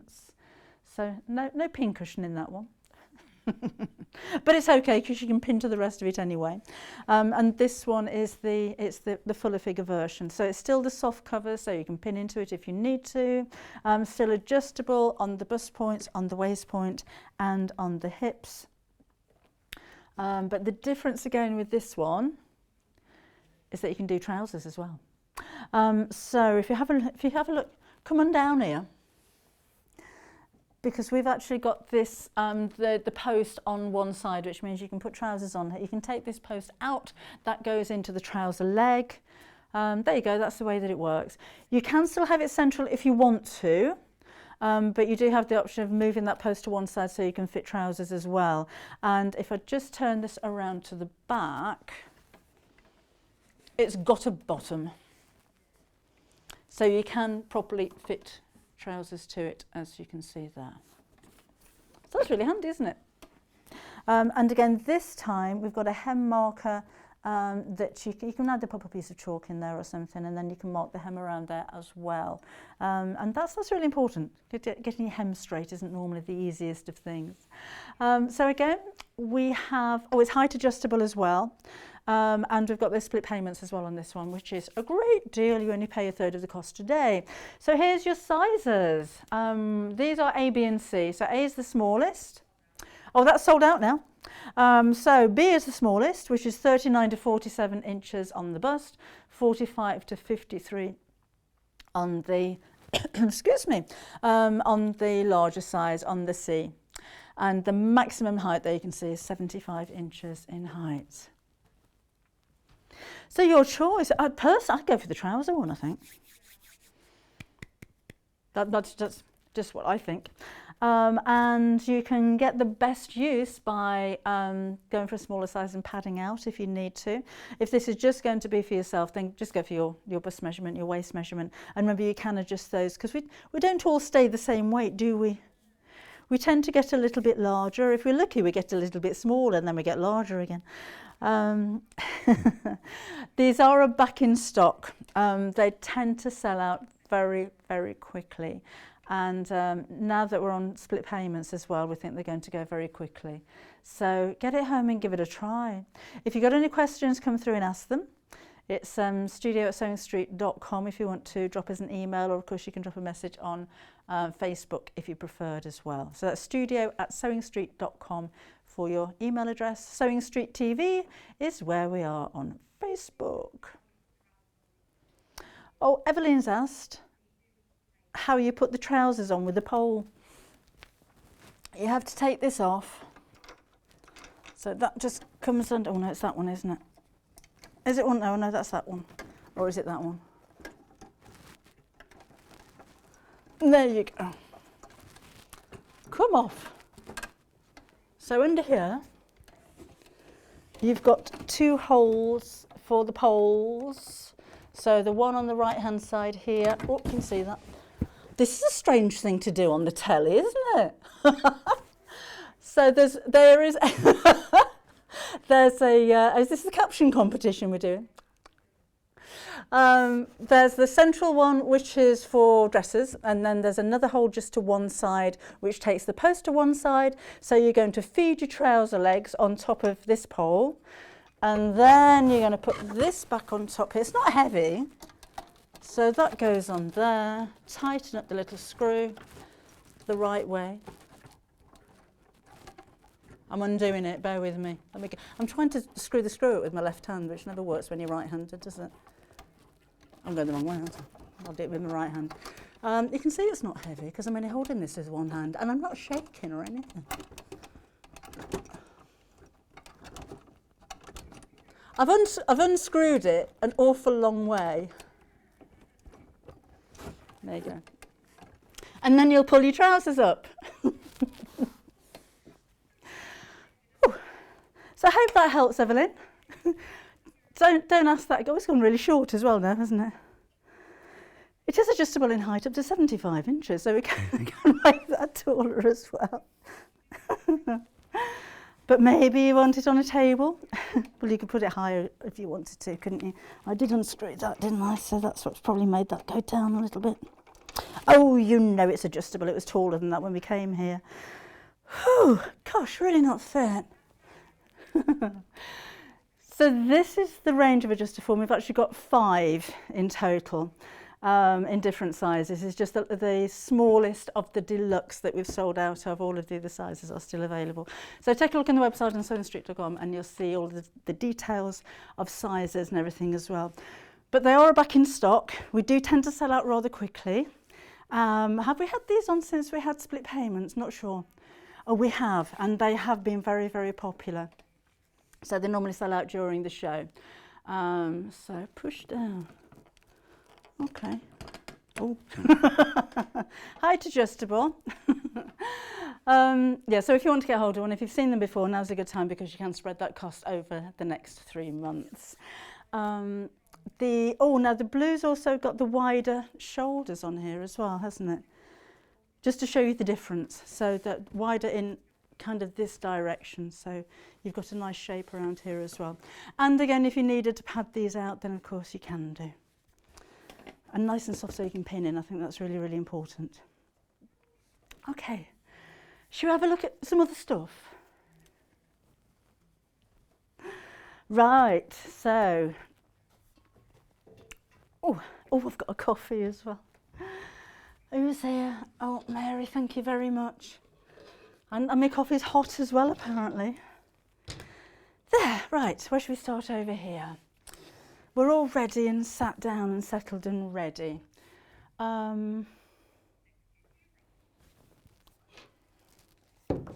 Shall we do the book? I'm hearing, can't see a book anywhere. There it is right in front of me. This is the Work to Weekend Wardrobe book. I do like this book. I've made some garments from this book before. You've got full-size patterns included in here. There are actually 6 of those. But I just love the styles. Let's have a quick look through. I think with any kind of project book, you're going to need to know what you need. So advice on fabrics and interfacings and tools and sewing machines and things like that.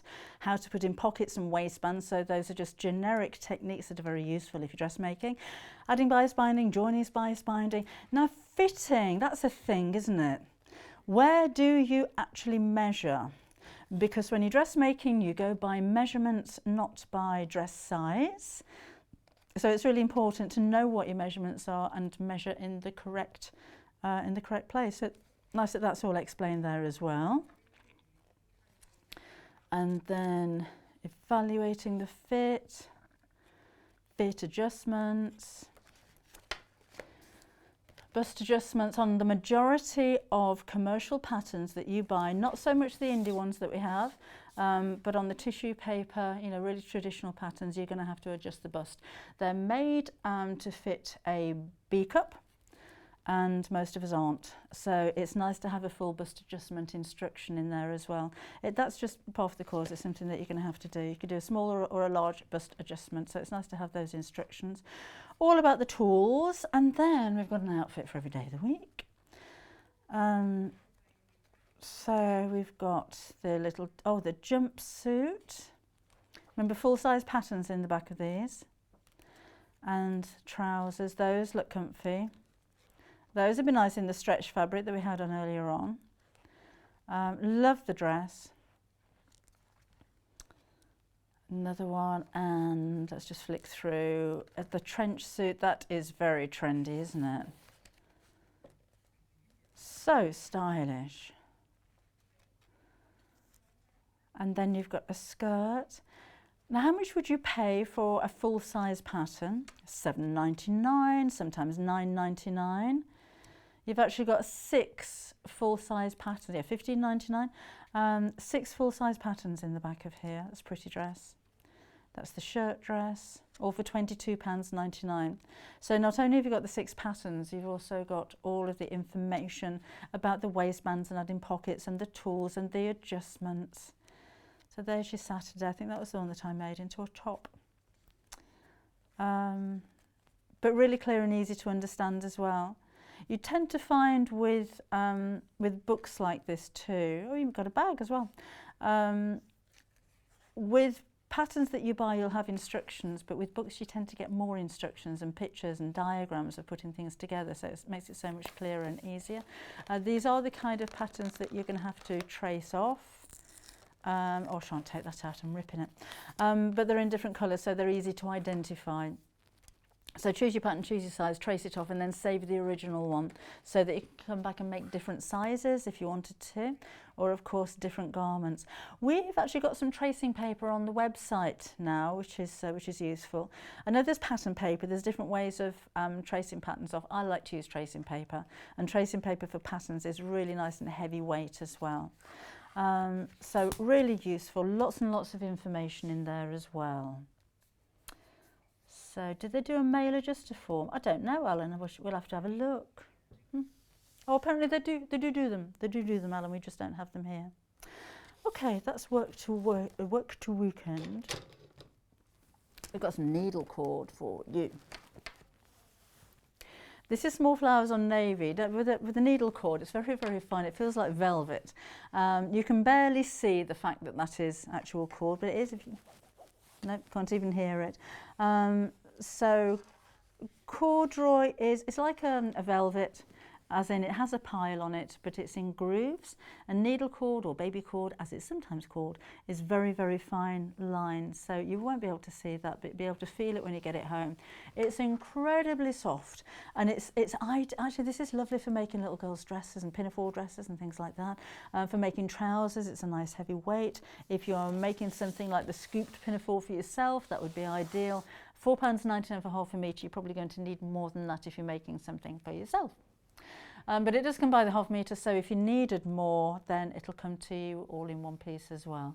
But perfect winter weight of fabric. It's going to keep you warm, and it's easy to sew with. Only been on Sewing Street once before, and it's sold out. Oh, now then, cat in my ear. Well, that sounded weird, didn't it? Cat producer in my ear was saying that she can imagine this with a really chunky sweater, like an Aran sweater would be nice, wouldn't it? And then a pinafore made out of this, and then thick tights, and your leg warmers, a nice pair of Ugg boots, or any other boots that look a little bit like that. We've only got 10 metres of this one left, which isn't actually very much. That's probably 3 of you making dresses out of it, then it's all gone. Mary, it is cotton. It is a cotton, cotton corduroy, but it's incredibly soft. It's almost like velvet. It's lovely. Now on the second cord, you can probably see the tram lines on this one a little bit better, and again, incredible. Oh, that's nice. That is so soft. But you've got a really classic design. Do you know, I'm not just thinking dressmaking, although that's what we're talking about in this show. This would be perfect for cushion covers. It's got a really heavy drape to it. If you're covering chairs, this would be perfect because it's a heavy fabric, so it's going to act like a little bit like a canvas would do, that kind of thing. Got a little bit of give in it as well, which is nice because it makes it comfortable to wear. So maybe if you're making a tailored pair of trousers, for instance, it's not going to be tight over the knee when you wear them. Or a pencil, that'd be nice, wouldn't it?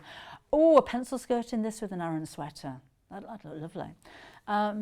But you've got that little bit of give. So as you sit down, it's not going to feel tight. So you could make some quite fitted clothing with that, and it's going to be really comfortable. That again is £8.49 for half a metre. The pinafore would be ideal, wouldn't it? This is so different pinafore. Laura always brings you very simple, very flattering garments, but with something a little bit different. And it's the pockets on this one. Now we've made this up before, haven't we? In one of the shows. I can't remember when it was. But the pocket, well, you can see here the way that the pockets actually work, but with the contrast fabric at the side, it's just a really clever, stylish design with a really big band around the bottom as well. 17th of October this one was on, so if you wanted to have a look back on our YouTube channel, go back to 17th of October, you'll see it being demonstrated there. Oh, we've made it in velvet before now, that was lovely. But you could make it, oh, and denim would be nice as well, the linens would be nice. But that corduroy, that would look fabulous, wouldn't it? I think that would look lovely with this one. Size-wises for this one go from 33 to 50¼ inches on the bust size. And remember to measure yourself if you don't know where, by the book, and just to make sure that you're going to get the right fit. Mary says the corduroy looks yummy. It is, it's a really nice fabric. I love corduroy. Okay. Let's have a look at a bit of faux suede. Oh, that's so soft. Just wear it next to your skin. Don't bother sewing it or anything. Just get it home, wrap it round your neck. Incredibly soft. Now, you know, like with a faux leather, that are normally quite heavy weights of fabric that you can make bags with and things like this.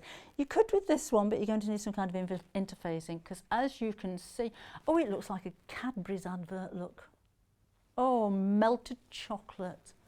Isn't that gorgeous? Incredibly soft, 145 centimetres wide. Little bit of give in there. It's 100% polyester, so the colour's not going to run and it's going to keep its shape. But oh, I mean, now this one, I'm thinking a really full skirt with a deep waistband and nice big pockets on the front and boots. I think that would look lovely. So it's incredibly soft. It is lightweight though, so don't get it home and think it's going to have the same kind of heaviness as suede does. It's not. But it's just got that really lovely, smooth feel. I think if I was going to make a garment out of it, it'd need a line. A blouse would be nice. You wouldn't need to line a blouse, but if it was something like a pencil skirt or something structured, then yes, I would do. But again, a little bit of stretch, keeps its shape. It's just gorgeous. And you could use it for trims as well, couldn't you? I'm thinking again, pockets and collars and things like that. So, oh, and do you remember the jersey we had on earlier on? That would work well, wouldn't it?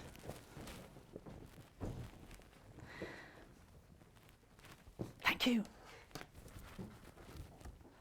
Look at those two. Oh, yes, definitely. Good choice, Kat. So the dress that we were making, or Janis was making earlier on in the 9 o'clock show, yes, with the panels down the side, you could use that, or you could use stretch jersey for this one, and then have that down the side as well. But yeah, really nice contrast that. Suede socks. They might be a bit floppy. You'd need to put quite a bit of wadding in there, Alan, I think, but that would be nice. Make sure they're not slippy on the bottom though. Right. We have a men's shirt. Now this has been demonstrated as well, hasn't it? This was with Clive a few weeks ago. I think it was his first appearance. That was the 1st of November. So it was my sister's birthday. And he, we'd got quite a bright pattern. It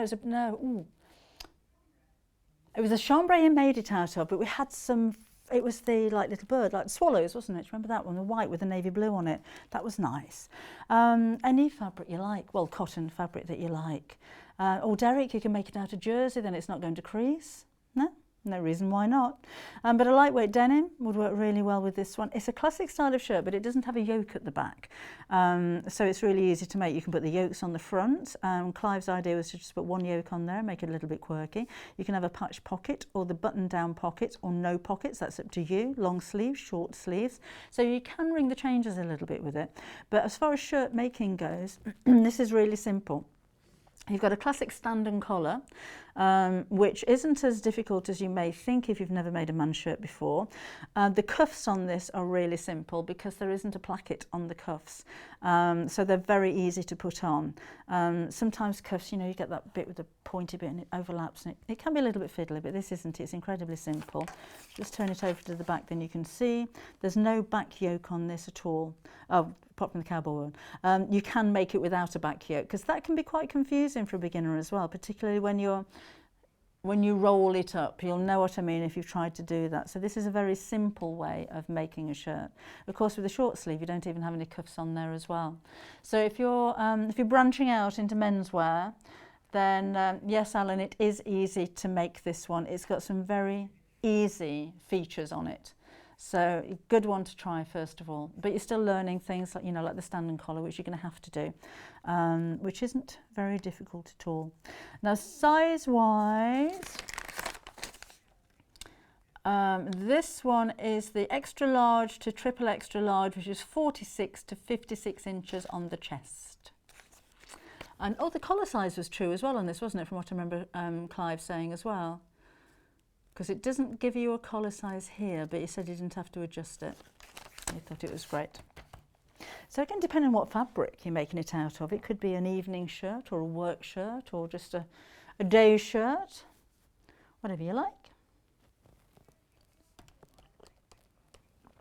We're still here, by the way. We are live. We are live sloping coffee for the next 25 minutes. So if you're watching us live, if you're not watching us live, you won't know, at 12:33 on a Sunday afternoon, in fact Sunday the 22nd of November afternoon, because if you're watching a repeat of this, then you know it's not live then, don't you? Then come through and ask any questions that you have on studio@sewingstreet.com. Have you made the shirt up? Did you buy the pattern when Clive was in? Send us a picture, love to see you. Then we've got Sewing Street TV, if you want to join me on Facebook, that's where I am at the moment.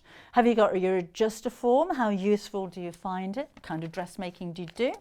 Got any questions? Come and ask them. Right, where are we going next? So I'm not listening to a thing. Sorry, Kat. Oh, I went to, I was in a fashion show for So Different a couple of years ago with my daughter. Yeah. And it was loads of fun. And the nice thing is when you see something like that, all the girls were different shapes and sizes and there was something to suit absolutely everybody. Owen Tree, who works with Laura on occasions, did the most amazing touch. She's ever so clever. Have a look on her website, on her YouTube channel, which is Stitchless TV. She could just kind of throws fabric at a dress form and a dress appears. Love to be able to do that. You know how I can't remember what they call it, when you just pin fabric to a dress form in the style that you like and then you can take it away and make a pattern for it. She's doing all that, she's clever. We have some Adjustoforms available. We've still got some of those. This is the So Different colour block dress. That's actually Laura, who owns the company. And the colour block dress, again, there's always something a little bit different. So we've had this on the show before as well, and explaining how to put these pieces together, because again, you may look at that and think it's quite difficult. There is another seam down here, which you can see on the diagram there. That was on the 15th of October, if you wanted to. Draping, that was it, Mary. Went out at 10 and just back in. Oh, hello, Morag. That was a quick call out. Hopefully it wasn't anything too serious. Will the brown flower fabric next to you be okay for a pinafore? This will be absolutely perfect for a pinafore. It would look lovely on the colour block dress as well. You don't have to have all of the different blocks for a colour block. But yes, for the pinafore, that's the Chatsworth House. It's actually a needle cord, and for pinafores, I think that would be amazing. Pauline, we're going to ask the question. We don't know at the moment. We'll try and get more Adjustoforms back in for you.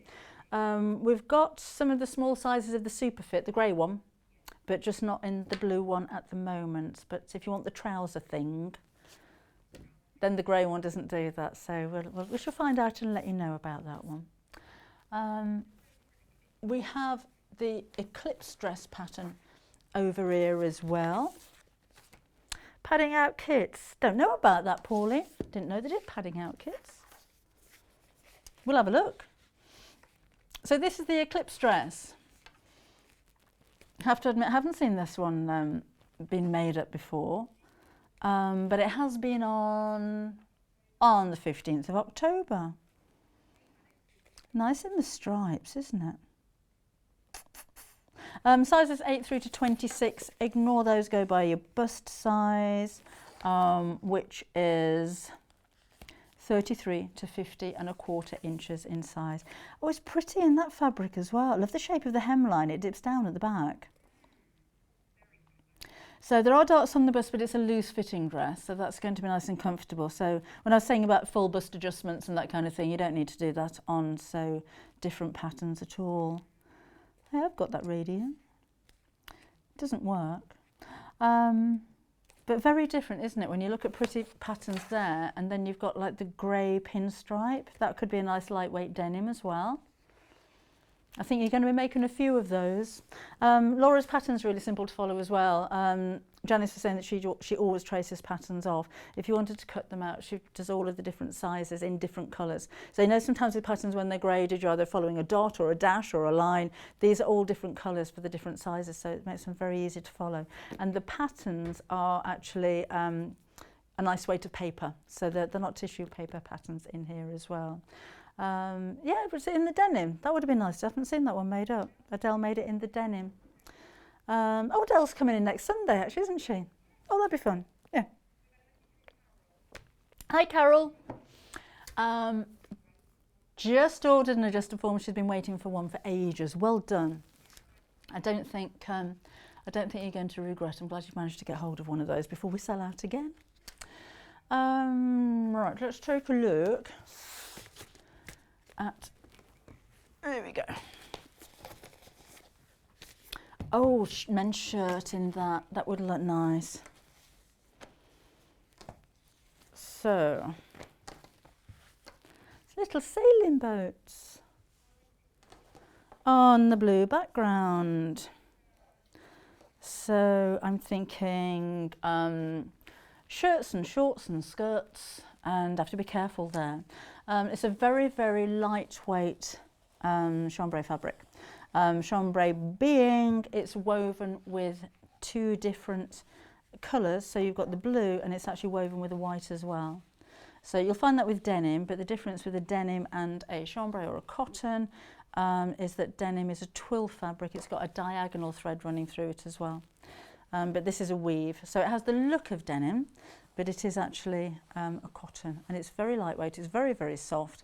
That would be nice for children's clothes, shirts and skirts and trousers and dungarees, because it's lightweight and it's very, very soft. So £4.99 there for half a metre. I've got children's patterns on the website if you want to have a look. If you want to have a perusal, because if you placed an order already, we're not going to charge you any extra postage. All the way through to midnight tonight. Actually, children's clothes are a really good way to start dressmaking, because not only are they smaller, they're not fitted, because children are like little tubes, aren't they? So you don't have to worry about waists and darts and fitting and all that kind of thing. Yes, they're lovely little tubes, but little tubes. Mind you, my grandson's not a little tube. He's got a right pot belly on him. My son, when he's only, was he 2 weeks old? And I saw pictures of him, obviously on the day that he was born and just afterwards. And I said to David, I haven't seen any pictures for a few days. I want pictures. And he said he's got fat. And he's got this proper little tummy. It's great.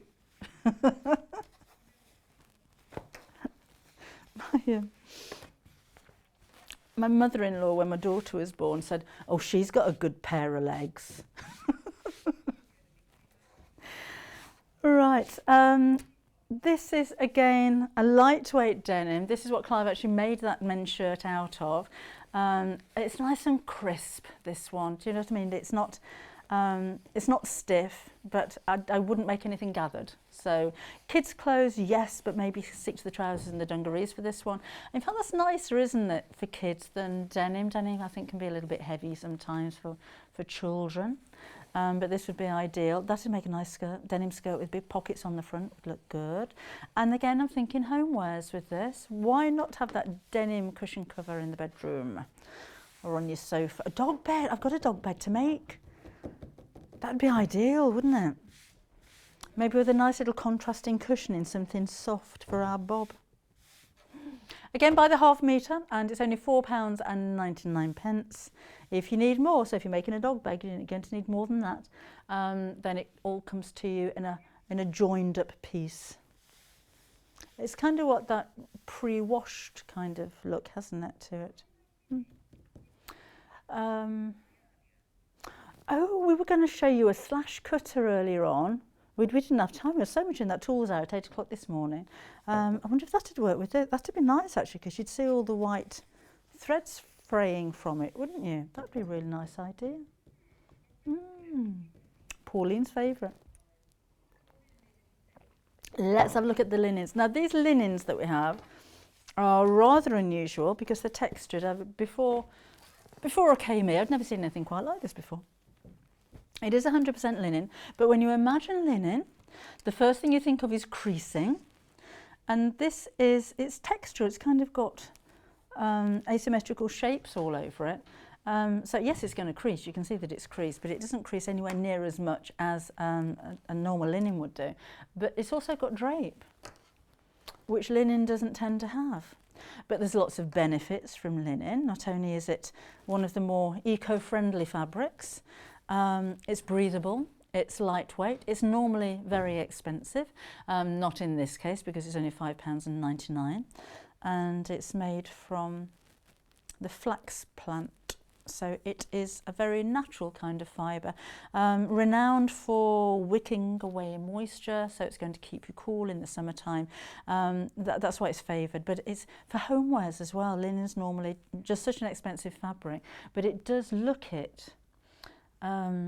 Make the dog bed out of canvas, then cover with a zip or hook and loop out of the denim. That's a good idea. So colour-wise, this is the teal. It's a very of-the-moment kind of colour teal, isn't it? It's very, very popular, and it goes with so many different colours as well. But you can really see the texture there. It's a very unusual weave to this one. Ever seen anything like that? Producer Cat has made a bag out of this before. Again, if you wanted to put some stabiliser on the back, then you can do, but it is a very, very strong fabric. So again, homewares would be perfect. Next up, we've got the cream. Oh, now then a shirt would be amazing out of this one, wouldn't it? Or capri pants.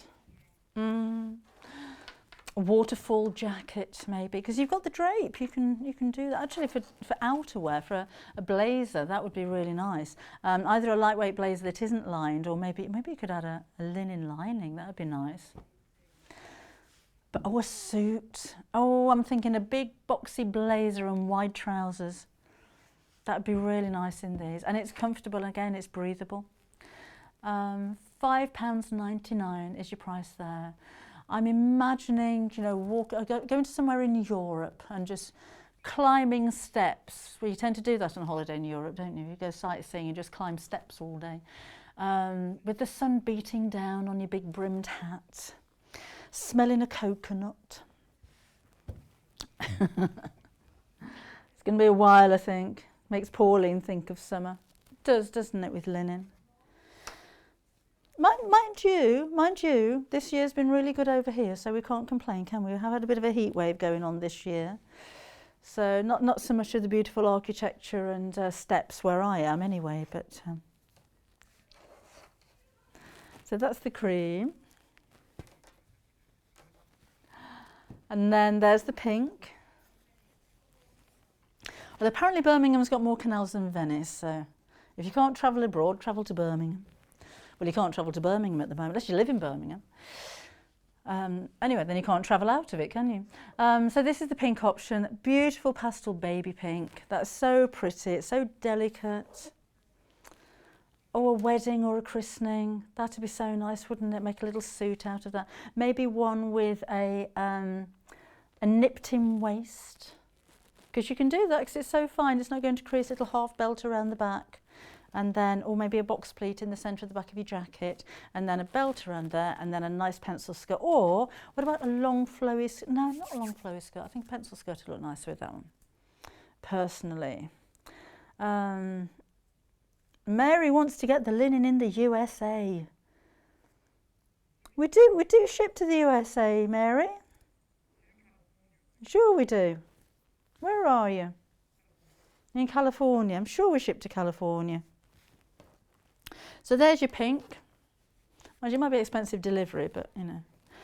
Finally is the aqua. Is this a new one? That goes nice with the teal, doesn't it? Nice together, and actually with the cream as well. Oh yes, I like that. So maybe the your trousers out of this one, nice loose trousers with an elasticated waist out of the aqua, and then maybe a little jacket with an aqua belt, just to tie the two colours in together. Oh. Mary says she was emailed and they said they will not open an account for me in the USA yet. Note, yet. Oh, keep badgering them, Mary. They say a squeaky wheel gets oiled first. Be a squeaky wheel, you never know. I'm going to get in trouble for that now, aren't I? Okay, those are all of the linens. The navy needle cord that we showed you earlier on, that has now sold out. Oh, can't wait to see what you're going to make with those. So that one's gone. We've got the Thursday top pattern over here. You could do this in the linen with a pair of jeans. What kind of fabric does Angela recommend? Oh, there you go. Look, cotton, linen, viscose, georgette, structured knit. She's worn that one on air before, hasn't she? Angela's made this so often and made so many hacks. She's actually on the fans page, so you're probably going to see some pictures there. But Thursday top and dress. It's a nice fat package, this one. There must be a lot of patterns going on inside there, look. And you've got instructions in there as well. Let me show you really quickly. Want to know what you're getting, don't you? I shan't open the whole pattern up. That's really heavy paper. And then you've got your instructions with photographs as well. You don't see that in very many patterns. And lots of them. Proper little booklet, that one. And that's £15 and 99 pence. But imagine what you're going to actually make with it. If you make, well, you can make as many dresses as you like. And why not try adapting them yourself? Make something a little bit different. So pop in there. Oh, by the way, well done if you've got your Adjustoforms. The deluxe with the leg form has been the most popular. That's the one in blue. We're calling that sapphire. So yeah, if you have been having to think about that, maybe you should think a bit quicker while we've got them. Now, some little bits and bobs that you may not know that we do here on Sewing Street. If you have a look on the website, which we're trying to fulfil all of your dressmaking and sewing requirements. So we've got a little pack of hooks and eyes. You'll find most dresses that have a zip at the back will have a hook and eye at the top.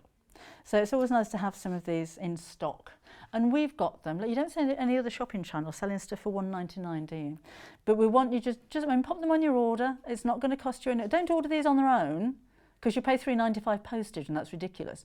But if you're ordering some fabric, or you've ordered already from us this morning, then you can order these without paying any extra postage. So that is such a good idea to stock up on bits and bobs like this. So I mean, have a look on sewingstreet.com and you will see pins and needles and poppers. We've still got some of those early birds poppers left. We've got buttons on there as well. So we do have some very low price points, so it's worth having a shop around and filling up your basket at no extra cost for your postage. Remember, just 1 P&P, as it says there, look, 1 P&P all day. So maybe it's needles or threads, the kind of thing that's not even worth driving out to a shop when we could. So by the time you spent £1.99 on petrol, you've probably got to the end of your driveway, no parking to pay for, in fact not even a phone call to pay for if you order on 0800 001 4433. So again, just £1.99 your price there. We also have some snap fasteners, there you go. Another one of those things that you wouldn't rush out and buy, would you?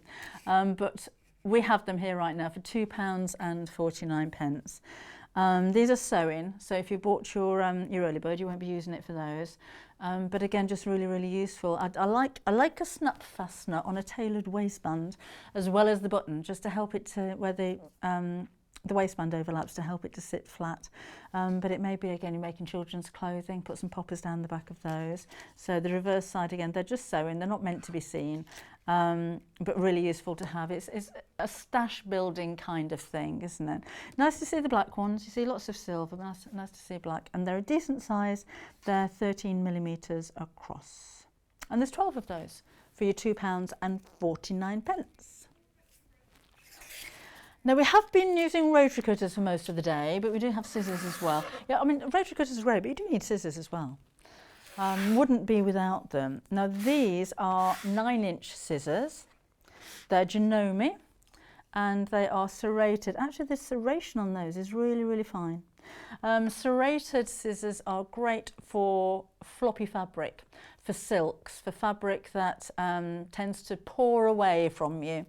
Off the table, because it grips onto them. So if you're sewing silk, if you're sewing satin, if you're sewing a fine viscose, these are ideal. The 9 inches in length actually goes from the bottom of the handle here to the end of the blade, so it's not actually the length of the blade. And these are shears, as in the handle is angled, and you've got one big hole for your fingers and then one for your thumb, which makes it a pair of shears, as opposed to a pair of scissors, which are symmetrical. There you go, if you didn't know the difference, there you go. They're angled so that you have the majority of the cut on your table. If these were a pair of scissors, you'd be lifting the handle right up. I haven't got any scissors handy, have I? I would show you what I meant. And they're nice and comfortable as well. They are right-handed scissors. We do have left-handed scissors on the website. And they're sharp to the point. I'm like a broken record with sharp to the point. But sharp to the point is really important to me. I don't swap scissors for lots and lots of projects. I like one decent pair of scissors. But if I'm cutting into a seam, I like to be able to cut tiny little amounts. I think that's really important. There's no point in having a pair of scissors where you have to do this, because the centre point is the only point where you've got any kind of cut. It's just a waste of the rest of the blade. So I like a pair of scissors that I can cut all the way down to the tip, and cut very fine pieces as well. Scissors are a really important tool. These are as important as your sewing machine and your iron. Do not use your dressmaking shears for cutting the rind off bacon, or for cutting card, or for cutting packaging, or for cutting sticky tape, or you know those really thick plastic seals that come around boxes. Do not use your dressmaking scissors. You know who I'm talking to. Dressmaking scissors are for fabric or tissue fabric. Now then, the Adjustoform. The smaller one, the size A. Who was asking about that? Was it Pauline? We've got one. We have one available. So Pauline, if you're still watching, jump on the phone or on the website and you can place an order, but we've only got the one. That's the smallest size of the sapphire blue that you can fit trousers onto. That was lucky for you, wasn't it? Oh. It's almost like we planned it. Adjustable in height, adjustable around the waist, the hips, and the bust size as well. And you can move the post from the left to the right, so that you have either a central post or one to one side, so that you can fit trousers. Trousers, jumpsuits, the normal kind of things that you, or shorts, the things that you can't fit very well onto a regular mannequin. So jump on that one, £159.99 is your price there. I hope she's still watching. Going to be a bit miffed if somebody else buys it and then she watches the programme back. I wanted that one. Let me give you a... Oh, I've got to get up now. Sit down. The fabrics that we had in the show, the earlier show, these are the jersey fabrics. If you haven't sewn with jersey before, give it a go. It's really lovely quality. You can tell by the stretch, it doesn't distort the print on there at all. It's not too heavy. But it's not see-through. You know, sometimes cheap leggings, where you can see your pants through them and they go all bobbly. These are, it's a really nice solid. You're not going to see your underwear through it, is what I'm saying. So if you do wear short tops and leggings, then it's going to be fine. We've got 4 different prints for you. It's ever so soft as well. So loungewear, nightwear, long t-shirts and sweatshirts, and of course the dress that we had on earlier on, loose dresses. It's going to be absolutely perfect, and it's breathable as well. So if you like to work out in loose fitting clothes, then that might be quite nice. So that is the stripe. We also, I love this one, the floral. It's a little bit different, isn't it? Bright orange, and then like a Wedgwood colour blue, and then a deep navy there as well. And again, you've got that same quality. Janis pointed out earlier on, actually, it doesn't seem to roll too much. A lot of the time with jerseys, they will roll as you're trying to cut them out, and it can be a little bit of a nightmare. But these don't seem to do that, which is very unusual. If it does roll, I mean, they will roll if you stretch. I suppose, I mean, you don't need to hem these because it's not going to fray at all. But if it does roll, use a spray starch or your best press, soak it, iron it until it goes really stiff. That washes out afterwards, so don't worry about it, and then it'll stay flat. So if you're cutting a pattern right up to the edge of your fabric and you find the rolling is interfering with your cut line, then just give it a spray of starch. Use your ballpoint or jersey needles on these, and that's going to give you the best results. You can use a walking foot as well if you wanted to. We're out of time, aren't we? What we like. Oh, and then we've got that one, we got that one as well. Bye. Have a look on the website. These are all on the website. They all seem to be the non-roll type of jerseys. Have we got time to look what's coming up tomorrow? Or should we just go home? Rebecca Reid is here tomorrow. And she's going to be bringing you What's the Weather Wall Chart, hand embroidery at 9, Riley Blake Design Roll Quilt at 10, Kids Revisited at 11, then she'll be with us with the Yarn Lane with Ladies Winter Knits at 12 o'clock.